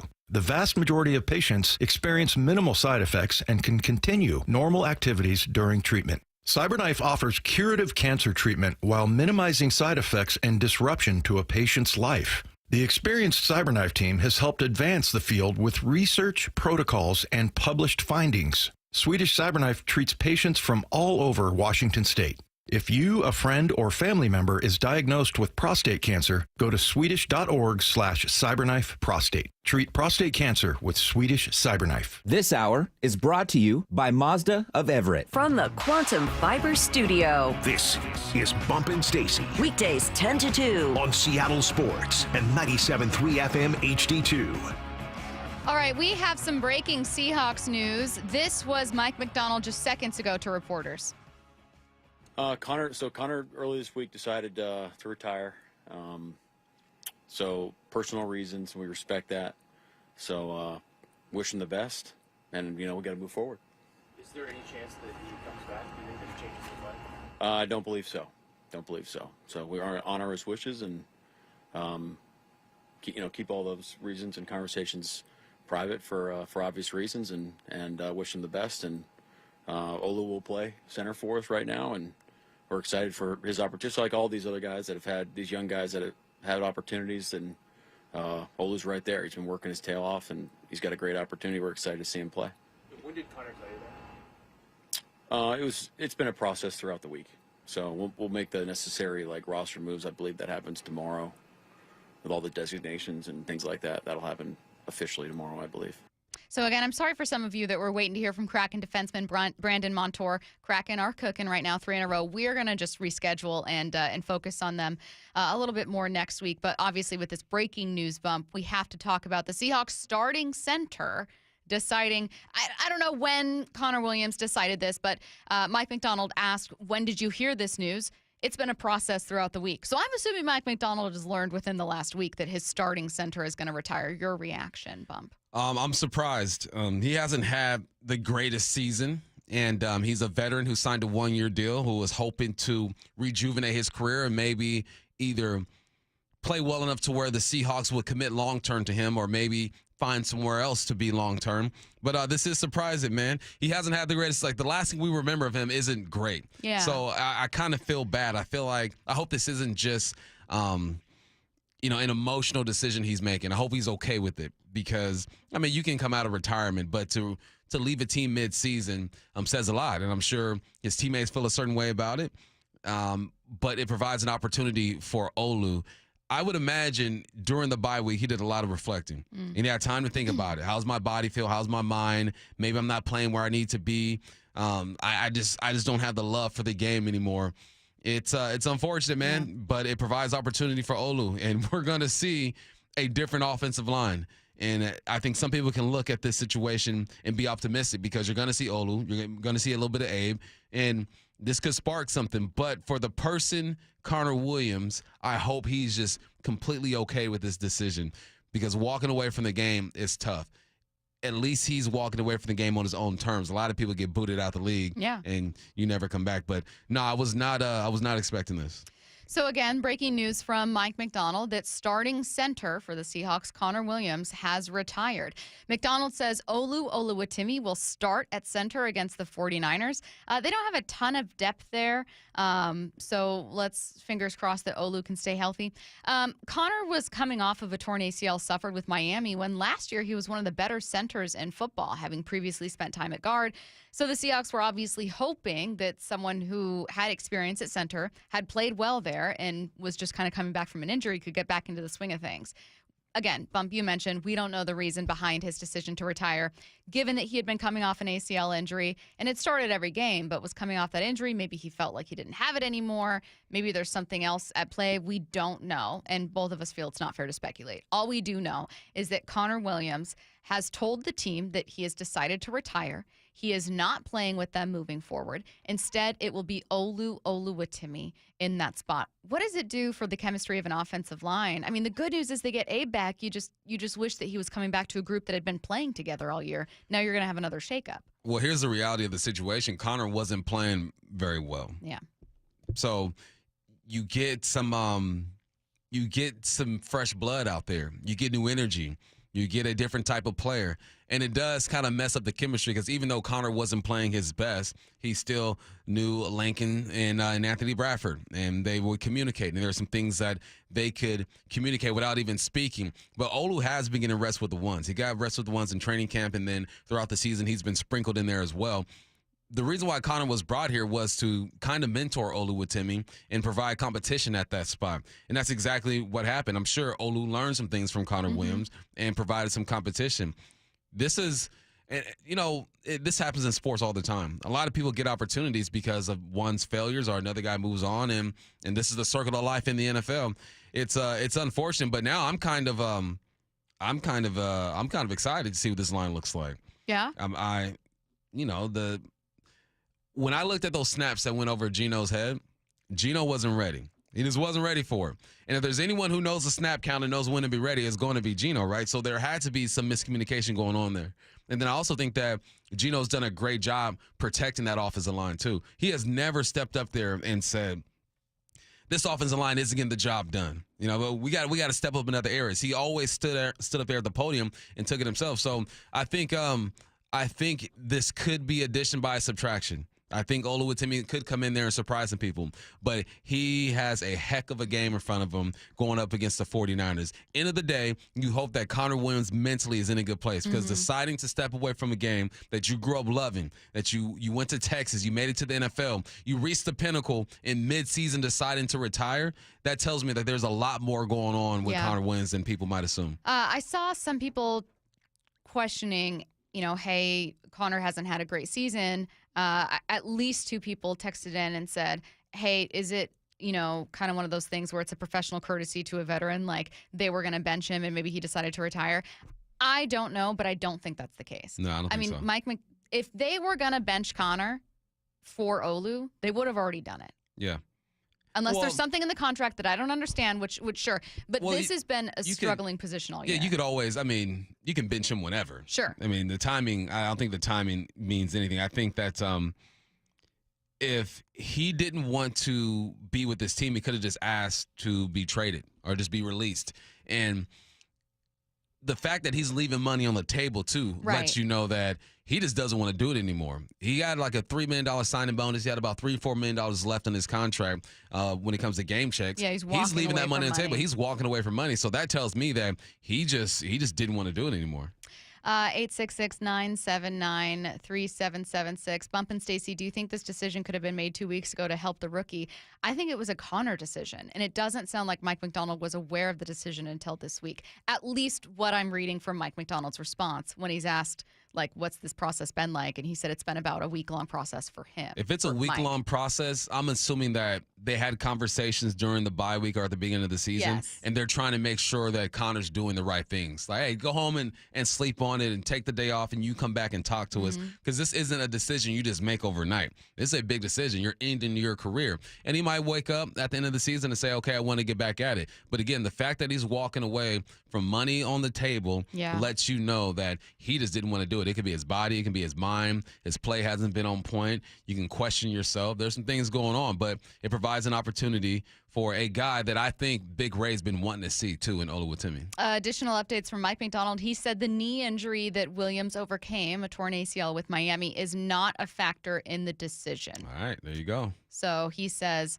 we'll keep everything in-house. We're not going to just go out and talk about Connor's decision, but his torn ACL that he suffered, that he's come back from this year, was not a factor in the decision. So, again, that breaking news just less than 10 minutes ago that Connor Williams, starting center for the Seattle Seahawks, who started every game this year, will retire. He decided to retire. He informed the team. Mike Macdonald confirmed it today at a press conference, also confirmed that Oluwatimi will start at center against the 49ers. We are going to take you guys to Virginia Mason Athletic Center, Seahawks headquarters, where this press conference just happened, so that you can hear the latest from Mike Macdonald. He's also got a few injury updates for some key players here. That's coming your way next. Seattle Sports, your home for Wyman and Bob. Mark Schlereth joins us. Weekdays 2 to 7. What do you see with the offensive line? It's the most skilled position on the football field. We're collectively the worst athletes on the football field. There's no other position in the world in any sport that matches up a lesser athlete against a better athlete, and the lesser athlete is expected to win 100% of the battles. I can kick your ass for 66 plays in a row. If I give up one sack, I'm a piece of garbage, and you go to the Pro Bowl. On Seattle Sports and 97.3 FM HD2. I've always said, the car sales in the 1980s and 1990s, earned the rep that we have today. The concerns that consumers have because of what has happened in our industry in the past, they're warranted. It's our job to show them that that's not how business is done anymore, right? It's very different business. It's much more transparent. There's much more information that's available to people. And we're much more customer focused than I think the car industry was, 20, 30 years ago. I'm more focused on providing good customer service and relationships, because I think if you take care of people, money will always come. So I think just the philosophy and the focus for us has changed, where I was constantly chasing a paycheck, and now I'm just constantly trying to take care of customers and employees, because I know if I do that, then my paycheck will take care of itself. The LJ Way is the Lee Johnson Auto family. You're free now. Free to fill your feed with impossibly chunky chunkers who chunk harder than you ever thought possible. Cats, corgis, babies, baby penguins, baby pandas, chunky baby pandas. Free to make your smart devices do silly things. Free to open a world of remote work and a portal into Gametopia. Who's the boss now? Free to be everything you imagine, and then some. That's how it feels to have Quantum Fiber Internet. Quantum Fiber, your world unleashed. Learn more at quantumfiber.com. Limited availability, service in select locations only. Hey, Bob Stelton here, preparing for another stressful holiday season, and this year I am prioritizing my well-being. That's why I went to my local Johnson Fitness and Wellness store. Their equipment is made for more than just a workout. It's made for better sleep and mental breaks. And their massage chairs, not just for relaxation, they're made for recovery, stress relief, and lowering blood pressure. The experts at Johnson Fitness and Wellness are here to get you through the holidays with flexible financing, white glove delivery, and treadmills, bikes, and ellipticals up to 50% off. Check out johnsonfitness.com or one of the 3 Seattle locations today.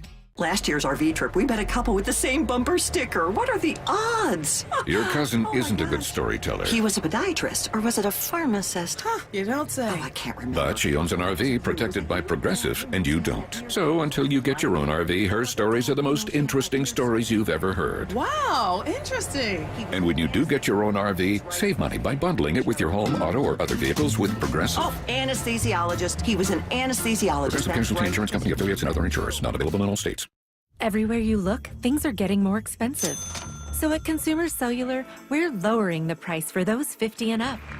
Now you can get unlimited talk, text, and data for $30 a line when you buy 2. That's just $60 a month for 2 unlimited lines. So if you're 50 and up, make the switch and save. Come on, you've earned this. Call 1-888-FREEDOM or visit consumercellular.com today. Requires 2 lines of service, age validation, and credit approval, subject to system and area limits, taxes, and other fees apply. This is Chris Davis with the Davis Law Group. Did you know that a pedestrian does not have to be crossing the street on a marked crosswalk to have a successful legal claim against the driver? Pedestrians can even be partially at fault for a collision and still have a valuable claim. Call us today for a free consultation or get my free book on pedestrian accident law at WashingtonAccidentBooks.com. That's Davis Law Group, better service and even better results. Subscribe to the Seattle Sports YouTube page to find new and exclusive content from your favorite shows and personalities daily. Just head to YouTube, search Seattle Sports, and click subscribe. Hey, it's Mike Salk here for my friends at Snoqualmie Casino and Hotel. Yes, I said and hotel. If you're looking for a fun night out, Snoqualmie Casino and Hotel is just the place to go. Whether it's Vista Prime Steak and Seafood with their reimagined happy hour or Falls Buffet as well. The breathtaking views of the Snoqualmie Valley and Mount Si. You can find all the details at snocasino.com. Seattle's closest is now Snoqualmie Casino and Hotel. Only 30 minutes from downtown. Seattle's closest, Snoqualmie Casino and Hotel. Uh-oh. Looks like your plumbing just threw a Hail Mary into the wrong end zone. But don't worry, folks. Flowhawks Plumbing and Septic is here to intercept the mess. From busted pipes to clogged drains, we've got the plays that'll turn your plumbing fumble into a winning touchdown. Why risk a penalty? Call Flowhawks, the hometown heroes who will blitz that plumbing problem before it costs you the game. Because when your pipes are on the line, we bring our A game. Talk to the Hawk, 1-800-FLOWHAWK. That's 1-800-FLOHAWK. What's your holiday tradition? Now, if you're like me, it involves gathering around a big meal to celebrate. Well, what if there's no food on the table? Hey, it's G. Scott. This year, help someone less fortunate celebrate the holidays by supporting Nourishing Neighbors. The Nourishing Neighbors program provides grocery cards to the people who are the most impacted by food insecurity. So make a donation next time that you're at Safeway and help make sure everyone is welcome at the table for the holidays. Go to nourishingneighbors.com to learn more. Don't let sinus problems, snoring, and allergies hold you back. I'm Dr. Ryan Stern with the Stern Sinus Center. Nasal congestion, sneezing, runny nose, snoring, facial pain are just a few sinus symptoms we can help you out with. From allergy workups and treatment to modern nasal breathing procedures to advanced outpatient balloon sinuplasty, we can diagnose and treat your problems. Let us help you get the relief you need easily, quickly, and permanently. Come see us in Federal Way and Auburn or at sternsinus.com. That's sternsinus.com. From the Quantum Fiber Studio. This is Bumpin' Stacy. Weekdays 10 to 2. On Seattle Sports and 97.3 FM HD2. Mike McDonald speaking with reporters as the Seahawks head out on the bye and get ready for San Francisco. Let's take a listen. It's been a process throughout the week, so we'll make the necessary roster moves. I believe that happens tomorrow with all the designations and things like that. That'll happen officially tomorrow, I believe. When did you start having inklings he was thinking this way? Yeah, you start getting to timetables and all that. I'd rather keep it private between Connor and the things that he's working through. So, but it was this week. But it is because of the family reasons? It's personal reasons. That's right. When you said Olu will start, what do you kind of see out of him? How confident, I guess, are you that he'll be able to do Sunday? Well, he's a guy that's been knocking on the door for a while. So obviously it's a unforeseen circumstance that you kind of got to take on head on. But the silver lining in the whole thing is that we get to see Olu go do his thing. This guy's been working really hard.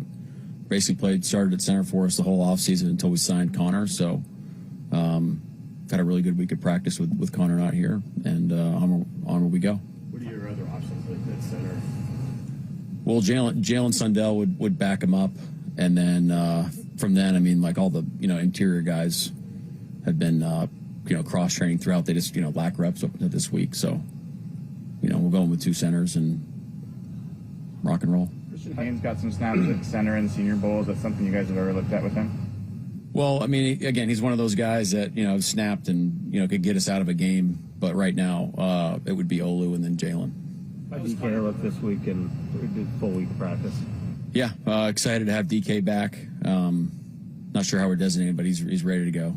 And yeah, of course. I mean, we're fired up to see DK out there, and is practicing great. Yeah, excited to see him go do his thing. Back to Connor, just what can you say about how he's doing in this mental state right now?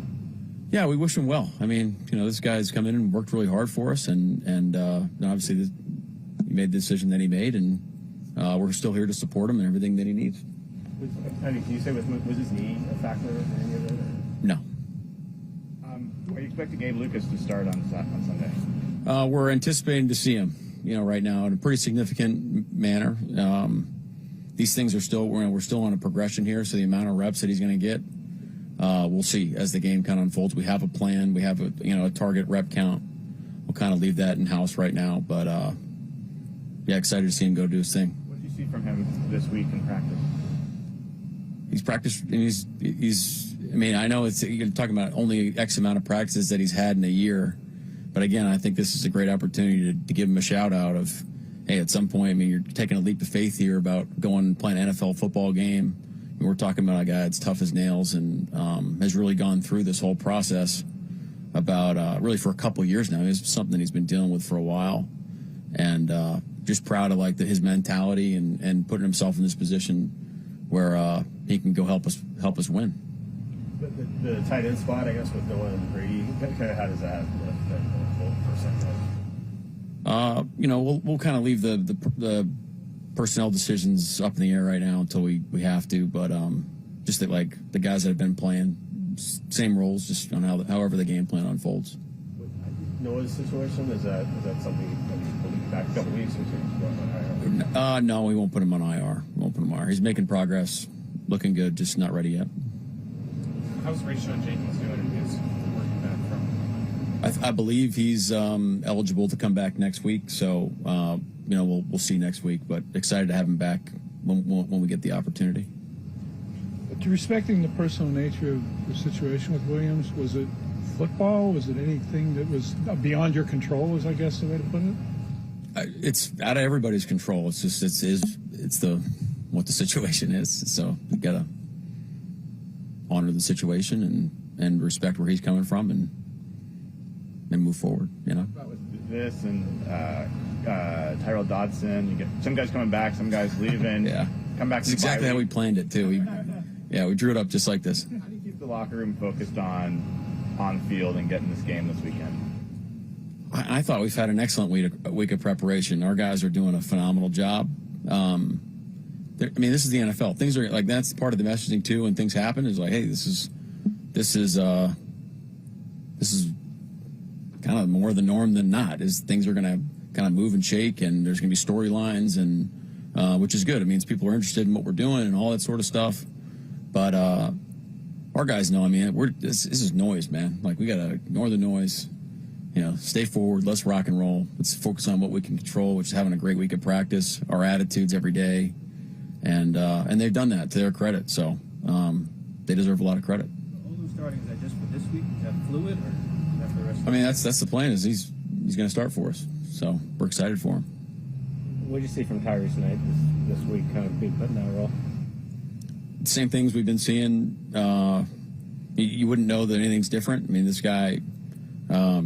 It's like you said, he just kind of gets stuff and applies what, the stuff we learn, talk about in the classroom, takes it to walk through. He's been really consistent. So, all the guys, Drake Thomas, Josh Ross, those guys are doing a great job. What have you seen from Olu over the last bit as he's kind of grown with you guys? Well, he's put in a tough spot. You, I wouldn't say lose. You sign a center, and he ends up playing and played good football for us, and that was his position that he was playing. So how are you going to handle that adversity? And I think it speaks to the type of person Olu is puts his head back down, went to work every day, and kept making cases for us to figure out a way to get him on the field. Now we never got to that point, but now that we're at the position where the opportunity presents itself, now you're in a position where you're saying, hey, let's go, man. You earned it, pretty much. You should be excited and confident that you can go out there and get it done. Did you see anything from your leadership group in the individual groups different? Did they say anything, or are they just more leadership, leading by example this week with the opportunity that's there for your team on Sunday? Talking about in relation to the Connor situation, or just how did your leaders respond to bring the team together with all the adversity and now with the opportunity to play? Our guys they've been great. They've been great the whole time.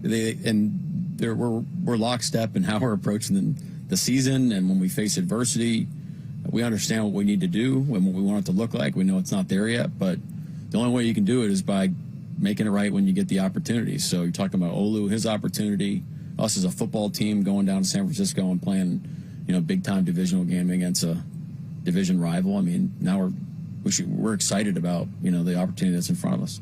You had a strong defensive game against the Rams. Did you see evidence this week of being able to stack on top of that and expand on it? You're speaking our language. I mean, that's what we want to do. You talk about kind of trying to work through all the stuff and then finally having a game where you felt like we took some strides, and then you got to do that every day and stack those practices, and that's been the focus. I think we've done that. So again, I mean, it's all talk until you make it go happen. But the guys have earned it throughout the week in their prep. I think they're ready to go play. Before the bye week, you mentioned you needed to be more efficient with your time. Yeah. How did that manifest itself this week? Well, we changed some things up in how we did, throughout in the schedule. But I'm a tinkerer. You want to not just like steadfast. We have to do it this way. So you should watch my golf game. It's just atrocious. So I blame that on my dad. But I mean, that's really the thought is like, hey, I don't have enough time, or I want some more time here. I can shave off here. I can be better there. But I mean, as a mentality, you kind of want that mentality of like, let's just keep finding little edges that we can get to put us in a better spot to be more prepared. And that was really the thought behind it. Mike, one more on Williams. Just when you heard that, how surprising was that? Because that yeah, I mean, I didn't come to work expecting it. That would be bad if I started anticipating that type of stuff. But look, I mean, it is the situation is what it is. You just got to make the best of it and move on. Do you have a feel for when you'll get Chenna back? No. I mean, these guys, but he's working out. He's doing. I mean, he's making a lot of progress. Seems like he's optimistic in where he is in his recovery. So I'm happy for him. I hope it's sooner than later, so he gets an opportunity to go out there and show off all of his work. Did you see the physicality you needed to see from your team this week?